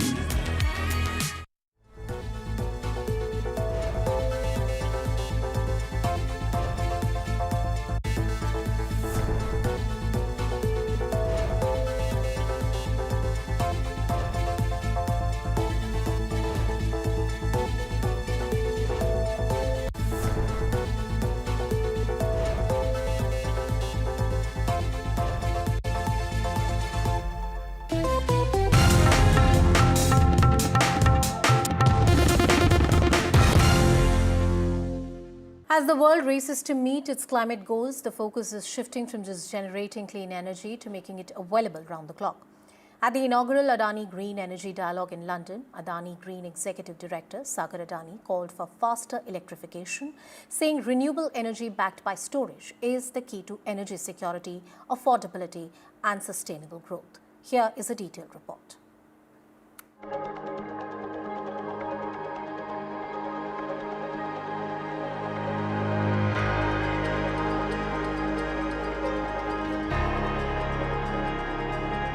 The global clean energy conversation took centre stage at London's Science Museum during London Climate Action Week. Calling electrification an imperative rather than an option, Sagar Adani said that renewable energy must be paired with storage technologies like battery energy storage systems and pumped storage projects to provide uninterrupted clean power. Energy security, energy affordability, and energy sustainability. We believe this is the ultimate global trifecta. He highlighted Adani Green's target of achieving 50 gigawatts of renewable energy capacity by 2030, anchored by the massive Khavda renewable energy project in Gujarat. This is where large-scale storage is being integrated with clean energy generation. We're talking about adding nearly 2,000 gigawatts of new power generation projects to the Indian grid over the next 2 decades. We're talking about adding 200 gigawatts of new energy capacity to the India's grid every year per year for the next 20 years, just to get to where China is today. All this while ensuring that this incremental energy remains affordable, remains accessible, and remains increasingly clean. Against the backdrop of record heat waves and rising electricity demand driven by artificial intelligence, experts agreed that stronger grid networks, energy storage, and long-term policy support are essential for the next phase of the energy transition. The Adani Group says it has committed over $100 billion towards renewable energy, transmission, storage, green hydrogen, and other low-carbon infrastructure projects. For the Adani Group, the message is clear. The future of energy lies not just in generating more renewable power, but in building an integrated ecosystem of storage, transmission, and clean infrastructure. As the group expands its global clean energy footprint, it says electrification will remain at the heart of that strategy. Bureau Report, NDTV. Welcome to the inaugural Adani Green Electrification Dialogue. It's a privilege to host all of you here at the iconic London Science Museum in collaboration with the Energy Transition Committee. So thank you all for making the time, the precious time out of all of your lives to join us here. We really appreciate it. Ladies and gentlemen, we are here today because never before has the mandate of energy security been more critical. All over the world, but especially in Asia. The events of the past 3 months have left every nation thinking. Today, all countries, every single one of them, developed or developing, are being forced to come to terms with what it means to future-proof their economies from relentless geopolitical shocks. At the same time, for most of the developing world, where hundreds of millions of people are rising into the middle class, who are increasing their energy consumption for a better quality of life. Affordability of energy continues to remain a fundamental challenge. And of course, the geopolitical disruptions have made this necessity into a monumental battle for survival. Completely independent of the two factors above, most countries in the world have also not been able to completely remove their reliance from fossil fuels. And they've not been able to move to predominantly green sources of power. And that concern of climate change and energy sustainability have not been addressed in one global voice. So my friends, energy security, energy affordability, and energy sustainability. We believe this is the ultimate global trifecta. As we've all discussed, I'm sure, many times before, one of the small, and we were speaking about it with Lord Adair and the team today morning, one of the small answers to this challenge is the electrification of the global economy. I thank Lord Adair Turner for leading our upcoming panel on how to accelerate the global shift to electrification. And I look forward to the insights from Greg Jackson and Alice Williams. My friends, let us talk about the one country whose explosive growth in energy consumption is going to arguably be one of the most critical factors driving the global energy agenda going forward in the future. India. Nowhere in the world nowhere else in the world is electrification going to be more critical and more challenging than in India. It's going to be helpful to understand India's electricity demand and supply in context of final consumption.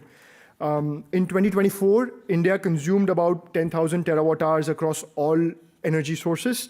That's coal, oil, gas, nuclear, renewables. China, with a similarly sized population, 1.4 billion people, consumed 32,800 terawatt hours of energy. That's more than 3 times the energy consumed, final energy consumed for the same number of people. And let's put the scale of India's challenge and opportunity, but most importantly, the growth into perspective. We're talking about adding nearly 2,000 gigawatts of new power generation projects to the Indian grid over the next 2 decades.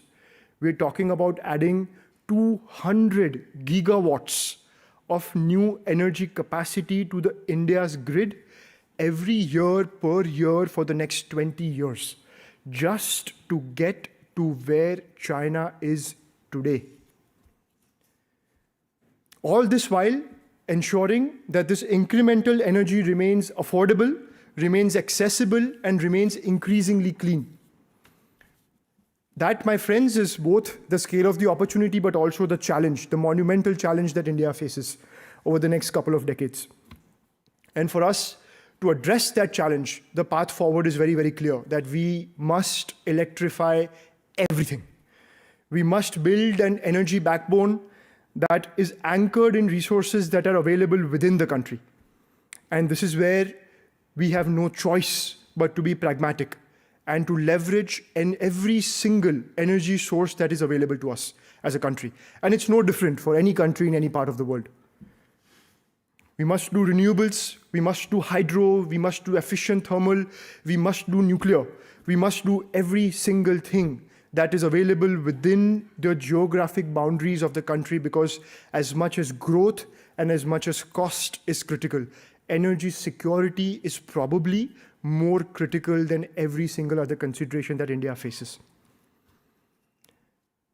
And that's because without firm, cheap base load power, the math of the economy and the sustainability of the country just does not work.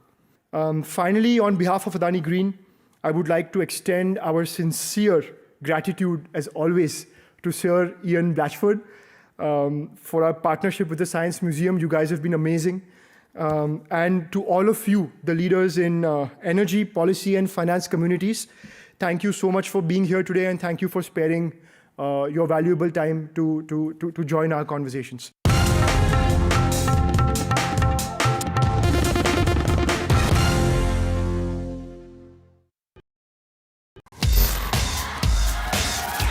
This is the show where we bring you all the hot and happenings from the world of entertainment and lifestyle. Really? Fashion that made you gag. Films that made you fangirl. Art that made it to the gram, and trends that kept us with the program. Let's get it. Hello and welcome to a brand new show. I am your host Mayank Chaudhary, and this is Limelight. Landed in the beautiful state of Andhra Pradesh, which has no shortage of its own superstars, and that's why it's our pleasure to be joined today on NDTV by Pawan Kalyan, the Deputy Chief Minister of Andhra Pradesh. Good to have you, sir. You were recently denied permission, sir, on Telangana Formation Day. I think somehow they're scared. Otherwise, there is no need for them to deny permission. Is the India bloc, up on its last legs? I had seen in my family, they were very strong supporters of Congress. As long Indira Gandhi was, even to an extent Rajiv Gandhi was there, they could slowly, but the disconnect started because of their policies. I really expected some kind of a greater understanding when this man, Mr. Rahul Gandhi, if I go and meet people, that gives me a very greater understanding, greater depth. But I felt after walking from Kanyakumari to Kashmir, and the way he understood, then I said he has become more shallow. It was genuinely a first day, first show kind of perfect political storm for Vijay? What went through your mind when you saw it unfold? I came into politics in 2007, and from then 2 decades. 2 decades. Yeah, amazing. And it was a tough journey for me. And sometimes I felt like giving up. Sometimes I feel like, why the hell I was in politics. I wish I could have such kind of smooth journey like Mr. Vijay. In that way, I said, okay, I was envious. Yeah. You have a good relationship with the BJP and especially with Prime Minister Modi. This man is the future of our country, and we need it.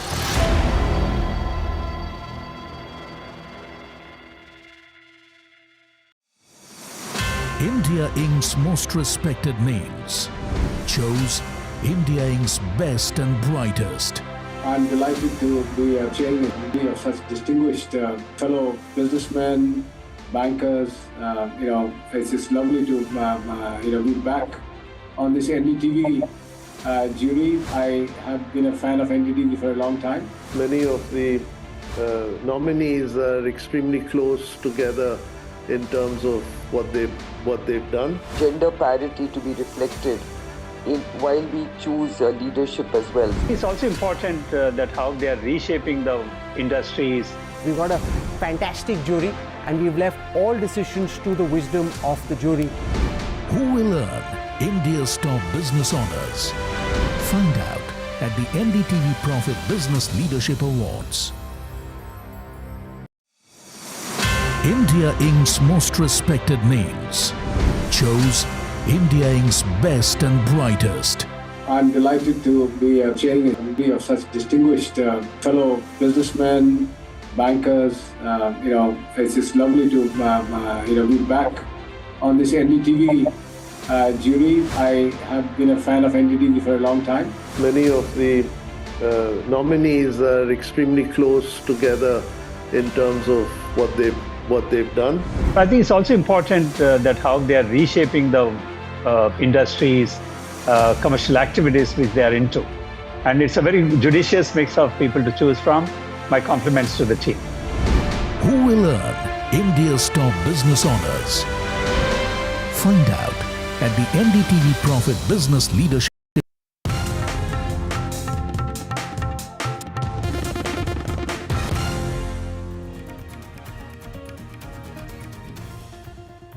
Hello and welcome. You're watching NDTV 24/7. I'm Anusha Soni. A quick check of the headlines. Ketan Agarwal murder mystery. CN Chetan's undated video emerges. NDTV accesses the FIR of Ketan murder case. Amid Ram Mandir donation theft charges, Ram Mandir Trust assures fair probe in the matter and confirms receiving resignations of Champat Rai and Anil Mishra. Maharashtra CM orders SIT probe in TET paper leak. Maharashtra Chief Minister Devendra Fadnavis orders SIT probe in the teachers' eligibility test paper leak. New date for the re-exam to be announced soon. Opposition rains gun at Mahayuti government over the leak. And TMC files complaint against West Bengal leader of opposition, Ritabrata. The Trinamool Congress has filed a police complaint against him, alleging cheating, criminal conspiracy and circulation of false information, fabricated documents for illegally using party's name without authorization. MDMK snaps ties with 9-year-old ally DMK. DMK ally MDMK finally exited the alliance and is set to shake hands with ruling TVK after 9 years within the DMK. Chief Vaiko says that DMK humiliated the party. And Seychelles President welcomes Prime Minister Modi. Indian diaspora gives him a grand welcome. From defence, maritime security, trade and technology, the trip is focused to deepen India's partnership in the Indian Ocean region.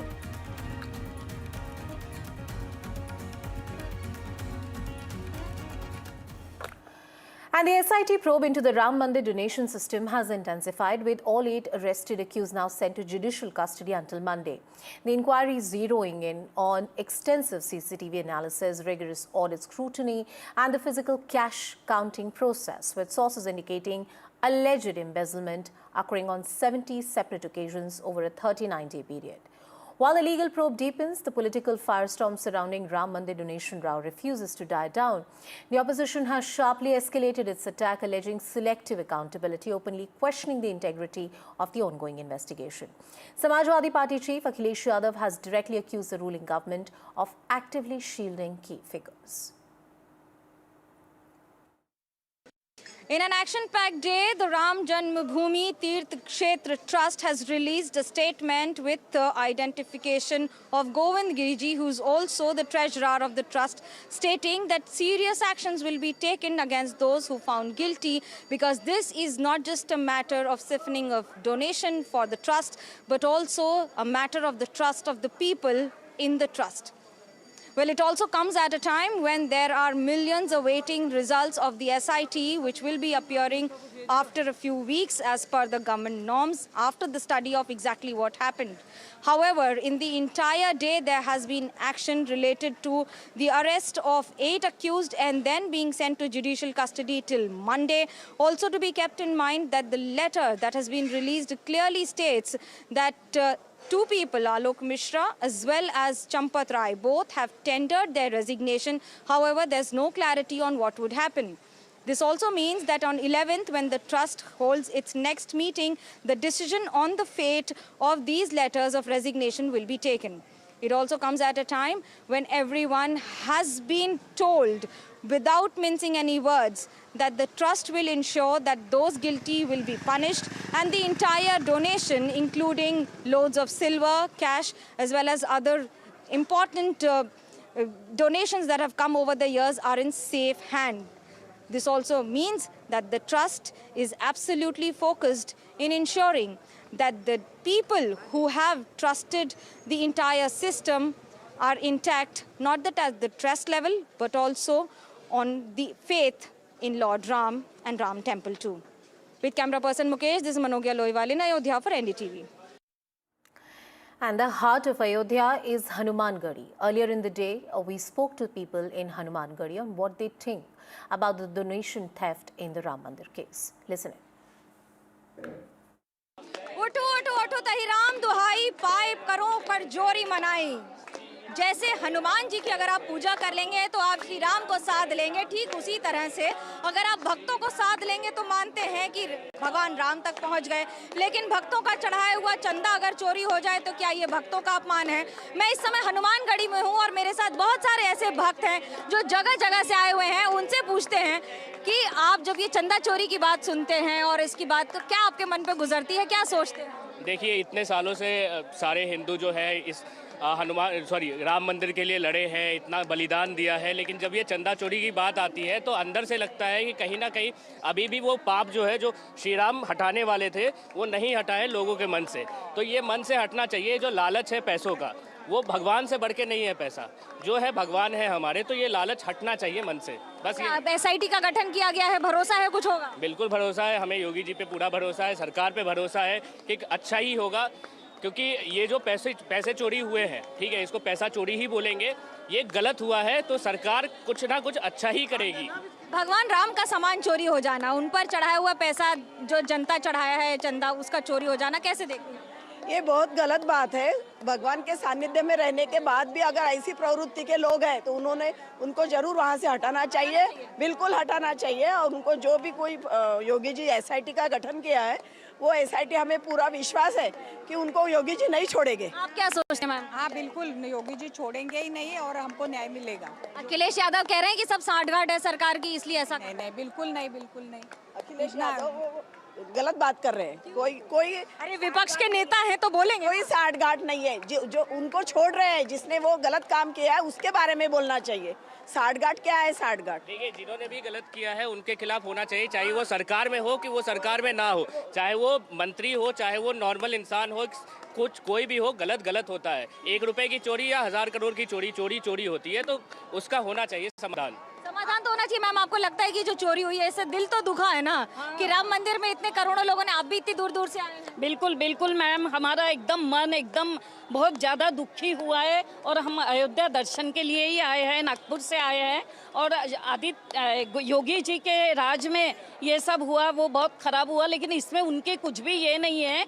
और हमें पूरा यकीन है ये जो करोड़ों का गबन हुआ है, तो ये योगी सरकार इसका पूरा यानी पूरा इन्वेस्टिगेशन करके पूरे लोगों के सामने इसको ज़रूर लाएगी। आपको भरोसा है कि एक्शन होगा? हाँ, पक्का होगा। योगी जी एक्शन तो लेंगे। तो योगी जी पे भरोसा है, तो चोरी भी हुई तो योगी राज में हुई ना मैडम? चोरी हुई तो वो तो गलत लोगों की वजह से हुई ना, इसमें योगी नियत गलत होने की वजह से हुई ना। क्या कह रहे हैं? इसमें योगी जी क्या कर सकते ना? ये जो भी कुछ हुआ है, ये अब हर इंसान के वहाँ तक तो योगी जी नहीं पहुँच सकते ना। ये अपने अपने मन की बात रहती है कि श्री राम भगवान के दरबार में आज इतनी बड़ी चोरी हो रही है, ये हमारे लिए बहुत दुखदायक बात है। इतने भी करोड़ों मंदिर बनते हैं, लेकिन करोड़ों की आस्था वाले राम मंदिर में ये होना ही तो बड़ी बात है ना। बहुत गलत बात है। योगी जी के राज में ये सब तो नहीं होगा। जो भी है वो पूरा निकलेगा, जो भी है तो सच्चा हो रहा है कि चुनाव का मुद्दा बन जाएगा ये कि राम मंदिर की आस्था पर बीजेपी की सरकार आई और राम मंदिर में ही चोरी हो रही है। नहीं मैम, ये तो ये जो विपक्ष है, विपक्ष इसको किसी भी स्तर पे उठा सकती है, लेकिन आज योगी सरकार ने इतने अच्छे काम किए हैं, सब सनातन के लिए काम किया है, तो ये तो मतलब ये तो सिद्ध ही करता है ना कि श्री राम भगवान के दरबार में ऐसा क्यों होएगा। आपको लगता है, भरोसा है कि ये चोरी तो हुई है लेकिन एक्शन भी होगा? हाँ, जरूर होगा। योगी जी जरूर एक्शन लेंगे इसके बारे में, हमको पूरा विश्वास है योगी जी पे। मुझे जरा राम स्तुति बगाकर सुनाएं।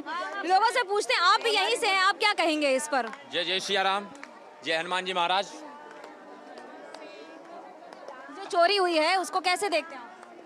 यहाँ पे चोरी हुई है, इसके लिए हम बहुत दुखी हुए हैं। हमारे अयोध्या धाम में चोरी नहीं होना चाहिए, इसके लिए उनके ऊपर अवश्य कार्रवाई की जाए। हमारी गुजारिश है कि ऐसी कार्रवाई हो कि आगे कोई ऐसा दुस्साहस ना करे, ऐसा कोई दुस्साहस ही ना करे, कोई मंदिर में नहीं, कोई मंदिर में ऐसा कोई दुस्साहस। लगता है ऐसी सजा मिलनी चाहिए जो कभी नहीं मिली हो, इतिहास हो। बिल्कुल मिलनी चाहिए। ये करोड़ों सनातनियों के आस्था से खिलवाड़ है, ऐसे कैसे गरीब लोगों ने यहाँ पैसा दान किया है, जिसकी हैसियत 100 रुपए कमाने के उसने उसमें से भी 50 रुपए दिए दान जन्मभूमि राम के, तो सजा तो मिलनी चाहिए कड़क से कड़क। ऐसी होनी चाहिए जो ऐतिहासिक हो। बिल्कुल होनी चाहिए कि ऐतिहासिक होनी चाहिए। हर गरीब बंदों का पैसा लगा हुआ है राम भूमि के लिए। आदमी गरीब हो या अमीर, लेकिन अपने सामर्थ्य के हिसाब से ही वो उसी तरह का अनुदान करता है, अपनी तरफ से दान करता है। आप हनुमानगढ़ी की बात कर लें या फिर बाकी इलाकों की बात कर लें, बहुत सारे ऐसे लोग हैं जो यहाँ आते हैं। आप कहाँ से हैं भाई साहब? क्या है आपके मन में कि चोरी हुई है चंदे की? अब सुने तो हैं हम, सुने हैं, कहाँ है तकलीफ होती है भाई, हर सबका पैसा लगा हुआ है उसमें। बहुत सारे ऐसे लोग हैं जो हनुमानगढ़ी आते हैं दर्शन करने के लिए। आप लोग कहाँ से आ रहे हैं? मुझे ये बताइए, आपने चंदा चोरी के बारे में सुना है, मंदिर में हुई है, तकलीफ हो रही है उसको सुनकर? चंदा चोरी के बारे में तकलीफ हो रही है कि मंदिर में चंदा चोरी हुई है? देखिए, इसके बारे में बता पाना बड़ा मुश्किल है, और ये तमाम केस इस पर लगाए गए हैं, और इसका मुख्य कौन अभियुक्त है ये अभी फैसला जब आएगा तब ये पता लग पाएगा। इस प्रकार से किसी के ऊपर आरोप लगाना ये कि उचित बात नहीं है। अच्छा, एसआईटी का इंतजार करना चाहिए आप मानते हैं?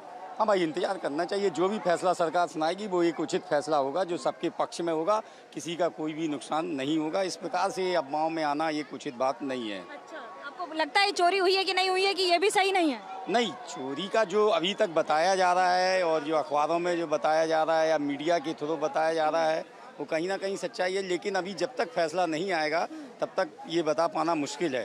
ये बता पाना तो मुश्किल है, लेकिन सजा ऐसी हो जो कि ऐतिहासिक हो, कम से कम मंदिर में चोरी दोबारा करने की कोई हिम्मत ना करे। Well, you heard from the devotees and what people in Hanumangadi have to say, but the opposition continues to raise question about the sanctity of the SIT, saying that it's the big fish which is being protected. Listen in to what the opposition leaders have to say. खबरें आई हैं और जो जानकारी सूचनाएं मिल गई और सरकार को झुक करके उन्हें एसआईटी बनानी पड़ी, और एसआईटी की रिपोर्ट किसको दी गई ये भी एक प्रश्न चिन्ह है कि एसआईटी बनी और एसआईटी की रिपोर्ट किसको दी गई, और उसके बाद जो कार्रवाई हो रही है, पूरे देश की जनता दुखी है और जो घटना हुई है वो बहुत ही निंदनीय है। ये एसआईटी बैठ चुकी है, लेकिन हमें एसआईटी पे भरोसा नहीं, क्योंकि ये जो चंदा चोरी चल रही थी, अभी भगवान राम ने ये जो मंदिर से चंदा चोरी हुआ, ये अभी से नहीं चल रहा है, ये कई सालों से चल रहा है और हजारों करोड़ का इससे चंदा चोरी हुआ है। क्योंकि पूरा इंटरनेशनली जो लोग हैं, जब भव्य इसमें जब इसका इनॉग्रेशन हुआ मंदिर का, लोग आए और लगातार लोग आते गए हैं और बहुत चंदा इकट्ठा हुआ है। तो ये अभी कुछ वर्षों से जितनी इसमें चोरी की गई है, हम इसका अनुमान नहीं लगा सकते कितना का चंदा वाकई में चोरी हुआ है। और जिस तरह से जमीन की भी धांधली हुई है, तो मैं समझती हूँ कि इसमें एसआईटी से भी बढ़कर कोई जांच होती है तो वो करानी चाहिए। राम मंदिर के चढ़ावे को लेकर वही लोग शोर मचा रहे हैं जो चाहते नहीं थे कि राम मंदिर बने। इनको इतनी समझ नहीं है कि राम मंदिर है उत्तर प्रदेश में और उत्तर प्रदेश का मुख्यमंत्री है योगी, और उत्तर प्रदेश है भारत में, भारत का प्रधानमंत्री है नरेंद्र मोदी। ना छोड़े योगी, ना छोड़े मोदी किसी को। इनको कोर्ट से भी सजा मिलेगी, कानून से भी सजा मिलेगी, और भगवान राम तो बख्शने वाले इनको है ही नहीं। जमपत राय ने स्वीकार कर लिया कि हम चोर हैं, हमने चोरी किया है और हम चोरी में शामिल, इसलिए उन्हें इस्तीफा दिया। अगर चोर नहीं रहते तो लड़ो ना लड़ाई, लड़ाई लड़ो, लड़कर आओ भाई, मेरे नाम एफआईआर भी होगा, मैं जेल भी जाऊंगा, पर मैं चोर नहीं हूं। जमपत राय चोर है, चोर है, इस नाते उन्होंने इस्तीफा देकर आज वो मैदान से भागे हैं। लड़ने वाला मैदान से नहीं भागता, ईमानदार आदमी लड़ता है। उन निश्चित तौर से वो उन्होंने चढ़ावा चोरी किया और बहुत बड़े चोर हैं। जांच शुरू हुई थी, उस जांच के पहले इनको देना चाहिए था। जब जांच शुरू हुई और जांच शुरू होते ही इनको इस्तीफा दे देना चाहिए, या इस्तीफा तो उसी समय दे देना चाहिए था जब घपला हो रहा था। ये कोई सिंपल मामला नहीं, ये बहुत बड़ा मामला है।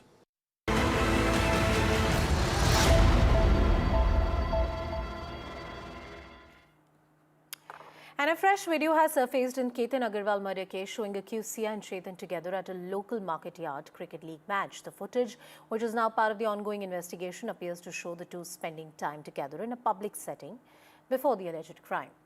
Police sources say prime accused Sia Goyal told investigators that plotting Ketan's murder seemed easier than telling her family she didn't want to marry. She allegedly said that she chose not to call off the wedding because she did not want to hurt her family's sentiments. Police are also set to question Sia's parents, brother, and they are preparing to record their final statements as well. Listen in to what Ketan Agarwal's father and grandfather had to say. सिर्फ एक ही appeal करूंगा, मेरा 26 साल का बेटा आज जिस भी वजह से उन्होंने बिना कारण से मार डाला, जिसको आज तक कोई कारण पता नहीं चला, मेरे बच्चे की कहीं पे भी एक गलती नहीं थी। मैं तो शादी करने चला था, उसकी घर में बेटी बहू लाने चला था, मुझे नहीं पता था कि मेरा बच्चा ही खो दूंगा मैं। तो मैं सबसे अपील कर रहा हूं कि उसको जस्टिस मिले, उसके अपराधियों को फांसी की सजा मिले, यही मेरी सबसे रिक्वेस्ट है। हमारे साथ ये बहुत बड़ा धोखा हुआ है, ये धोखा आपने नहीं दिया है, ये सबसे ज्यादा बुरी बात है। लड़की वाले से हमारे बहुत पुराने संबंध हैं और उनको मालूम था, फिर भी नहीं हुआ। मैं यकीन पुलिस का हमें बहुत साथ मिला है, उन्होंने सब किया है, लेकिन इसमें मुझे ऐसा पक्का लगता है कि बच्ची को दबाव दे के ये शादी कराने का उनका इरादा था। उसमें जो भी 4-5 जने इन्वॉल्व है, उनकी भी अच्छी तरह चौकसी हो और इन दोनों को तो सजाए मौत हो। Slipping into a very short break, news and updates continue on the other side.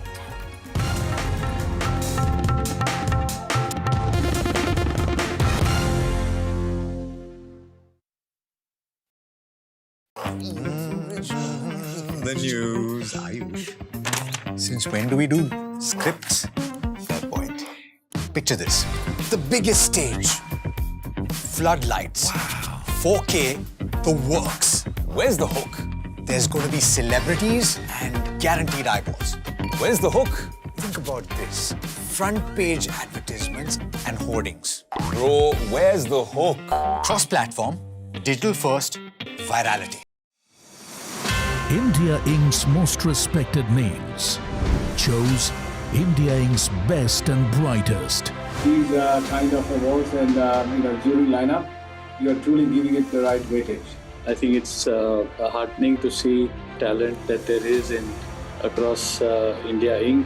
We should be awarding companies and individuals who have focused not only on growth but also on bringing good governance. Be part of jury and vote on the people, the men, the women, the companies in India who have the right stuff is a great opportunity for us. For us, the biggest thing is trust. That's what we provide. We need leaders in India that can help take India being a global superpower. We've got a fantastic jury and we've left all decisions to the wisdom of the jury. Who will earn India's top business honors? Find out at the NDTV Profit Business Leadership Awards. India Inc.'s most respected names chose India Inc.'s best and brightest. These kind of awards and jury lineup, you are truly giving it the right weightage. The eminent juries who are here and that itself speaks for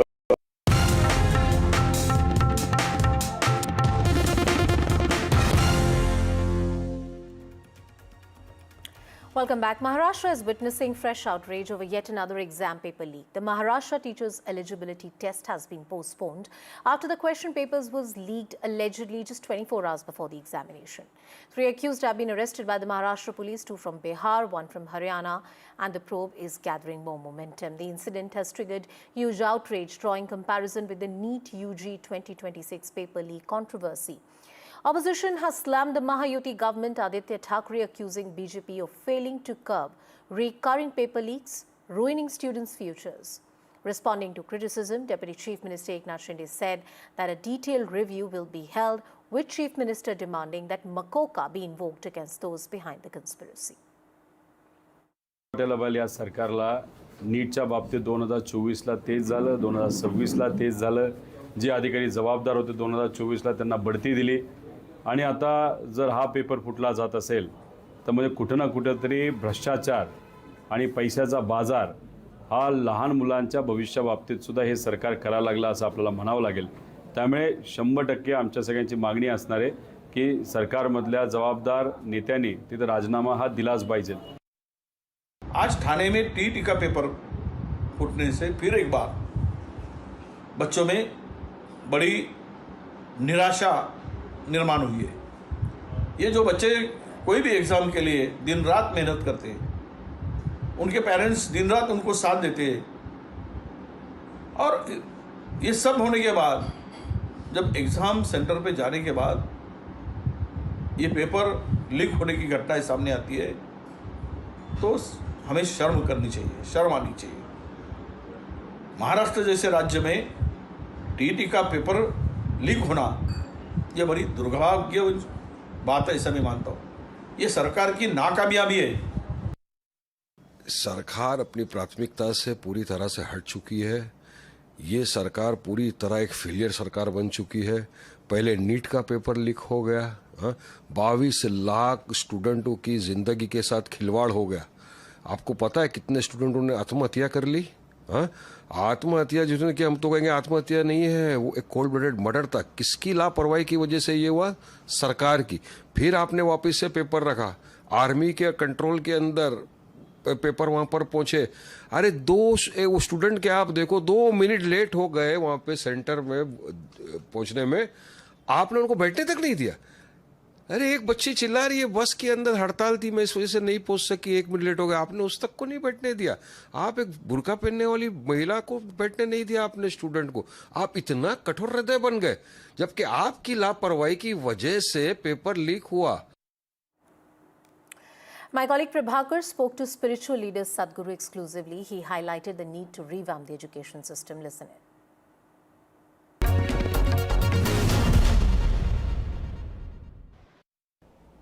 You have to come up with a new form of education, not sticking to the same thing that somebody taught you when they held you as slaves.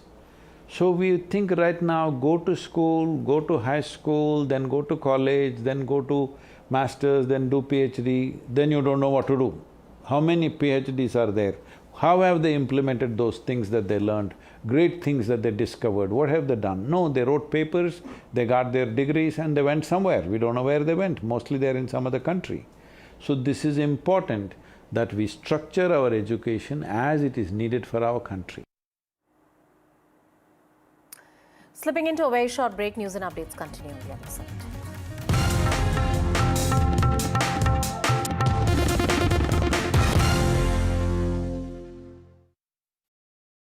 The buck truly stops here, because this is a story that we have pursued doggedly on your show, where we had asked for an FIR to be filed. Speaking of the politics, first reaction from the Samajwadi Party, they have now trained their guns on Yogi Adityanath. All eyes are going to be on the role of Champat Rai. The fact is that now you even have Nripendra Mishra saying there was something wrong that was going on. There is a problem in the temple donation, or there is no problem? No, Padmaja, I am no one to accept. ऐसे भक्त हैं जो कि आके कह रहे हैं, एक सिंधी समाज है, वो कह रहे हैं कि हमने करोड़ों का चांदी चढ़ाई थी। कहाँ पर है वो चांदी? सवाल बहुत अच्छा है, लेकिन इस देश में या पूरी दुनिया में कौन कह रहा राम मंदिर की चोरी होना अच्छा काम हुआ? Individual with very little experience was appointed as the chartered accountant.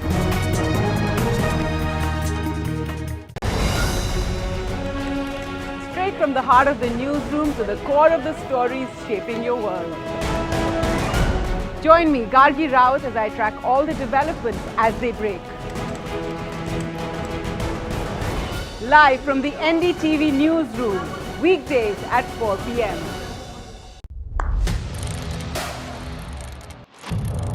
What seems settled for me is unfinished business.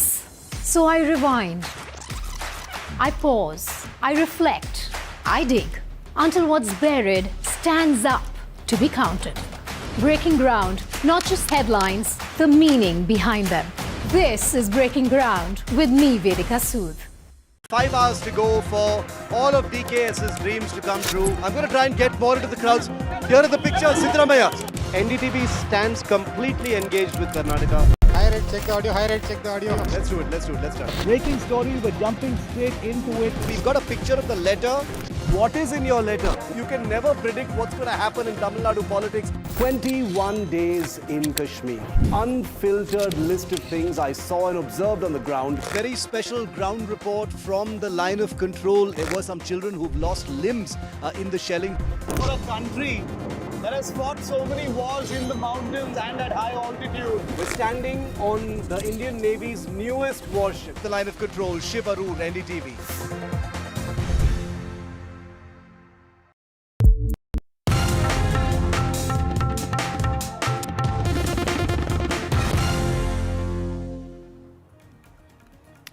Welcome back. As the world races to meet its climate goals, the focus is shifting from just generating clean energy to making it available around the clock. At the inaugural Adani Green Energy Dialogue in London, Adani Green Executive Director Sagar Adani called for faster electrification, saying that renewable energy backed by storage is the key to energy security, affordability and sustainable growth. Here's a detailed report.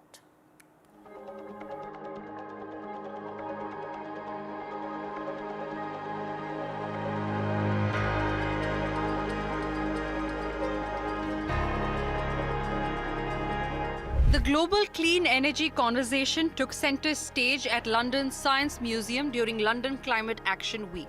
Calling electrification an imperative rather than an option, Sagar Adani said that renewable energy must be paired with storage technologies like battery energy storage systems and pumped storage projects to provide uninterrupted clean power. Energy security energy affordability, and energy sustainability. We believe this is the ultimate global trifecta. He highlighted Adani Green's target of achieving 50 gigawatts of renewable energy capacity by 2030, anchored by the massive Khavda renewable energy project in Gujarat. This is where large-scale storage is being integrated with clean energy generation. We're talking about adding nearly 2,000 gigawatts of new power generation projects to the Indian grid over the next 2 decades. We're talking about adding 200 gigawatts of new energy capacity to the India's grid every year per year for the next 20 years, just to get to where China is today. All this while ensuring that this incremental energy remains affordable, remains accessible, and remains increasingly clean. Against the backdrop of record heat waves and rising electricity demand driven by artificial intelligence, experts agreed that stronger grid networks, energy storage, and long-term policy support are essential for the next phase of the energy transition. The Adani Group says it has committed over $100 billion towards renewable energy, transmission, storage, green hydrogen, and other low-carbon infrastructure projects. For the Adani Group, the message is clear. The future of energy lies not just in generating more renewable power, but in building an integrated ecosystem of storage, transmission, and clean infrastructure. As the group expands its global clean energy footprint, it says electrification will remain at the heart of that strategy. Bureau Report, NDTV. Leaving you with a special report. The fragile 10-day-old peace deal between United States and Iran seems to be hanging by a thread. A high-stakes military showdown has begun once again in the Strait of Hormuz. From an Iranian drone strike on a commercial cargo ship to retaliatory American bombings deep inside Iran, diplomacy is slowly being replaced by tit-for-tat strikes. Is the war back on the brink? A special report. It was supposed to be a historic step toward peace, but 10 days on, the US-Iran peace deal is hanging by a thread. On June 25th, an Iranian drone slammed into a Taiwanese commercial cargo ship. Washington's response was swift and devastating. This is the video released by US Central Command. 6 land-based aircraft striking deep inside Iranian territory. They shot a drone yesterday at a big ship going into the Hormuz Strait. They shot 4 of them. We knocked down 3 of them. One of them, I guess, we didn't miss it. Nobody saw it coming. And it hit a ship and did some damage. But you can't do that stuff. But very soon we're going to be at $2.50 gasoline. Tehran did not back down. Hours later, the IRGC fired back, launching retaliatory strikes against regional bases housing American forces, a dangerous tit-for-tat. Trump hasn't said whether Iran will face consequences. When asked by reporters in the Oval Office about a possible backlash, he said, "You'll find out." Mr. President, you said that Iran violated the ceasefire. Will they face any consequences? You'll find out. Do you consider the ceasefire to still be in place? I don't like the fact that they took a shot yesterday, actually 4, we knocked down 3, at a ship. Not an allied ship, but a ship, a very expensive ship. And it was fine, but it took a little beating. They shouldn't be doing that, so you'll find out. Will the U.S. you'll find out. Tehran too remains defiant. It claims the US strikes violated the Memorandum of Understanding, vowing a swift and decisive escalation if pushed further. 10 days of hope erased in less than 48 hours. The peace deal is signed, but both sides are once again talking in the language of fire. Is the US-Iran war back on the brink? Bureau Report.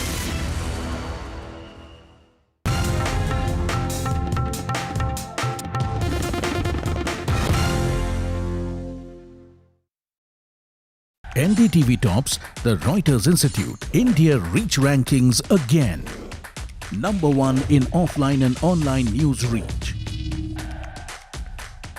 For the 6th year in a row, audiences continue to choose NDTV across television and digital. NDTV, trusted across every screen. He has tracked the pulse of power from Washington to Korea.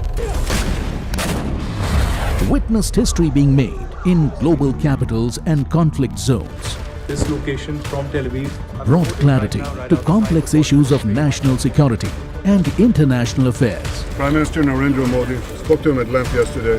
The Ayatollah Khamenei is gone. There has been a missile attack right behind you, and we need to rush into a shelter. Heading there.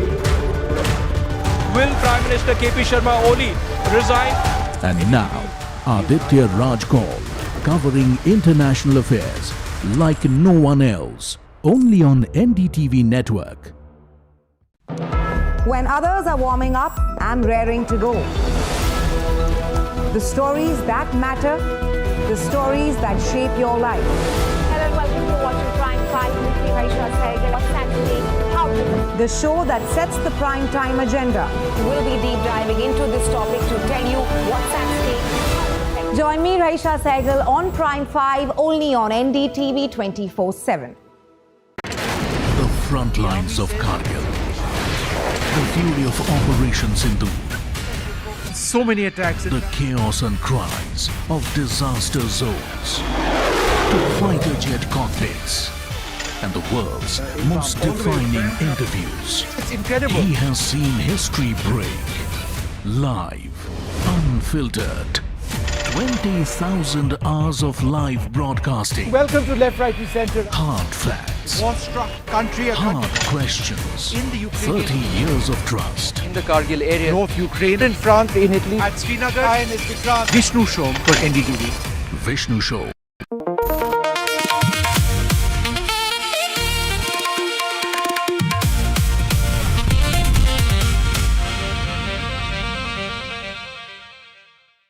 Hello and welcome. You're watching NDTV. I am Mayank Chaudhary and this is Limelight. Skinny pants are back. An introduction of PVC men's formal shoes. They're transparent.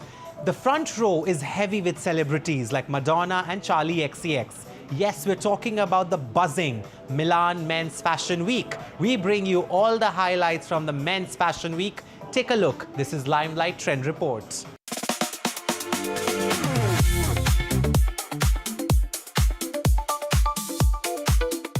This coming summer, men will be delightfully decorated. After all, the god lies in the details. At the recent Milan Men's Fashion Week, the prestigious runway that decides all the upcoming trends for men's fashion was a riot of small-scale design. Brooches, boas, corsages, and even PVC shoes, luxury menswear designers are magnifying the subtle styling notes.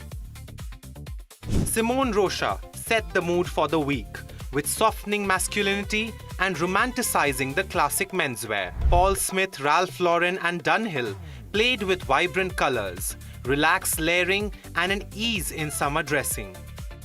Prada, which is always the talk of the town, brought back skinny pants, contrary to the popular dislike for them. But then again, whatever Mrs. Prada does, the rest follow.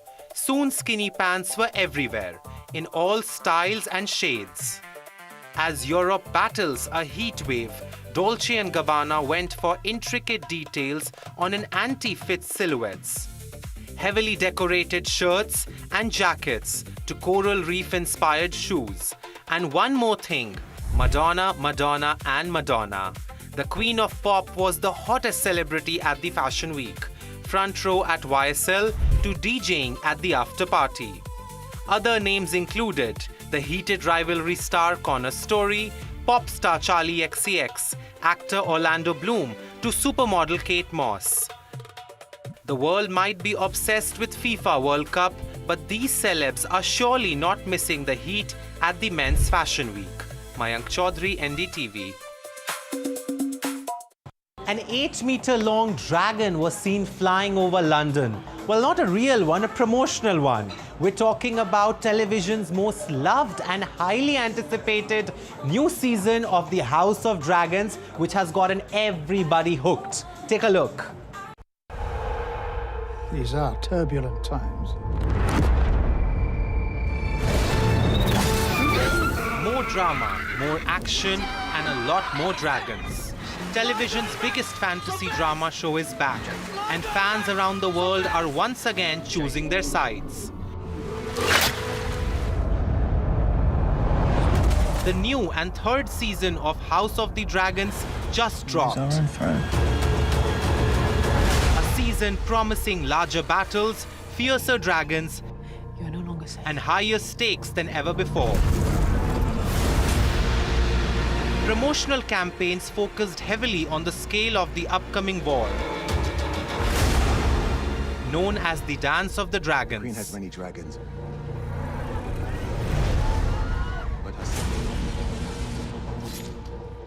In London, a dragon model soared the sky. Cyrax was spotted flying over the Tower of London. To New York, a 270 feet inflatable dragon wrapped around the famous Empire State Building. You're no longer safe. With a battleship sailing on East River, flaunting the House of Dragon seal. The cast all decked up as they greeted the fans and the press on the red carpet, while keeping their lips sealed for no spoilers. And let's just say fans were not let down. The 72 minutes long episode went straight into an action-packed battle, this time over both land and the sea, keeping the viewers on the edge, to many asking for a mental health day off at their work on Monday. Critics to loyal fans were divided, not just between houses green and black, but also how things played out. Some calling it a glorious mess, to some praising the finale-style season opening. Will you let him die in vain? The episode set an IMDb record with a score of 9.4. The season consists of 8 episodes and it's set to wrap up in August this year. No matter which side you're on, one thing's for sure, that the next 3 months are going to be anything but good. Dracarys. Mayank Chaudhary, NDTV. Colorful, playful and peppy, designer label Satyapal completely revamped how we looked at the Indian sari. It made it fun, it made it modern, and it made the first ever cocktail sari.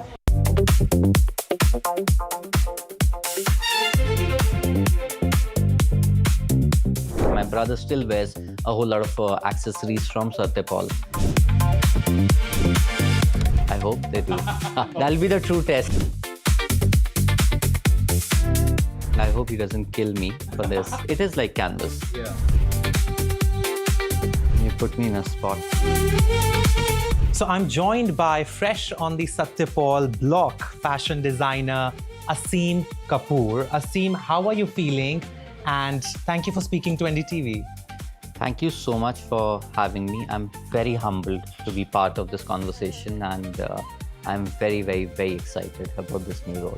I would like to start off by, you have stepped into this role as the creative director of Satyapal, and Satyapal enters this new chapter. Of course, it's a legacy brand that I believe I've seen my mother wear, and we've all seen it somewhere or the other. When you were stepping into this role and when you say yes to this project, what were you feeling and how did you prepare yourself? Initial few months, I just wanted to spend as much time as possible understanding the legacy and understanding the soul of Satyapal. That was the most important part of me. When you stepped in for this role, and of course you are working on it, how do you make a clear line between making sure that there's no conflict of ideation, inspiration? How do you do that? How do you make that very clear difference between Aseem Kapoor, the brand, and Satyapal, or Aseem Kapoor designing for Satyapal? It's a funny thing and it's a very interesting question because I get asked this a lot because my brand is currently very relevant and so is Satyapal. So this marriage is very, very important to be clearly having a distinct role. So a lot of time I had to kind of marry what I know, what my knowledge is, what my basis is, to what that person or what that brand aesthetic can envision, and then marry it together. A lot of time, I kind of forgot where Asim Kapoor ends and where this brand starts. But having said that now with Asim Kapoor, I'm doing 100% that kind of works for me, purely in terms of texture, layering, all those things. But I have not left those points. I'm still working with textures and layering, but I'm looking at this with a completely different lens. I'm looking at how probably Mr. Satyapal must have looked at it. Satyapal as a brand really embodies India. You know, it's colorful, it's peppy, it's bold. I mean, there is no home or space for minimalism here. That's how I see it. But right now, what is inspiring you? What is visually turning you on that you want to translate into these clothes for Satyapal? My idea is accepting Satyapal for what it is and giving it a twist with my kind of layering, my kind of execution, a whole lot of organic. If you see, Satyapal's language has never been very organic. But what I'm trying to do, and that is what always inspires me, I'm trying to marry organic with the bold and maximalism, with the minimal execution. So it's kind of a little twisted right now, because it's not that I can take a blueprint and say exactly what I'm thinking right now, but it is a continuous process. What is your fondest memory of Satyapal? Any image, any celebrity, any advertorial that you saw that has stayed with you? This was the first brand who actually learned how to digitize and do everything. The artworks and the prints. The artworks, everything was digital. Obviously, all the idea originated with a thought. It could be a hand-painted or it could be digitally made, but every single thing was made on hand first, digitized, and the tech, what they used. So that's my memory, that everyone who would go in fashion school, like Satyapal has this, Satyapal has that kind of infrastructure, that kind of a thought process. And this is back when I'm talking early 2000, and then having that kind of a tech at that point of time. And when I came here, you'll be surprised that you could actually access design from the early 90s or late 90s also, because the tech was so strong in the early believers.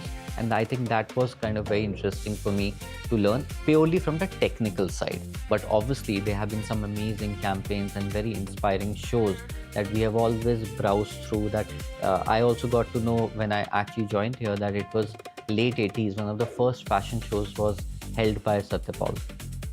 So even I didn't know about this. Very interesting. Yeah. We live on this idea of, more is more, less is more. And especially when you look at these garments, there's so much happening. What do you think of this new trend? Not new, it has been around for some time, this idea of quiet luxury. What's your take on it?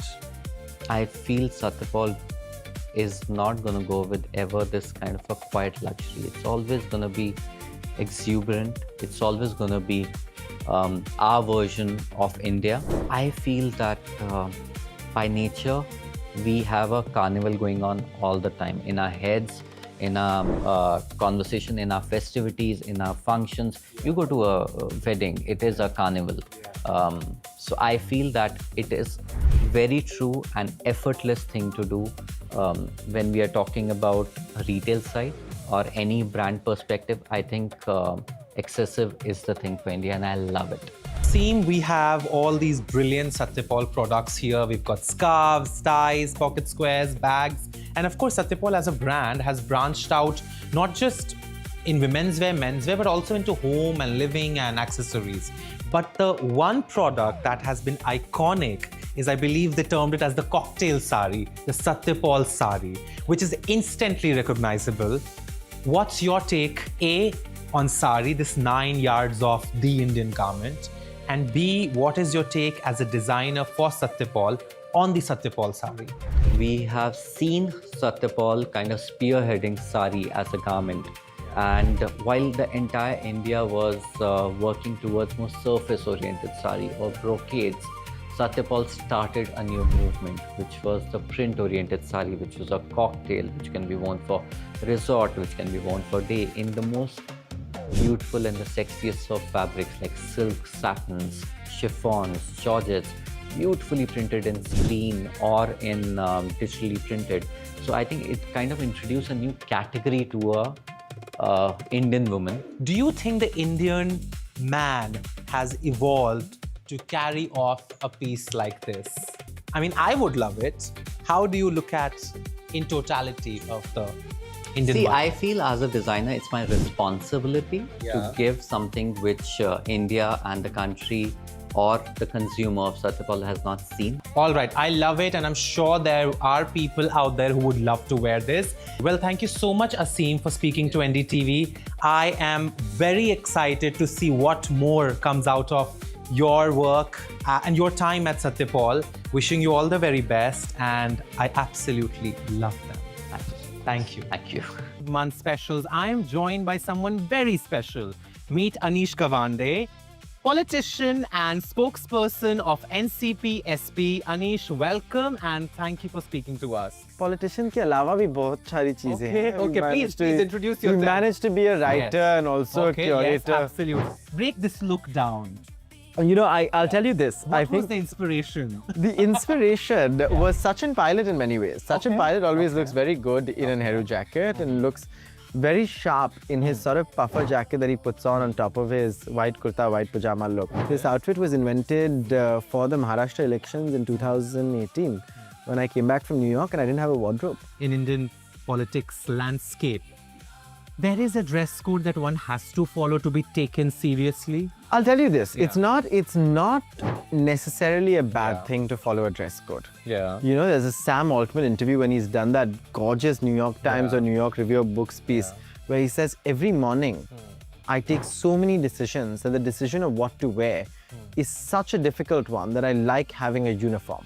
Right. And he wears the same thing every day. Yeah. And that's what you see with politicians as well, right? If you're in the camera's eye that often, then it becomes very difficult to have something new every time. So that's why you see the white kurta, white pants. I try to jog it up a little bit. But yes, I would love to have that little bit. If not, you know, at work, what would Anish Gawande wear? What would Anish Gawande wear if not at work? You know, I actually would wear very similar things. No, I should.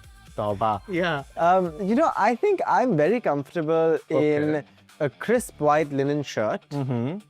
I love colored trousers. Okay. So I would really enjoy, I love my red trousers. They're a sort of statement piece that I enjoy. Okay. Chinos or also sort of Chelsea boots. Okay, interesting. And that's it.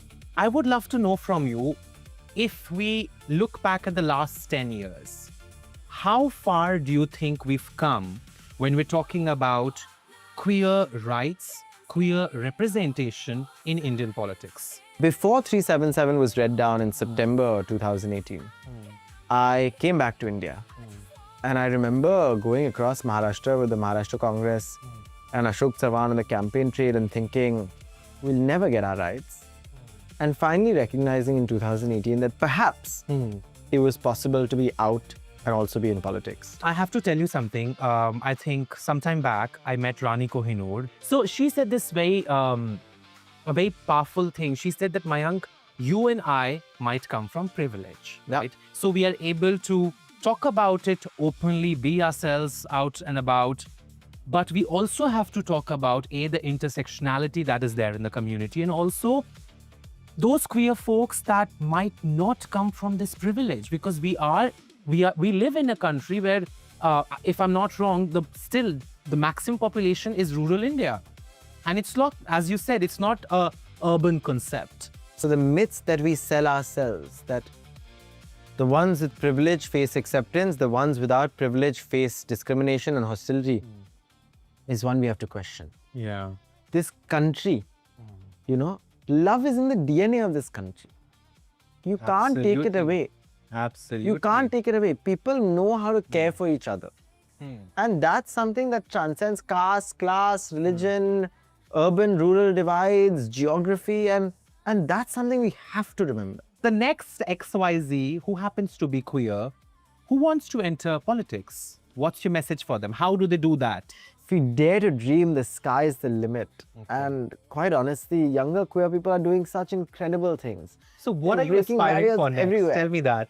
What am I aspiring Yes, for next? yes. I'm aspiring for a future where I don't have to aspire anymore. I can retire. What was your first Pride March like? My first Pride March was in Mumbai in 2014, the Queer Azadi March, where I was an ally and I wore a green wig. What's the most joyful thing about Pride Month? What I enjoy the most is letting your hair loose and being able to dance. If you could invite any 3 people, living or historical, to walk beside you at a Pride March, who would they be? Simi Garewal, because I think she would look stunning in white, and if I had to wear white on white, then it should be a rendezvous episode. Yes. Jawaharlal Nehru, because I've always been an Nehruvian, and I think it would be quite incredible to have Nehru around. And I think to some extent, if I could, Baba Saheb, right? Baba Saheb Ambedkar. Which song instantly puts you in the Pride's mood? Dancing Queen, Young and Sweet, Only 17. Oh. I mean, I will just dance every time that song plays. What's one stereotype about queer people that you'd like to abolish? Actually, I don't abolish any of the stereotypes. Let them all be. All the stereotypes I hold to be true.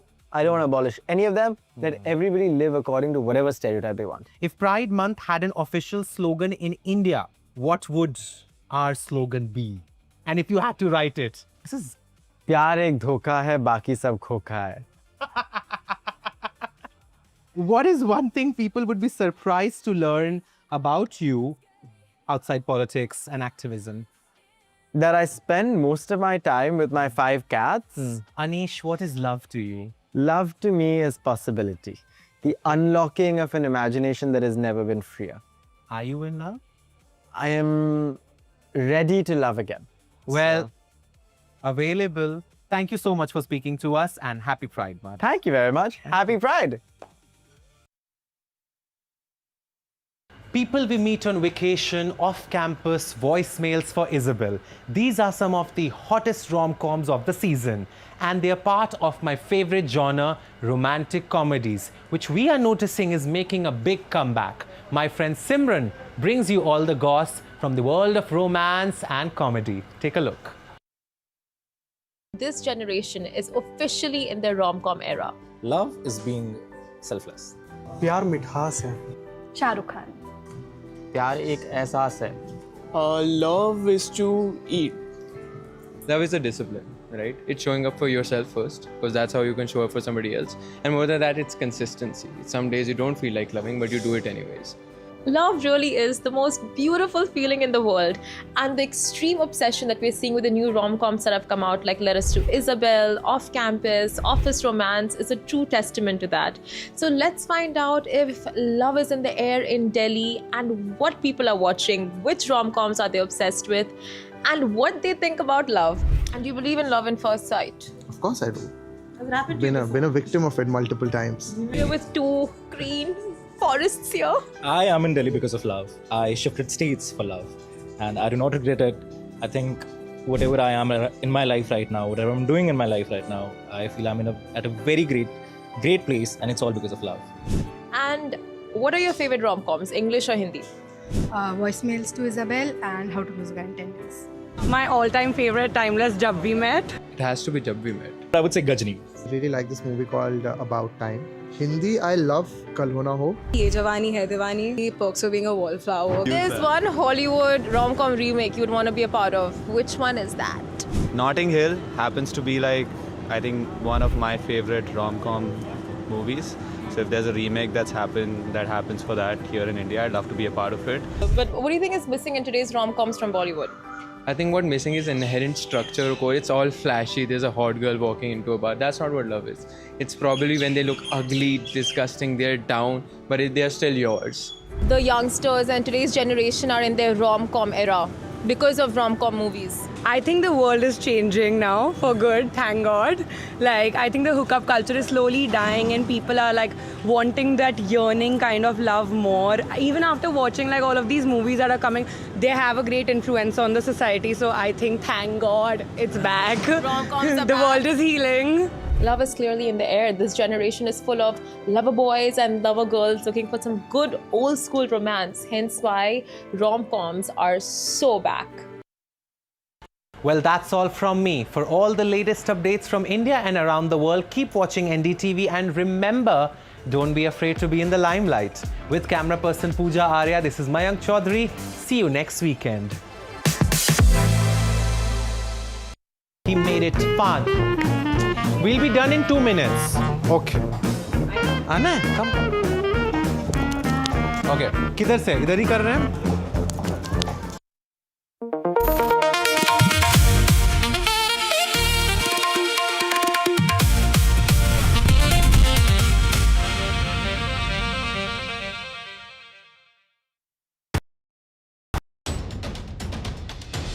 From the newsroom to the studio to the thick of political action.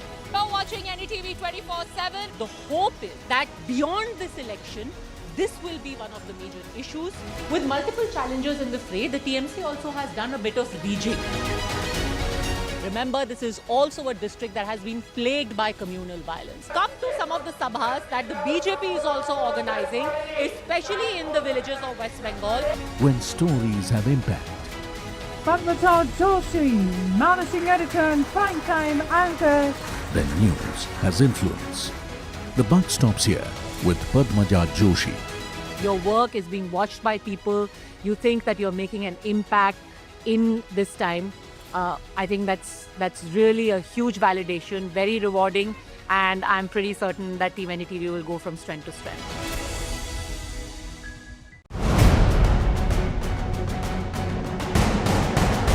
Literally go from the man on the outside looking in now to the man on the inside looking out. I think that was one of my biggest drivers to become an astronaut. Iron Man, Kokoro, how does that prepare the body for something with no finish line? I would say it prepares the mind more than it prepares the body. I live right next to NDTV in Greater Kailash in New Delhi. What would the young man in India say if he could see you right now? I'll be up there soon with you.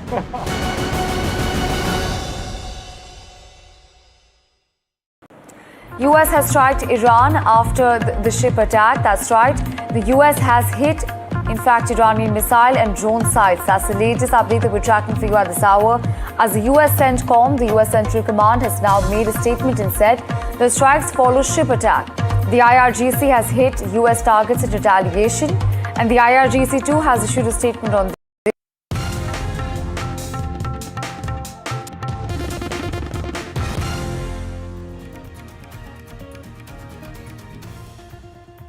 Hello and welcome. You're watching NDTV 24/7. I'm Anusha Soni. A quick check of the headlines. Ketan Agarwal murder mystery. CN Chetan's undated video emerges. NDTV accesses the FIR of Ketan murder case. Amid Ram Mandir donation theft charges, Ram Mandir Trust assures fair probe in the matter and confirms receiving resignations of Champat Rai and Anil Mishra. Maharashtra CM orders SIT probe in TET paper leak. Maharashtra Chief Minister Devendra Fadnavis orders SIT probe in the teachers' eligibility test paper leak. New date for the re-exam to be announced soon. Opposition rains gun at Mahayuti government over the leak. And TMC files complaint against West Bengal leader of opposition, Ritabrata. The Trinamool Congress has filed a police complaint against him, alleging cheating, criminal conspiracy and circulation of false information, fabricated documents for illegally using party's name without authorization. MDMK snaps ties with 9-year-old ally DMK. DMK ally MDMK finally exited the alliance and is set to shake hands with ruling TVK after 9 years within the DMK. Chief Vaiko says that DMK humiliated the party. And Seychelles President welcomes Prime Minister Modi. Indian diaspora gives him a grand welcome. From defense, maritime security, trade and technology, the trip is focused to deepen India's partnership in the Indian Ocean region.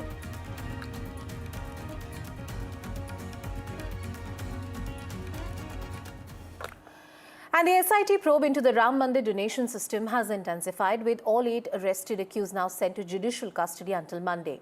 The inquiry is zeroing in on extensive CCTV analysis, rigorous audit scrutiny, and the physical cash counting process, with sources indicating alleged embezzlement occurring on 70 separate occasions over a 39-day period.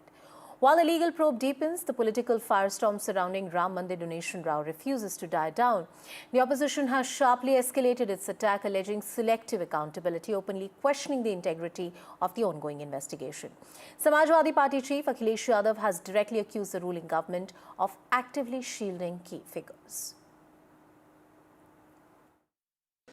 In an action-packed day, the Ram Janmabhoomi Tirth Kshetra Trust has released a statement with the identification of Govind Giriji, who is also the treasurer of the trust, stating that serious actions will be taken against those who found guilty, because this is not just a matter of siphoning of donation for the trust, but also a matter of the trust of the people in the trust.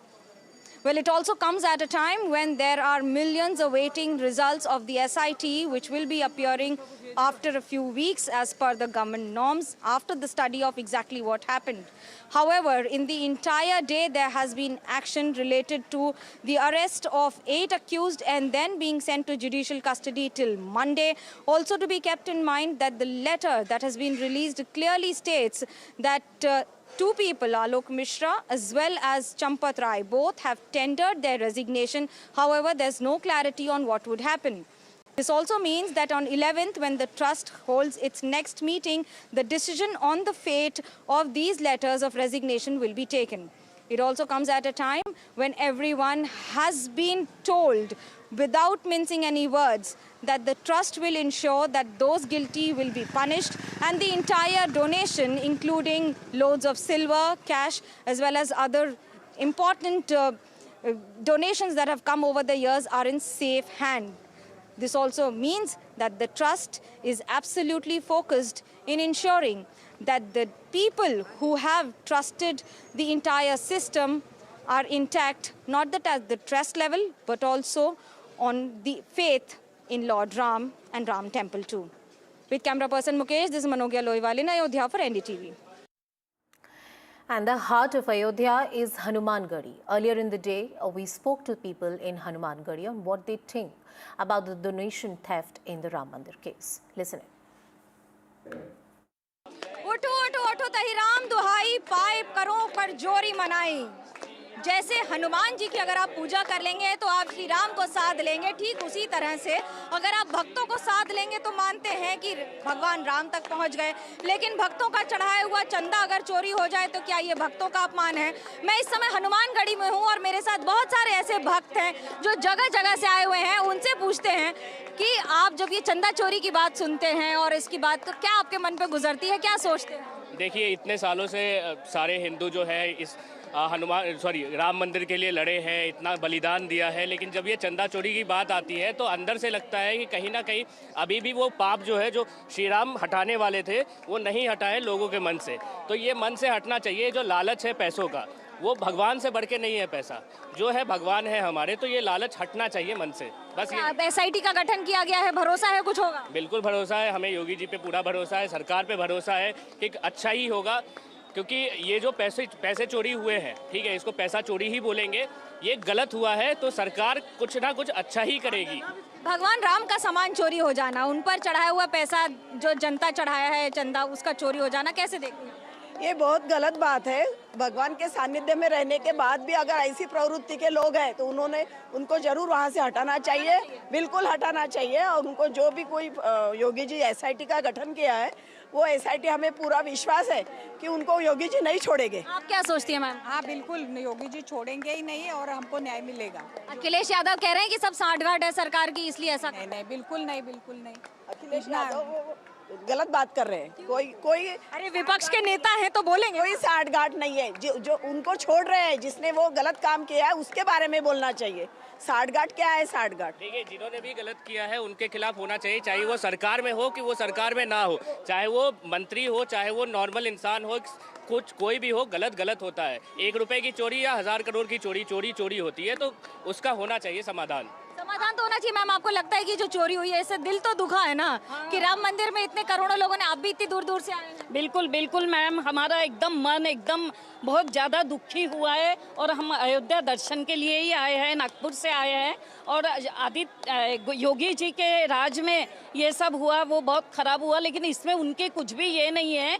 और हमें पूरा यकीन है ये जो करोड़ों का गबन हुआ है तो ये योगी सरकार इसका पूरा यानी पूरा इन्वेस्टिगेशन करके पूरे लोगों के सामने इसको जरूर लाएगी। आपको भरोसा है कि एक्शन होगा? हाँ पक्का होगा, योगी जी एक्शन तो लेंगे। तो योगी जी पे भरोसा है तो चोरी भी हुई तो योगी राज में हुई ना मैडम?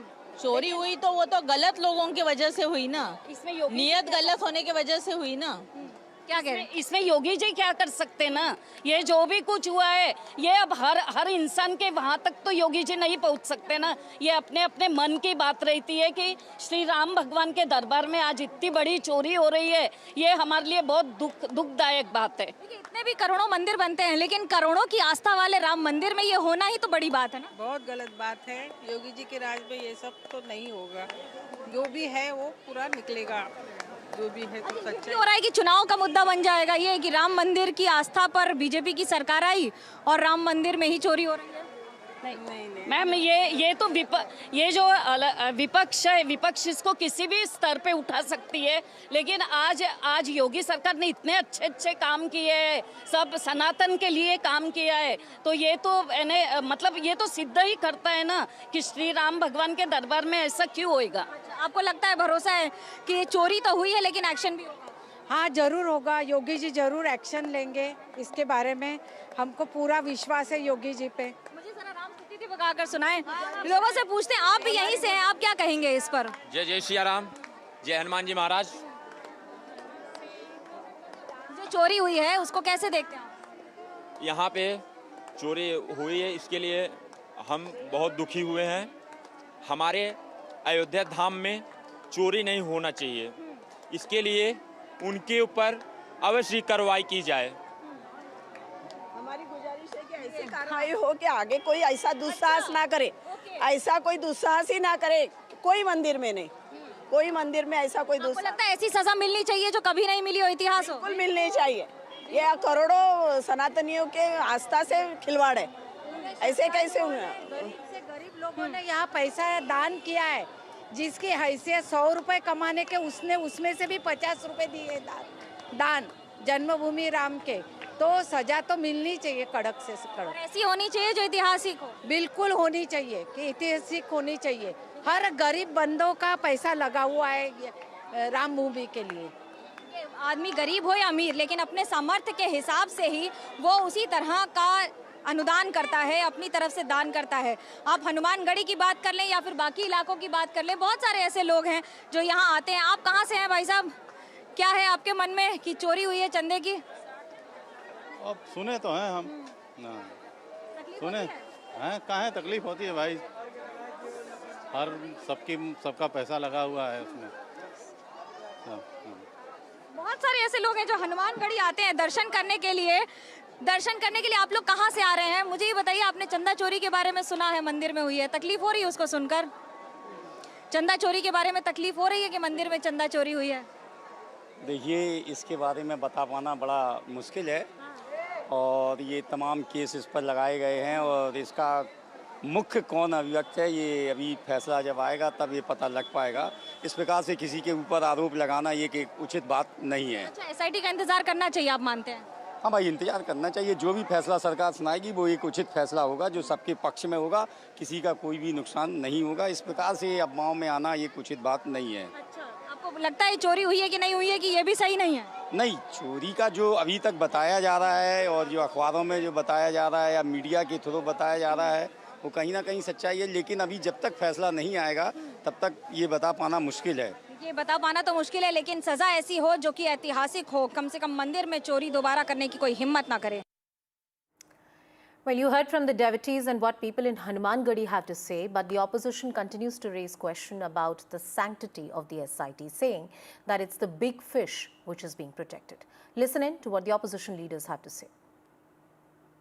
खबरें आई हैं और जो जानकारी सूचनाएं मिल गई और सरकार को झुक करके सरकार को झुक करके उन्हें एसआईटी बनानी पड़ी और एसआईटी की रिपोर्ट किसको दी गई, ये भी एक प्रश्न चिन्ह है कि एसआईटी बनी और एसआईटी की रिपोर्ट किसको दी गई। और उसके बाद जो कार्रवाई हो रही है, पूरे देश की जनता दुखी है और जो घटना हुई है वो बहुत ही निंदनीय है।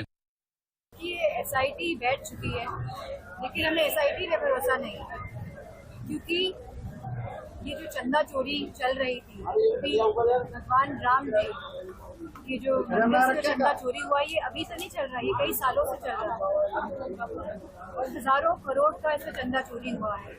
क्योंकि पूरा इंटरनेशनली जो लोग हैं, जब भव्य इसमें जब इसका इनॉग्रेशन हुआ मंदिर का, लोग आए और लगातार लोग आते गए हैं और बहुत चंदा इकट्ठा हुआ है। तो ये अभी कुछ वर्षों से जितनी इसमें चोरी की गई है, हम इसका अनुमान नहीं लगा सकते कितना का चंदा वाकई में चोरी हुआ है।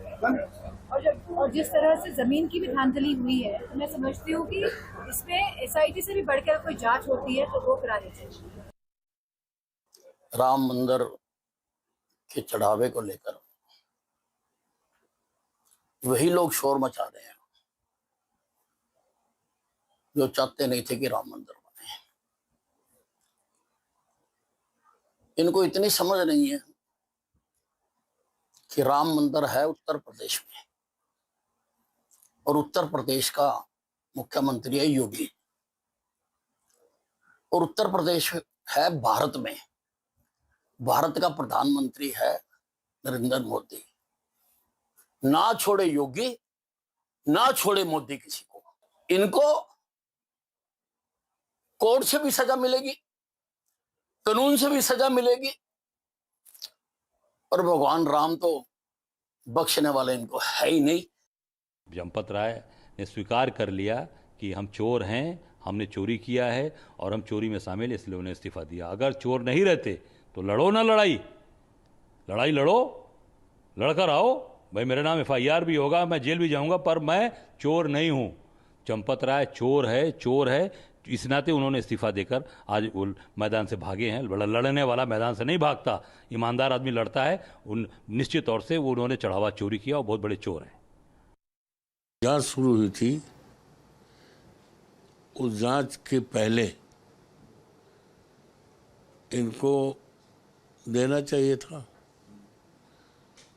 जब जांच शुरू हुई और जांच शुरू होते ही इनको इस्तीफा दे देना चाहिए, या इस्तीफा तो उसी समय दे देना चाहिए था जब घपला हो रहा था। ये कोई सिंपल मामला नहीं, ये बहुत बड़ा मामला है।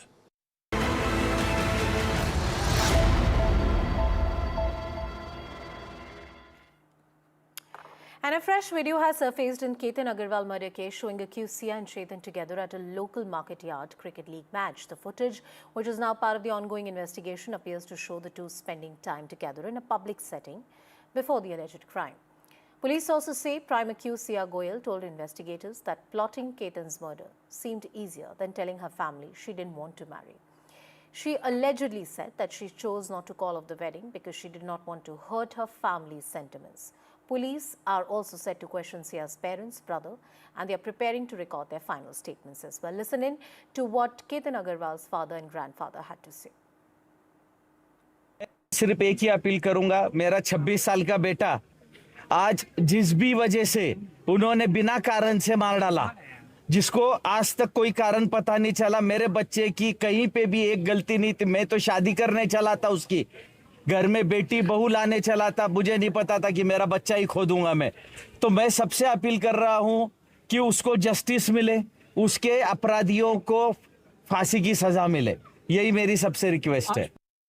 हमारे साथ ये बहुत बड़ा धोखा हुआ है, ये धोखा आपने नहीं दिया है, ये सबसे ज्यादा बुरी बात है। लड़की वाले से हमारे बहुत पुराने संबंध थे और उनको मालूम था, फिर भी नहीं हुआ। मैं यकीन पुलिस का हमें बहुत साथ मिला है, उन्होंने सब किया है, लेकिन इसमें मुझे ऐसा पक्का लगता है कि बच्ची को दबाव दे के ये शादी कराने का उनका इरादा था। उसमें जो भी 4-5 जने इन्वॉल्व है, उनकी भी अच्छी तरह चौकसी हो और इन दोनों को तो सजाए मौत हो। Slipping into a very short break, news and updates continue on the other side.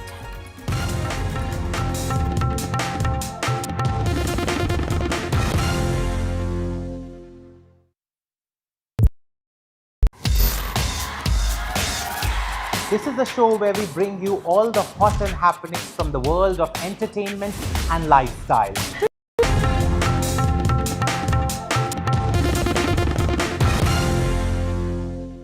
As the world races to meet its climate goals, the focus is shifting from just generating clean energy to making it available round the clock. At the inaugural Adani Green Energy Dialogue in London, Adani Green Executive Director Sagar Adani called for faster electrification, saying renewable energy backed by storage is the key to energy security, affordability and sustainable growth. Here is a detailed report.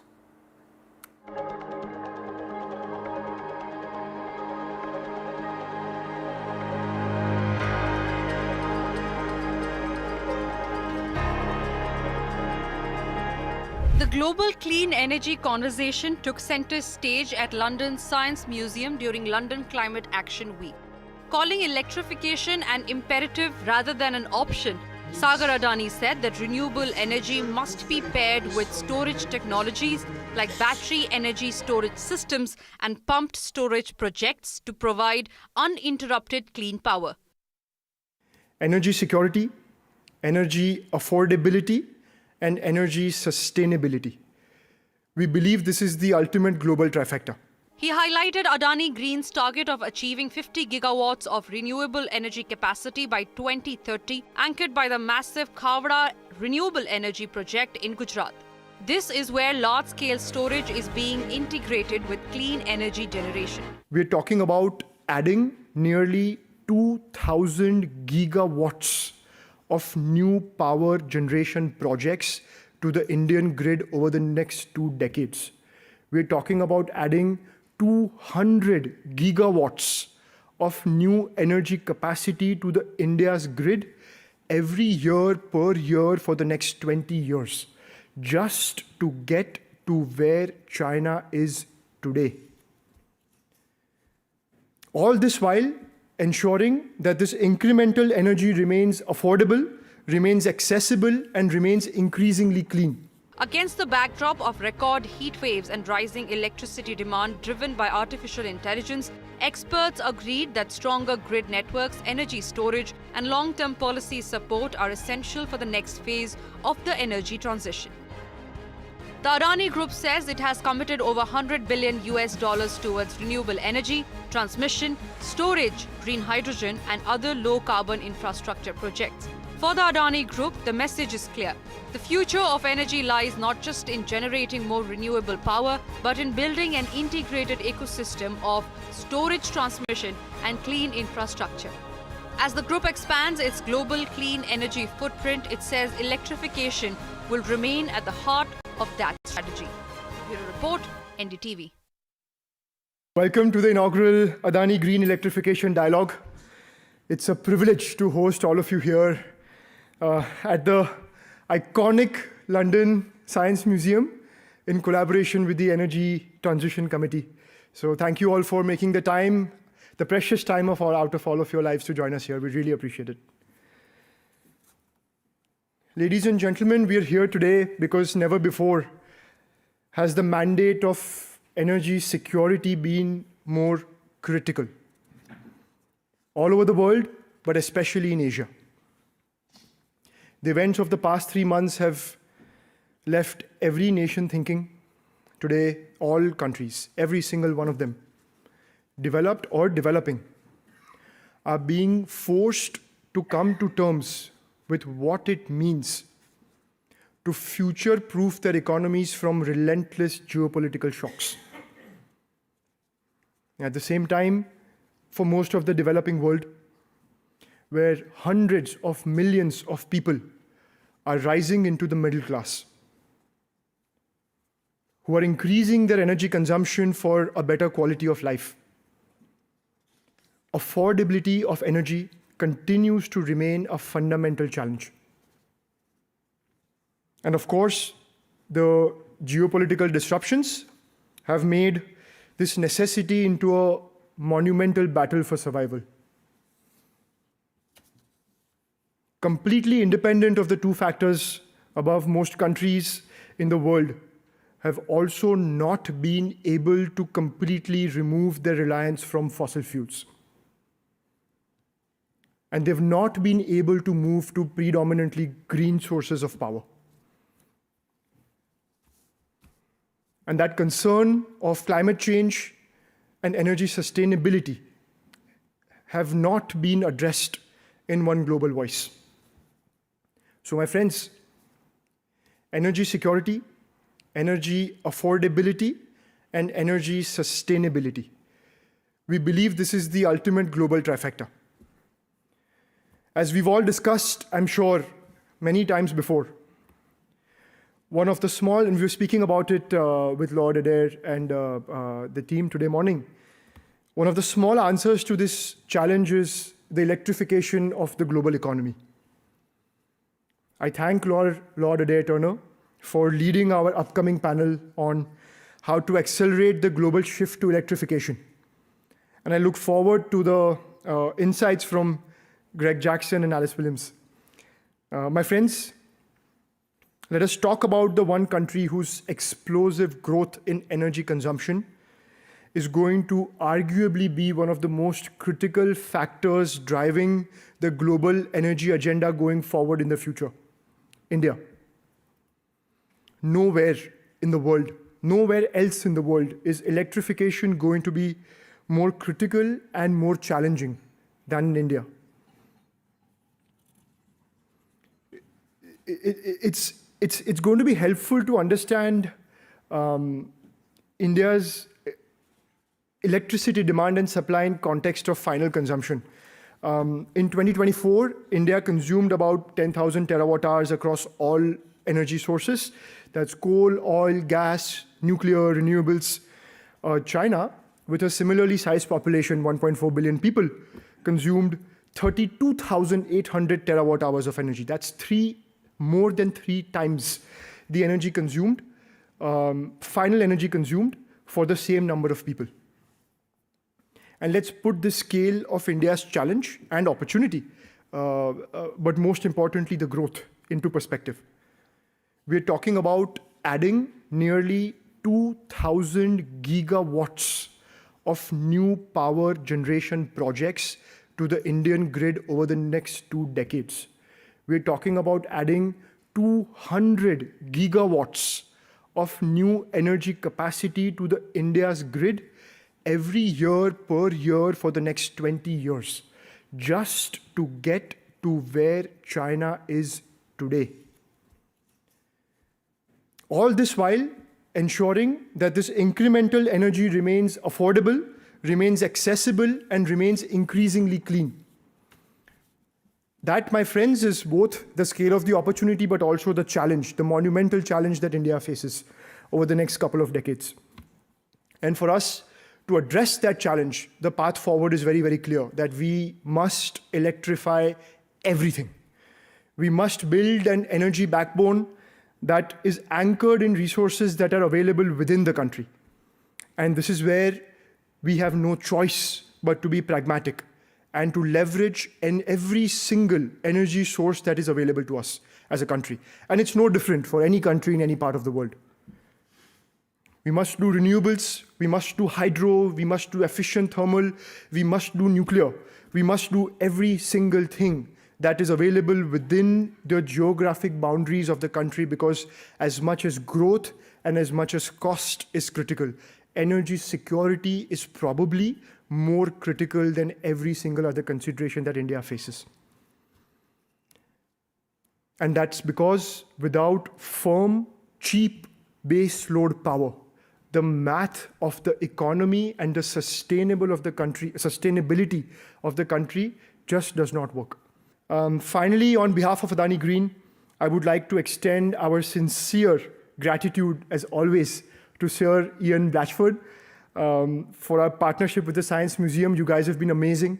And to all of you, the leaders in energy, policy, and finance communities, thank you so much for being here today, and thank you for sparing your valuable time to join our conversations.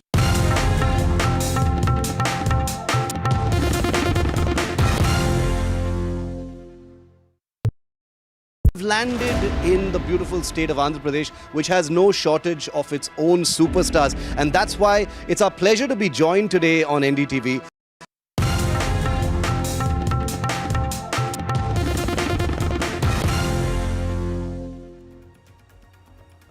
Welcome back. Maharashtra is witnessing fresh outrage over yet another exam paper leak. The Maharashtra Teachers Eligibility Test has been postponed after the question papers was leaked allegedly just 24 hours before the examination. 3 accused have been arrested by the Maharashtra police, 2 from Bihar, 1 from Haryana, and the probe is gathering more momentum. The incident has triggered huge outrage, drawing comparison with the NEET UG 2026 paper leak controversy. Opposition has slammed the Mahayuti government, Aditya Thackeray accusing BJP of failing to curb recurring paper leaks, ruining students' futures. Responding to criticism, Deputy Chief Minister Eknath Shinde said that a detailed review will be held, with Chief Minister demanding that Makoka be invoked against those behind the conspiracy. या सरकारला नीटच्या बाबतीत 2024ला तेच झालं, 2026ला तेच झालं. जे अधिकारी जबाबदार होते 2024ला त्यांना बढती दिली. आणि आता जर हा पेपर फुटला जात असेल तर म्हणजे कुठे ना कुठेतरी भ्रष्टाचार आणि पैशाचा बाजार हा लहान मुलांच्या भविष्याबाबतीत सुद्धा हे सरकार करायला लागला असं आपल्याला म्हणावं लागेल. त्यामुळे 100% आमच्या सगळ्यांची मागणी असणार आहे की सरकारमधल्या जबाबदार नेत्यांनी तिथे राजीनामा हा दिलाच पाहिजे. आज ठाणे में टीटी का पेपर फूटने से फिर एक बार बच्चों में बड़ी निराशा निर्माण हुई है. ये जो बच्चे कोई भी एग्ज़ाम के लिए दिन रात मेहनत करते हैं, उनके पेरेंट्स दिन रात उनको साथ देते हैं, और ये सब होने के बाद जब एग्ज़ाम सेंटर पे जाने के बाद ये पेपर लीक होने की घटनाएं सामने आती है तो हमें शर्म करनी चाहिए, शर्म आनी चाहिए. महाराष्ट्र जैसे राज्य में टीटी का पेपर लीक होना ये बड़ी दुर्भाग्य बात है, ऐसा मैं मानता हूँ. ये सरकार की नाकामयाबी है. सरकार अपनी प्राथमिकता से पूरी तरह से हट चुकी है. ये सरकार पूरी तरह एक फेलियर सरकार बन चुकी है. पहले नीट का पेपर लीक हो गया, 22 लाख स्टूडेंटों की जिंदगी के साथ खिलवाड़ हो गया. आपको पता है कितने स्टूडेंटों ने आत्महत्या कर ली? आत्महत्या जिन्होंने किया, हम तो कहेंगे आत्महत्या नहीं है, वो एक कोल्ड ब्लडेड मर्डर था. किसकी लापरवाही की वजह से ये हुआ? सरकार की. फिर आपने वापस से पेपर रखा, आर्मी के कंट्रोल के अंदर पेपर वहां पर पहुंचे. अरे वो स्टूडेंट के आप देखो 2 मिनट लेट हो गए वहां पे सेंटर में पहुंचने में, आपने उनको बैठने तक नहीं दिया. अरे एक बच्ची चिल्ला रही है, बस के अंदर हड़ताल थी, मैं इस वजह से नहीं पहुंच सकी, 1 मिनट लेट हो गया, आपने उस तक को नहीं बैठने दिया. आप एक बुर्का पहनने वाली महिला को बैठने नहीं दिया आपने, स्टूडेंट को. आप इतना कठोर हृदय बन गए, जबकि आपकी लापरवाही की वजह से पेपर लीक हुआ. My colleague Prabhakar spoke to spiritual leader Sadhguru exclusively. He highlighted the need to revamp the education system. Listen in.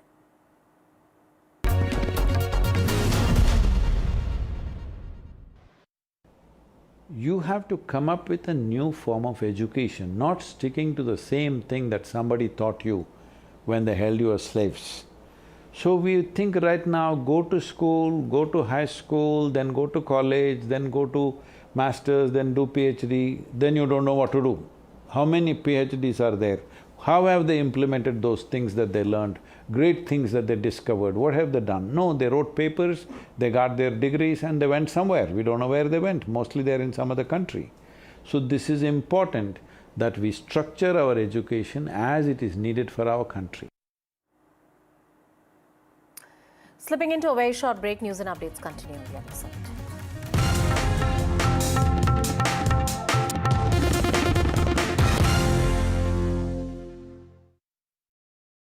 The buck truly stops here because this is a story that we have pursued doggedly on your show, where we had asked for an FIR to be filed. Speaking of the politics, first reaction from the Samajwadi Party, they have now trained their guns.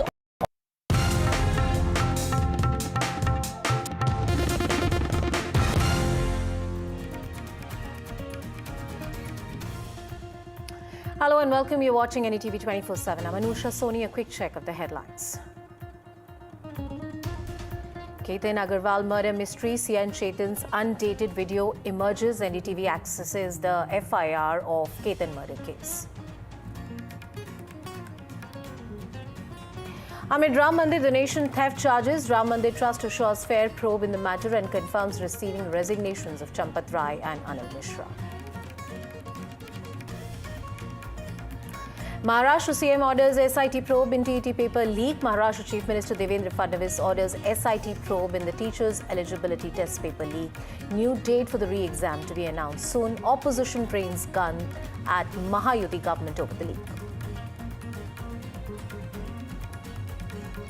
And TMC files complaint against West Bengal leader of opposition, Ritabrata. The Trinamool Congress has filed a police complaint against him, alleging cheating, criminal conspiracy and circulation of false information, fabricated documents for illegally using party's name without authorization. MDMK snaps ties with 9-year-old ally DMK. DMK ally MDMK finally exited the alliance and is set to shake hands with ruling TVK after 9 years within the DMK. Chief Vaiko says that DMK humiliated the party. And Seychelles President welcomes Prime Minister Modi. Indian diaspora gives him a grand welcome. From defense, maritime security, trade and technology, the trip is focused to deepen India's partnership in the Indian Ocean region.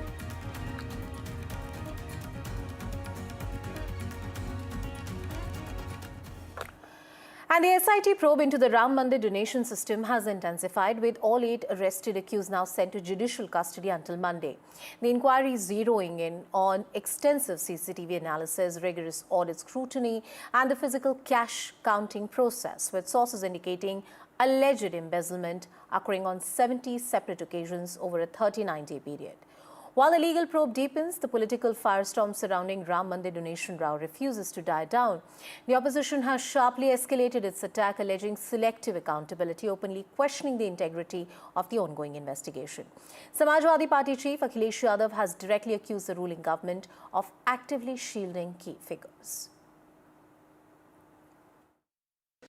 In an action-packed day, the Ram Janmabhoomi Tirth Kshetra Trust has released a statement with the identification of Govind Giriji, who's also the treasurer of the trust, stating that serious actions will be taken against those who found guilty, because this is not just a matter of siphoning of donation for the trust, but also a matter of the trust of the people in the trust.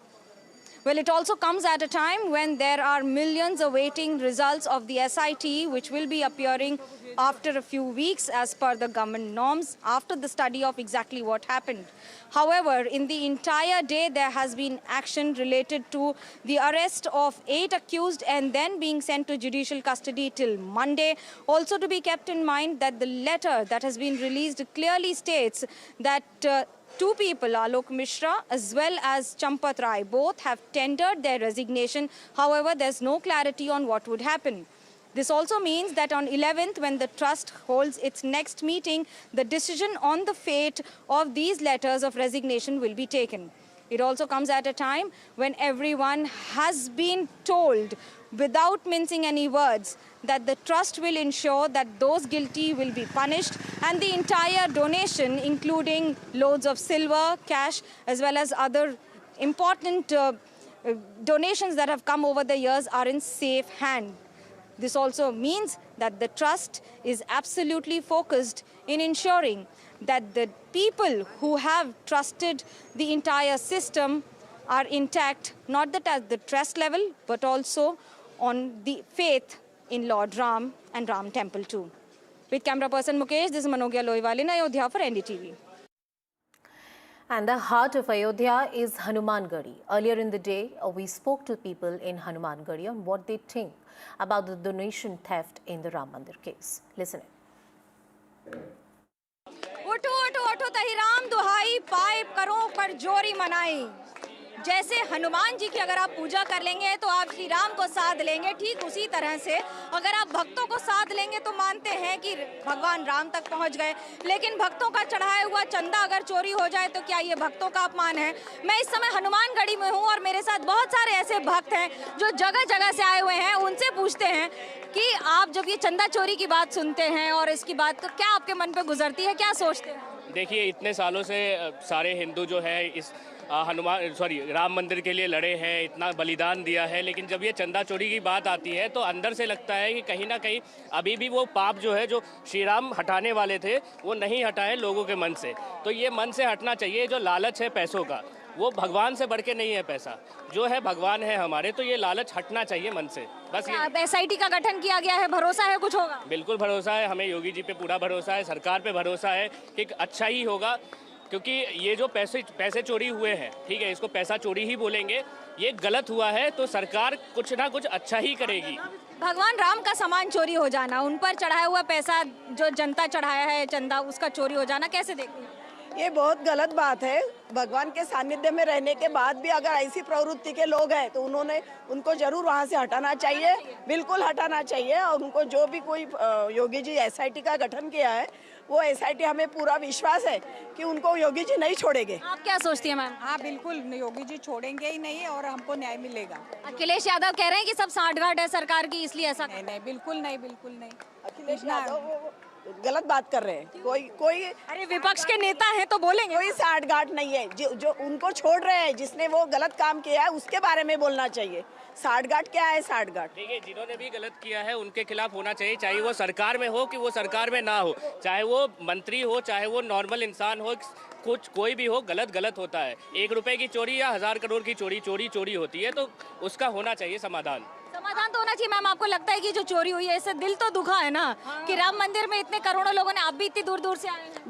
बिल्कुल ma'am, हमारा एकदम मन एकदम बहुत ज़्यादा दुखी हुआ है और हम अयोध्या दर्शन के लिए ही आए हैं, नागपुर से आए हैं। और योगी जी के राज में ये सब हुआ, वो बहुत ख़राब हुआ, लेकिन इसमें उनके कुछ भी ये नहीं है। और हमें पूरा यकीन है ये जो करोड़ों का गबन हुआ है तो ये योगी सरकार इसका पूरा इन्वेस्टिगेशन करके पूरे लोगों के सामने इसको जरूर लाएगी। आपको भरोसा है कि एक्शन होगा? हाँ, पक्का होगा। योगी जी एक्शन तो लेंगे। तो योगी जी पे भरोसा है तो चोरी भी हुई तो योगी राज में हुई ना मैडम? चोरी हुई तो वो तो गलत लोगों की वजह से हुई ना, इसमें नियत गलत होने की वजह से हुई ना। क्या कह रहे हैं? इसमें योगी जी क्या कर सकते ना? ये जो भी कुछ हुआ है ये अब हर इंसान के वहाँ तक तो योगी जी नहीं पहुँच सकते ना। ये अपने मन की बात रहती है कि श्री राम भगवान के दरबार में आज इतनी बड़ी चोरी हो रही है, ये हमारे लिए बहुत दुखदायक बात है। इतने भी करोड़ों मंदिर बनते हैं लेकिन करोड़ों की आस्था वाले राम मंदिर में ये होना ही तो बड़ी बात है ना। बहुत गलत बात है। योगी जी के राज में ये सब तो नहीं होगा। जो भी है वो पूरा निकलेगा, जो भी है तो सच्चा हो रहा है कि चुनाव का मुद्दा बन जाएगा ये कि राम मंदिर की आस्था पर बीजेपी की सरकार आई और राम मंदिर में ही चोरी हो रही है। नहीं मैम, ये तो ये जो विपक्ष है, विपक्ष इसको किसी भी स्तर पे उठा सकती है, लेकिन आज योगी सरकार ने इतने अच्छे काम किए हैं, सब सनातन के लिए काम किया है, तो ये तो मतलब ये तो सिद्ध ही करता है ना कि श्री राम भगवान के दरबार में ऐसा क्यों होएगा। आपको लगता है, भरोसा है कि चोरी तो हुई है लेकिन एक्शन भी होगा? हाँ जरूर होगा। योगी जी जरूर एक्शन लेंगे इसके बारे में, हमको पूरा विश्वास है योगी जी पे। मुझे जरा राम स्तुति बगाकर सुनाएं। लोगों से पूछते हैं, आप भी यहीं से हैं, आप क्या कहेंगे इस पर? जय सिया राम, जय हनुमान जी महाराज। जो चोरी हुई है उसको कैसे देखते हैं? यहाँ पे चोरी हुई है, इसके लिए हम बहुत दुखी हुए हैं। हमारे अयोध्या धाम में चोरी नहीं होना चाहिए, इसके लिए उनके ऊपर अवश्य कार्रवाई की जाए। हमारी गुजारिश है कि ऐसी कार्रवाई हो कि आगे कोई ऐसा दुस्साहस ना करे, ऐसा कोई दुस्साहस ही ना करे, कोई मंदिर में नहीं, कोई मंदिर में ऐसा कोई दुस्साहस। लगता है ऐसी सजा मिलनी चाहिए जो कभी नहीं मिली हो, इतिहास हो। बिल्कुल मिलनी चाहिए। ये करोड़ों सनातनियों के आस्था से खिलवाड़ है, ऐसे कैसे गरीब लोगों ने यहाँ पैसा दान किया है, जिसकी हैसियत 100 रुपए कमाने के उसने उसमें से भी 50 रुपए दिए दान जन्मभूमि राम के। तो सजा तो मिलनी चाहिए कड़क से कड़क। ऐसी होनी चाहिए जो ऐतिहासिक हो। बिल्कुल होनी चाहिए कि ऐतिहासिक होनी चाहिए। हर गरीब बंदों का पैसा लगा हुआ है राम मूवी के लिए। आदमी गरीब हो या अमीर, लेकिन अपने सामर्थ्य के हिसाब से ही वो उसी तरह का अनुदान करता है, अपनी तरफ से दान करता है। आप हनुमानगढ़ी की बात कर लें या फिर बाकी इलाकों की बात कर लें, बहुत सारे ऐसे लोग हैं जो यहाँ आते हैं। आप कहाँ से हैं भाई साहब? क्या है आपके मन में कि चोरी हुई है चंदे की? अब सुने तो हैं हम, सुने हैं, कहाँ तकलीफ होती है भाई, हर सबका पैसा लगा हुआ है उसमें। बहुत सारे ऐसे लोग हैं जो हनुमानगढ़ी आते हैं दर्शन करने के लिए। आप लोग कहाँ से आ रहे हैं? मुझे ये बताइए, आपने चंदा चोरी के बारे में सुना है मंदिर में हुई है, तकलीफ हो रही है उसको सुनकर? चंदा चोरी के बारे में तकलीफ हो रही है कि मंदिर में चंदा चोरी हुई है? देखिए, इसके बारे में बता पाना बड़ा मुश्किल है और ये तमाम केस इस पर लगाए गए हैं और इसका मुख्य कौन अभियुक्त है ये अभी फैसला जब आएगा तब ये पता लग पाएगा। इस प्रकार से किसी के ऊपर आरोप लगाना ये कि उचित बात नहीं है। अच्छा, एसआईटी का इंतजार करना चाहिए आप मानते हैं? हाँ भाई, इंतजार करना चाहिए। जो भी फैसला सरकार सुनाएगी वो एक उचित फैसला होगा जो सबके पक्ष में होगा, किसी का कोई भी नुकसान नहीं होगा। इस प्रकार से अफवाहों में आना ये उचित बात नहीं है। अच्छा, आपको लगता है चोरी हुई है कि नहीं हुई है, कि ये भी सही नहीं है? नहीं, चोरी का जो अभी तक बताया जा रहा है और जो अखबारों में जो बताया जा रहा है या मीडिया के थ्रू बताया जा रहा है वो कहीं ना कहीं सच्चाई है, लेकिन अभी जब तक फैसला नहीं आएगा तब तक ये बता पाना मुश्किल है। ये बता पाना तो मुश्किल है, लेकिन सजा ऐसी हो जो कि ऐतिहासिक हो, कम से कम मंदिर में चोरी दोबारा करने की कोई हिम्मत ना करे। Well, you heard from the devotees and what people in Hanumangarhi have to say, but the opposition continues to raise question about the sanctity of the SIT, saying that it's the big fish which is being protected. Listen in to what the opposition leaders have to say. खबरें आई हैं और जो जानकारी सूचनाएं मिल गई और सरकार को झुक करके उन्हें एसआईटी बनानी पड़ी और एसआईटी की रिपोर्ट किसको दी गई, ये भी एक प्रश्न चिन्ह है कि एसआईटी बनी और एसआईटी की रिपोर्ट किसको दी गई। और उसके बाद जो कार्रवाई हो रही है, पूरे देश की जनता दुखी है और जो घटना हुई है वो बहुत ही निंदनीय है। ये एसआईटी बैठ चुकी है, लेकिन हमें एसआईटी पे भरोसा नहीं, क्योंकि ये जो चंदा चोरी चल रही थी, भगवान राम ने ये जो मंदिर से चंदा चोरी हुआ, ये अभी से नहीं चल रहा है, ये कई सालों से चल रहा है और हजारों करोड़ का इससे चंदा चोरी हुआ है। क्योंकि पूरा इंटरनेशनली जो लोग हैं, जब भव्य इसमें जब इसका इनॉग्रेशन हुआ मंदिर का, लोग आए और लगातार लोग आते गए हैं और बहुत चंदा इकट्ठा हुआ है। तो ये अभी कुछ वर्षों से जितनी इसमें चोरी की गई है, हम इसका अनुमान नहीं लगा कितना का चंदा वाकई में चोरी हुआ है। और जिस तरह से जमीन की भी धांधली हुई है, तो मैं समझती हूँ कि इसमें एसआईटी से भी बढ़कर कोई जांच होती है तो वो करानी चाहिए। राम मंदिर के चढ़ावे को लेकर वही लोग शोर मचा रहे हैं जो चाहते नहीं थे कि राम मंदिर बने। इनको इतनी समझ नहीं है कि राम मंदिर है उत्तर प्रदेश में और उत्तर प्रदेश का मुख्यमंत्री है योगी और उत्तर प्रदेश है भारत में, भारत का प्रधानमंत्री है नरेंद्र मोदी। ना छोड़े योगी, ना छोड़े मोदी किसी को। इनको कोर्ट से भी सजा मिलेगी, कानून से भी सजा मिलेगी और भगवान राम तो बख्शने वाले इनको है ही नहीं। जमपत राय ने स्वीकार कर लिया कि हम चोर हैं, हमने चोरी किया है और हम चोरी में शामिल, इसलिए उन्हें इस्तीफा दिया। अगर चोर नहीं रहते तो लड़ो ना लड़ाई लड़ो, लड़कर आओ भाई, मेरे नाम FIR भी होगा, मैं जेल भी जाऊंगा, पर मैं चोर नहीं हूं। चंपत राय चोर है, इस नाते उन्होंने इस्तीफा देकर आज मैदान से भागे हैं। लड़ने वाला मैदान से नहीं भागता, ईमानदार आदमी लड़ता है। उन निश्चित तौर से वो उन्होंने चढ़ावा चोरी किया और बहुत बड़े चोर हैं। जांच शुरू हुई थी, उस जांच के पहले इनको देना चाहिए था। जब जांच शुरू हुई और जांच शुरू होते ही इनको इस्तीफा दे देना चाहिए, या इस्तीफा तो उसी समय दे देना चाहिए था जब घपला हो रहा था।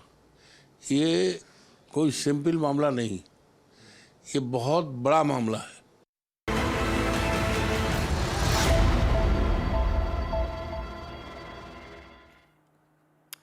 And a fresh video has surfaced in Ketan Agarwal murder case showing accused Sia and Chetan together at a local market yard cricket league match. The footage, which is now part of the ongoing investigation, appears to show the two spending time together in a public setting before the alleged crime.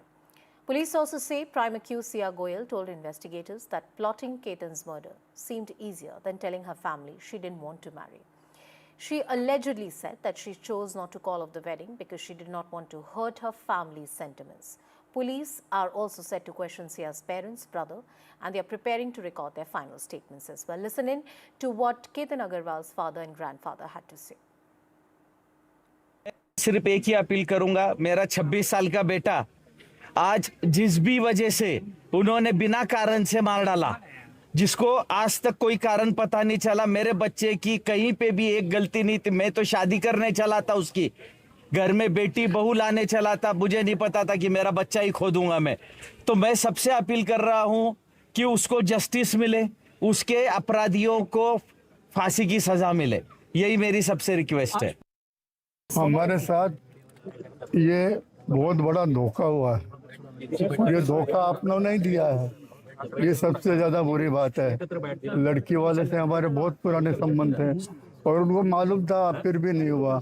मैं यकीन police का हमें बहुत साथ मिला है, उन्होंने सब किया है, लेकिन इसमें मुझे ऐसा पक्का लगता है कि बच्ची को दबा के दबाव दे के ये शादी कराने का उनका इरादा था। उसमें जो भी 4-5 जने इन्वॉल्व है उनकी भी अच्छी तरह चौकसी हो और इन दोनों को तो सजाए मौत हो। Slipping into a very short break, news and updates continue on the other side.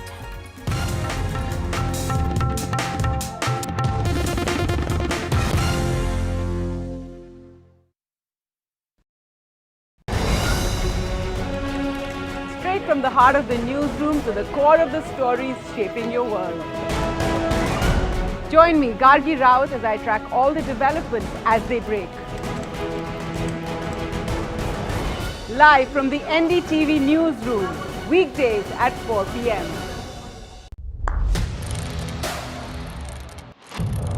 What seems settled for me is unfinished business. So I rewind, I pause, I reflect, I dig until what's buried stands up to be counted. Breaking ground, not just headlines, the meaning behind them. This is Breaking Ground with me, Vedika Sood. 5 hours to go for all of DKS's dreams to come true. I'm going to try and get more into the crowds. Here are the pictures, Siddaramaiah. NDTV stands completely engaged with Karnataka.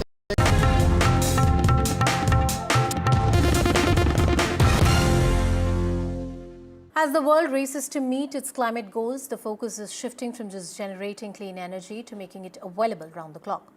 At the inaugural Adani Green Energy Dialogue in London, Adani Green Executive Director Sagar Adani called for faster electrification, saying renewable energy backed by storage is the key to energy security, affordability and sustainable growth. Here is a detailed report.